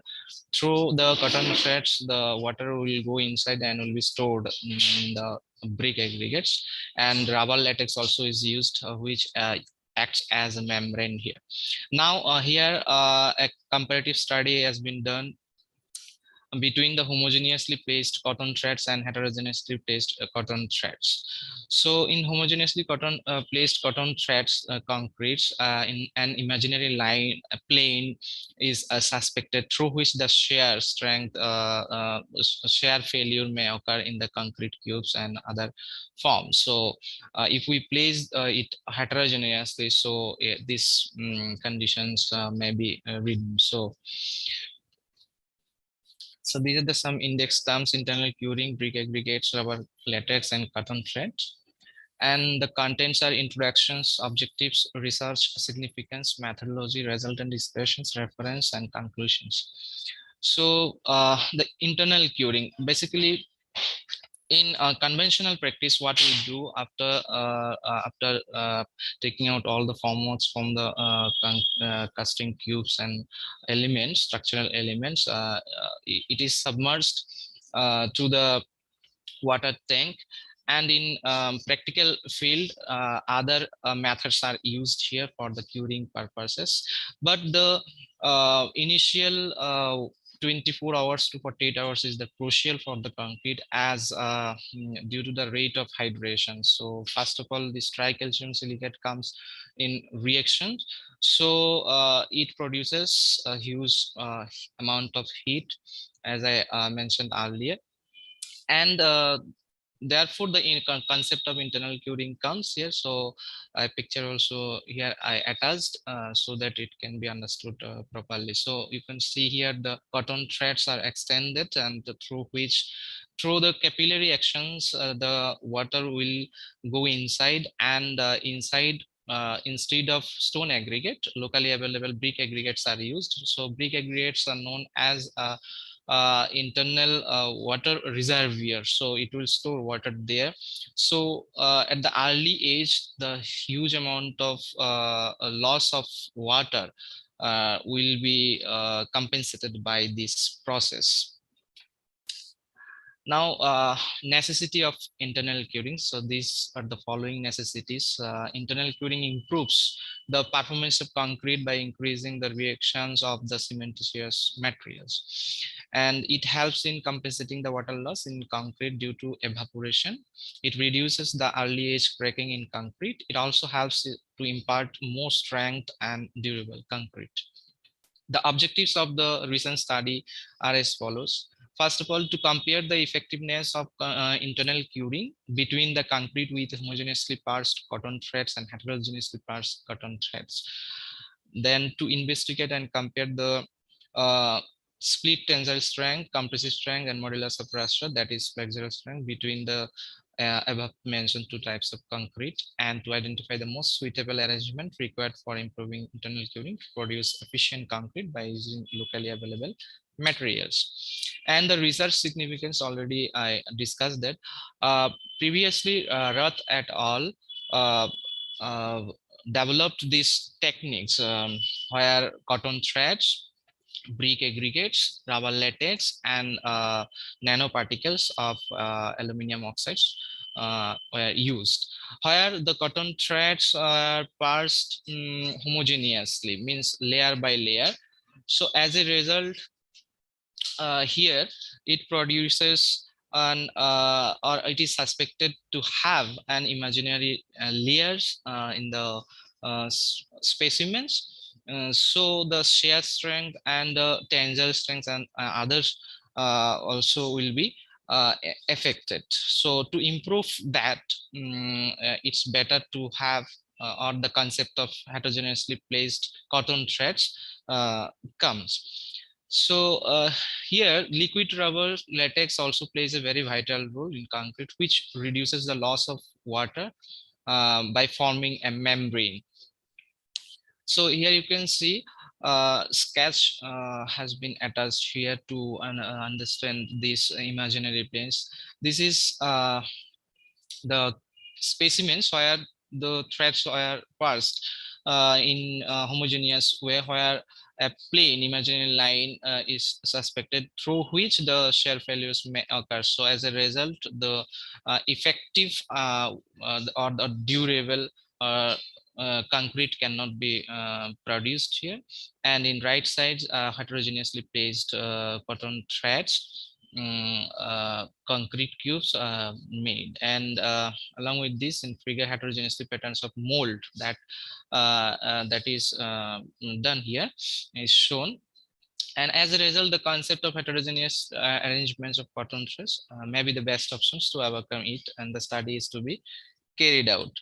So the methodology is that what pure cotton threads of less than 1 mm in size has been selected as an external absorbent, and brick aggregates are used by replacing stone aggregates as an internal water reservoir, and liquid rubbers, pure liquid rubbers are selected, and it is readily available in our strait in Tripura. So and aluminum powder also used here as a nanoparticles, and the other materials. Please conclude soon. Very quick. Okay. Okay, sir. I am Thank trying you. my best. And then properties of materials are also listed here: specific gravity, water absorption, fineness modulus, and total solid contents, dry rubber, wherever is applicable. So all these values are calculated here.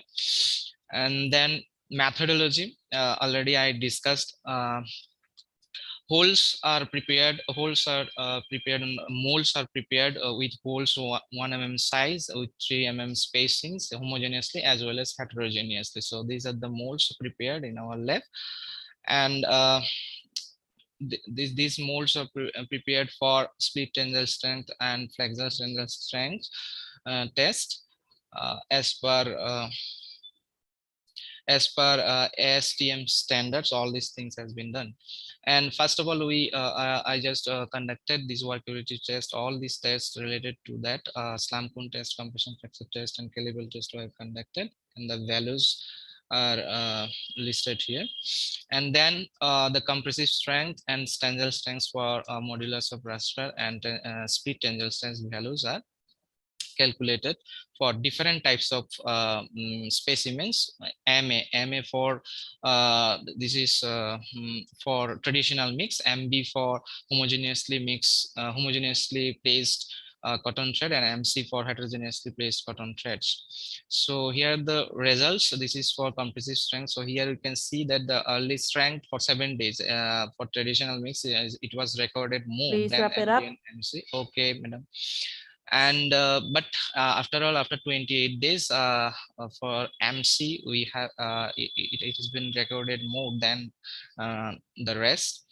And this is for flexural strength. And here also for these heterogeneously placed cotton threads recorded more strength. And for splitting tensile strength, it also increased by little compared to the other mix. And here the relation between the tensile strength values and the compressive strength correlations also made, and the equation also has been shown. And again, modulus of splitting tensile strength values with the compressive strength values, the correlation has been made. And the conclusions, from the conclusion, it has been seen that if we place the cotton threads heterogeneously by keeping all these things constant, then it is possible to have a very good and durable concrete. So these are the few references, and thank you everyone.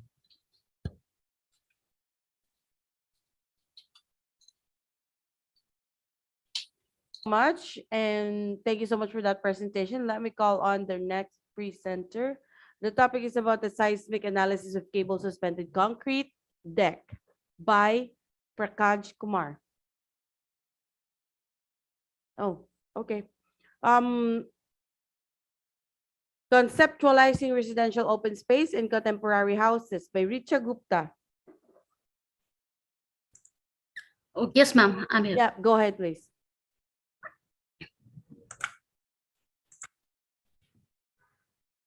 Ma'am, my screen is visible to you? Have it on slideshow mode. Oh, sure. Is it okay now? No, I can still see the PowerPoint. Okay. There. Okay. Myself, Richa Gupta. Good evening to all of you. Myself, Richa Gupta, practicing architect in Lucknow, had formerly worked as associate professor in BBD University and now presently associated with the Ramsroof University as a visiting faculty. My research title is Conceptualizing the Residential Open Spaces in the Contemporary Houses. My co-author is Dr. Mahen Joshi, is a professor at the Lovely Professional University. As we already knew, that house is the most elementary unit in any style of architecture that exists anywhere in the world. Further, globalization led to the opening of the boundaries politically, economically, as well as culturally. There's no doubt that globalization has contributed to the economic growth, improved standard of living, and imported trends throughout the world. But as a consequences, we have reached to a residential typology which is irrelevant to our context and the climate. In the words of the master architect B.V. Doshi, we can say, to celebrate a life, we must celebrate our habitats, and the spaces must be designed which change with the weather and the changing moods.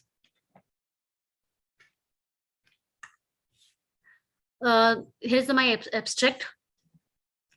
The main aim of this particular paper is to conduct a user perception survey, which aims to know the actual idea of the users, how they feel about their home and how they feel about their open spaces.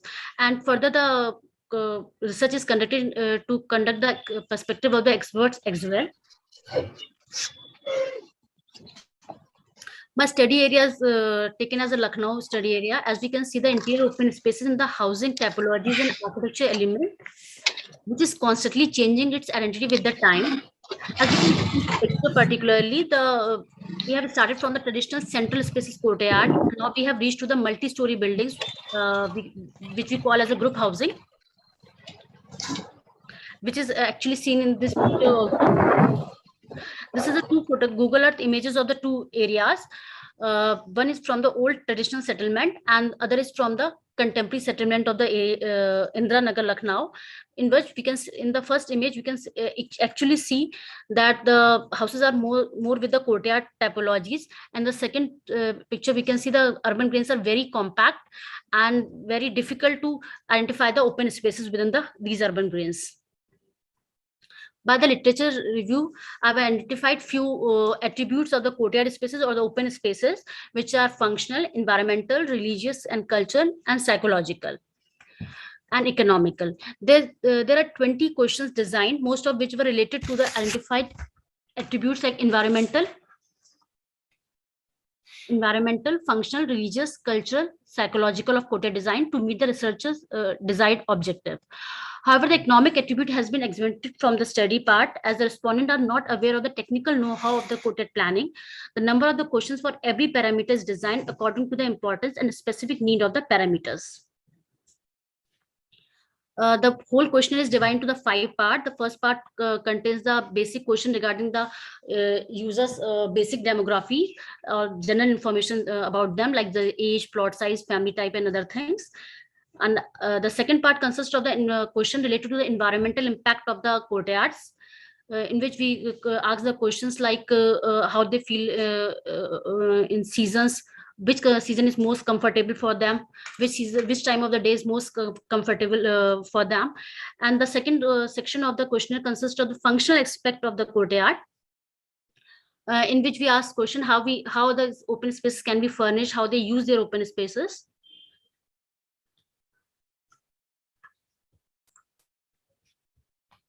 Third part of the questionnaire include the psychological section.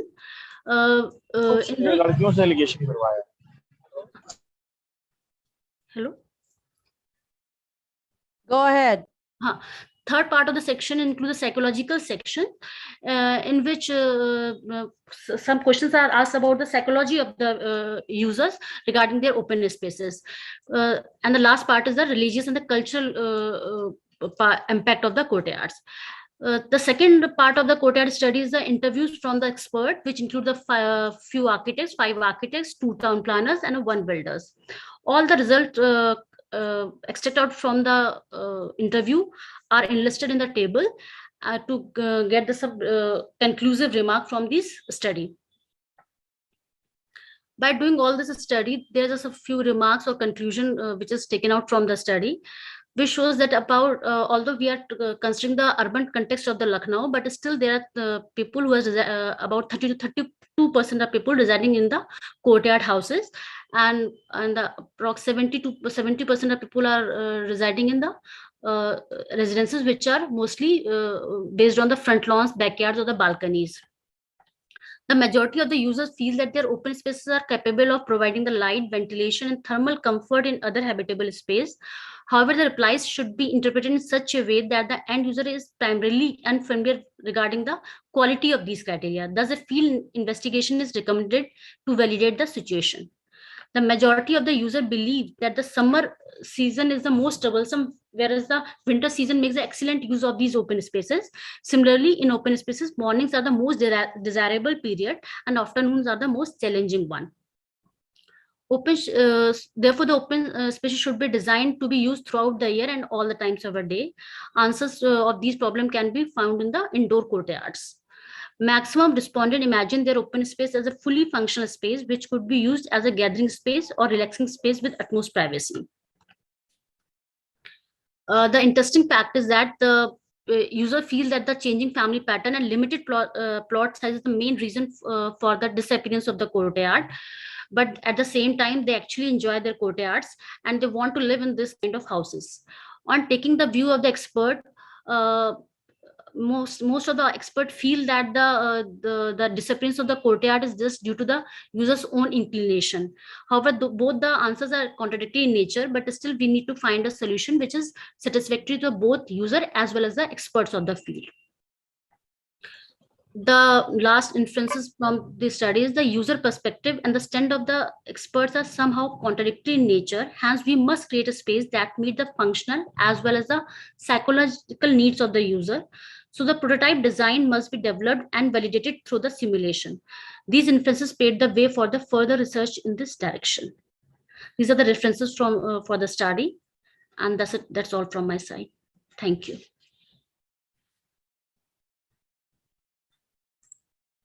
Thank you so much for that presentation.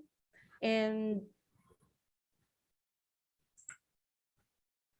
last call with the seismic analysis of cable suspended concrete deck by Pankaj Kumar.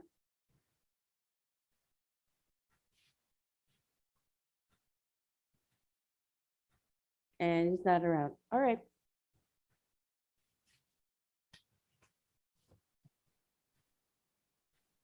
Hello, good afternoon. Oh, hi. Go ahead, please. Thank you. I thanks to all of you to allowing me to share my work. Share your screen, I like to please. share my screen.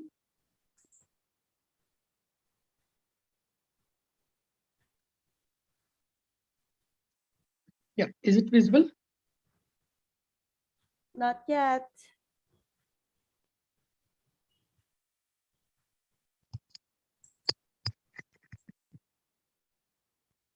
Yeah, is it visible? Not yet. Okay, please wait for a few seconds.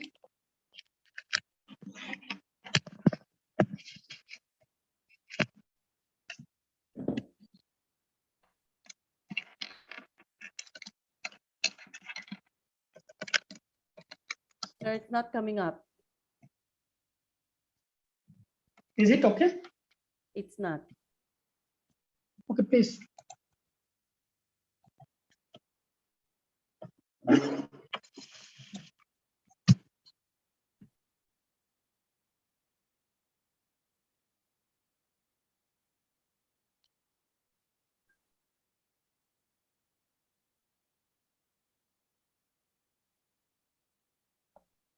Hello? Yeah, just please wait for a few seconds. I'm just sharing my screen. I'm joining with another system, sorry.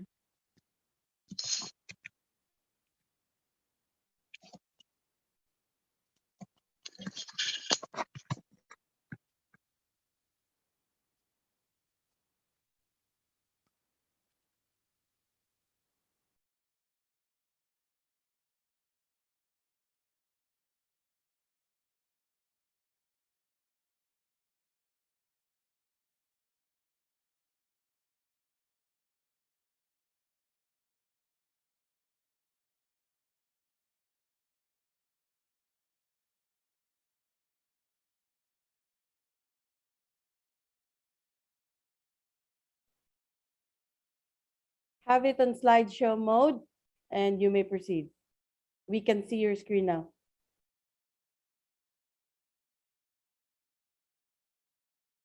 Go ahead.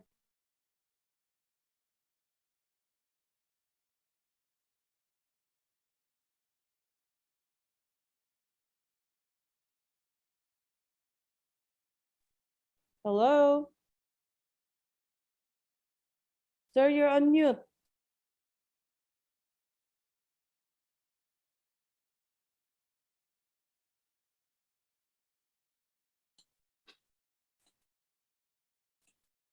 Is it okay right now? There, go ahead. Yeah, I'm Dr. Pankaj Kumar, currently working in Chandigarh University as an assistant professor, and my co-author is Dr. Gurmil Benipal. He is a professor in Srinagar University. As per my work, I have worked on theory of weightless sagging elastoflexible cable under point load. So this is a fundamental work which will act as a theory to model cable suspended bridge. So I have modeled a cable suspended beam, this is linear elastic beam, and apply the seismic excitation corresponding to Earth's central earthquake. So this is the abstract. These are the contents. As we know that cable suspended structure are important structures in civil engineering. These structures are basically known for their non-linearity. So most of the researchers are investigate their non-linear behavior. These structures are having dynamic instability due to moderate wind, even earthquake loading, and even due to traffic loading. When we compare with conventional elastic structure, there always an issue of their reference state for these cable structures.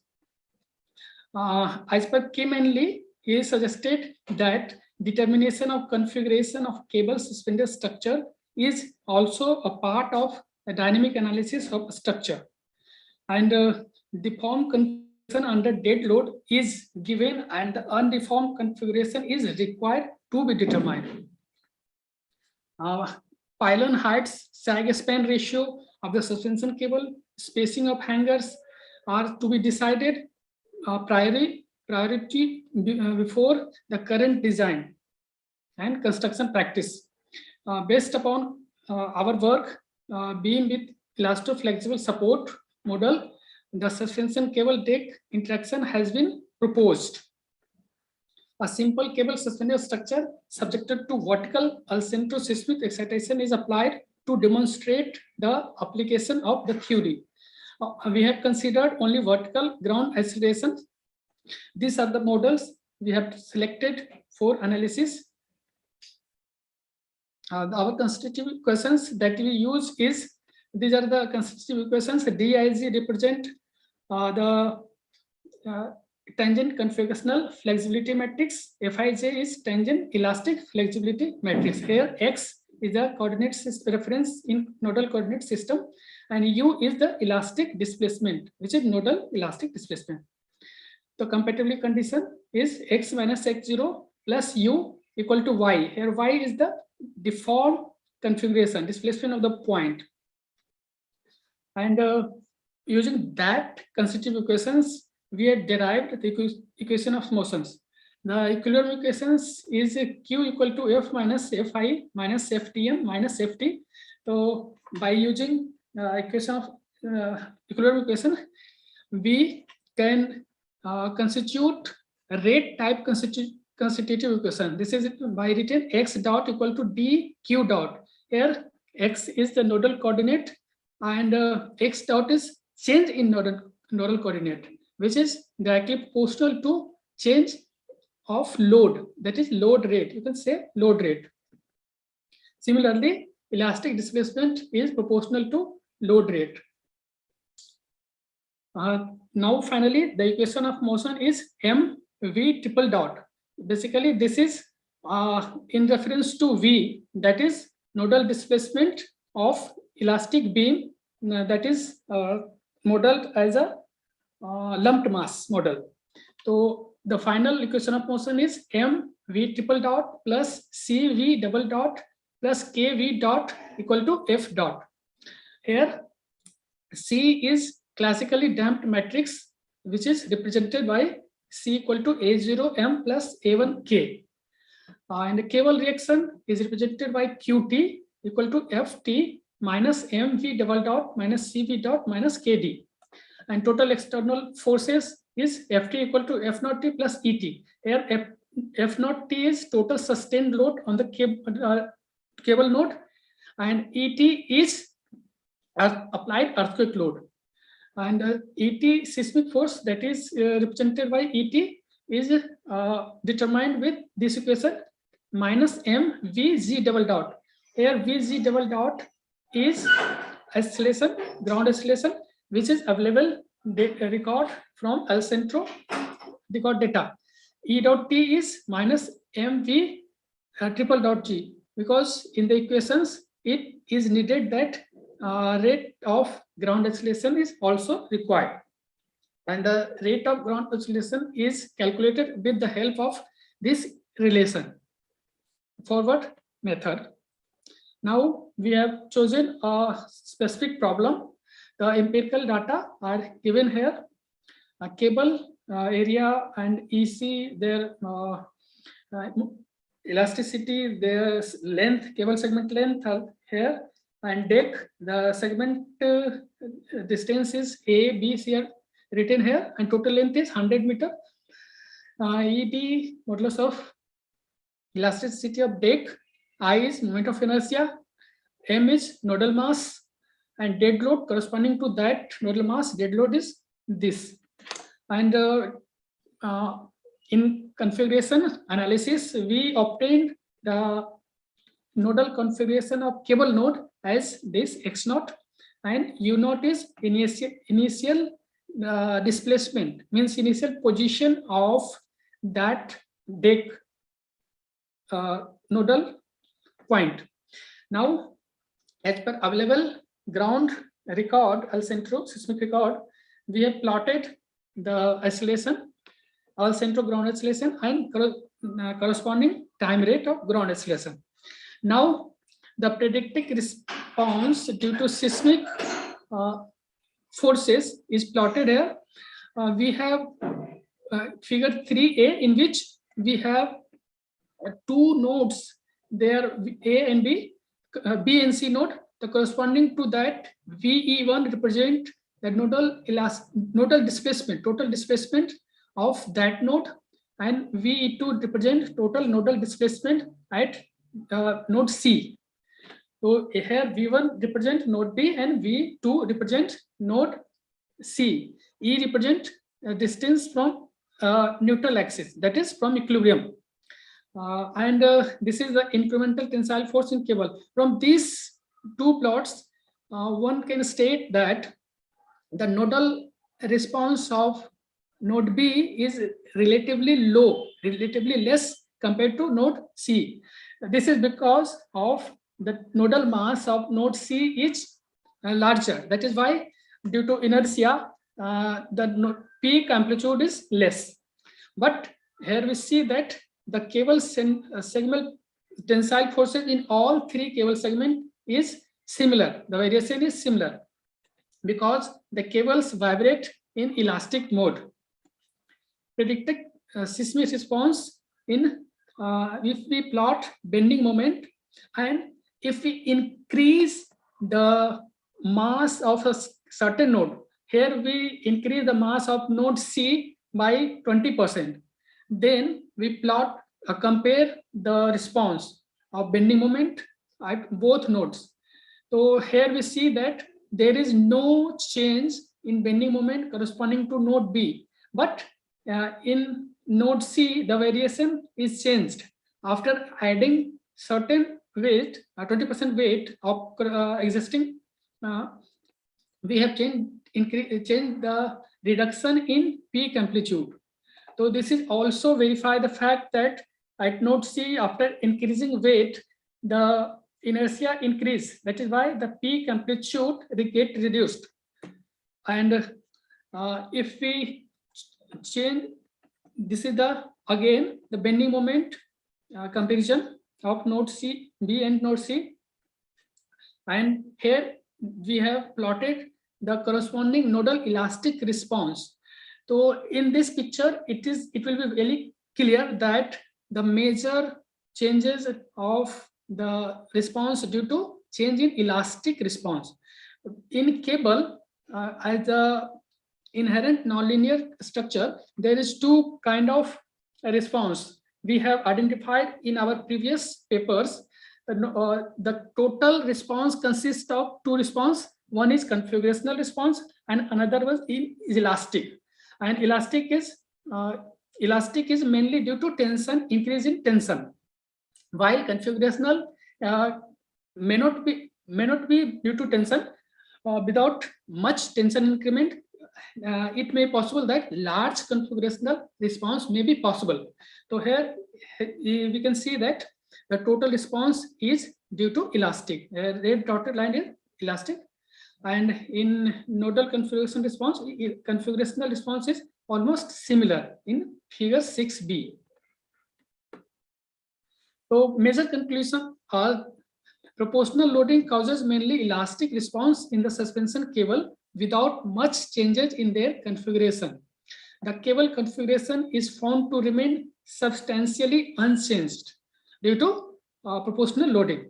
This is true when there applies only vertical seismic excitation as well. So in this case, we applied only vertical seismic excitation. That is why we observe this kind of phenomena. It is observed that the large inertia associated with the node resulting less displacement amplitude.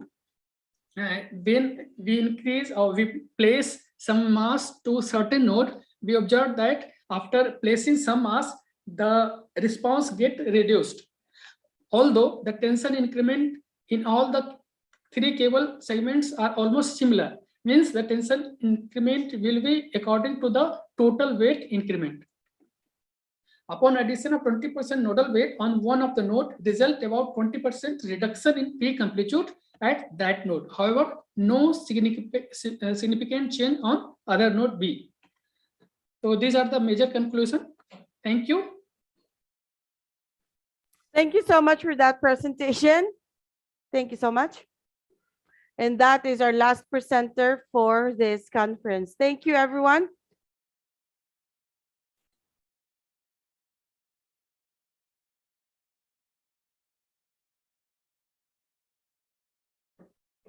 Now we will proceed to our valedictory session. Good evening to one and all. I would like to request Mr. Ankit Verma and Mrs. Niti Mishra, Assistant Professor Babu Banarasi Das University, Lucknow, to announce the best paper and the best paper presentation awards.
Yes, ma'am.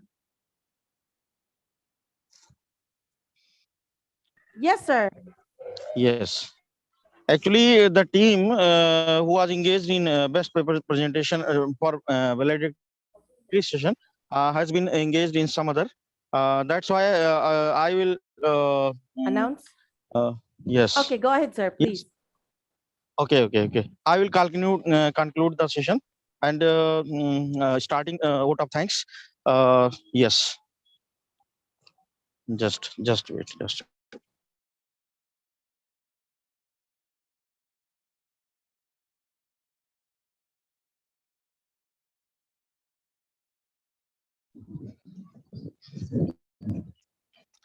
Yes, ma'am. Uh, Thank you. Yes. Hello. I feel honored and privileged to get the opportunity to pursue a vote of thanks on this special occasion, and that is second international conference organized in collaboration with the university, Babu Banasidas University, and IFERP organization. That is a virtual conference. And I would like to thank all honorable delegates who blessed us with their presence. I'm also very much thankful to all program advisory committee members and the invited speakers. Words are not enough to thank their constant guidance and their rigorous support to shape the conference. I would like to, on behalf of organizing committee, convey deep regards and hearty thanks to our Honorable Vice Chancellor, Professor A.K. Mittal sir, and who permitted us for organizing the event online in the such difficult condition that is pandemic due to COVID. However, we have organized it online, and my sincere thanks to all professors and speakers, but especially to Professor Munaz Ahmed Noor, Vice Chancellor,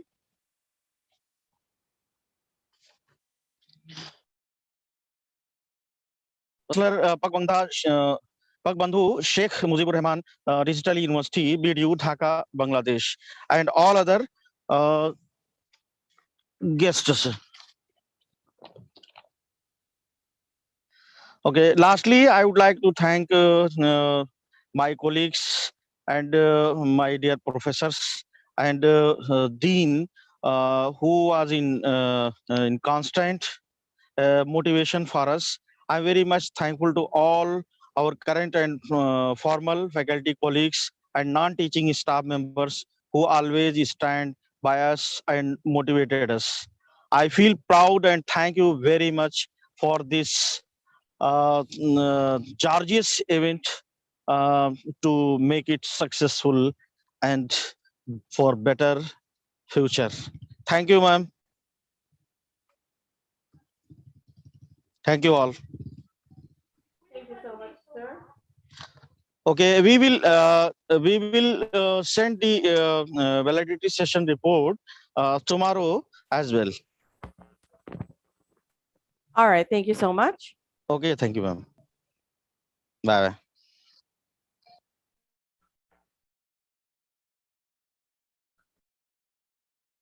All right. Participants, all of you guys, I would like to suggest a request for the feedback. So I will be posting a link on the chat box. So we'll have a feedback link.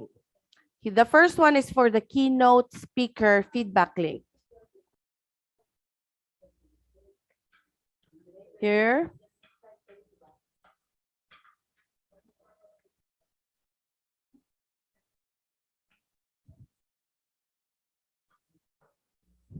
There you go. There you go. All right.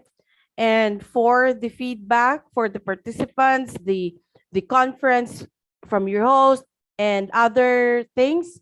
So here is the feedback link.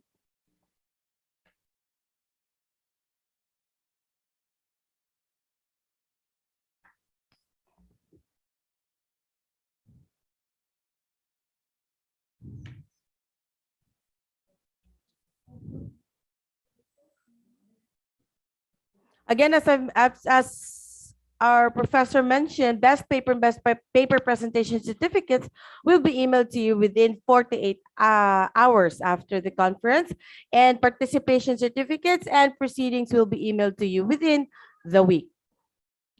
All right, thank you so much. Good evening once again to everyone. And with this, we came to the end of our second day of second ICCEASI 2022.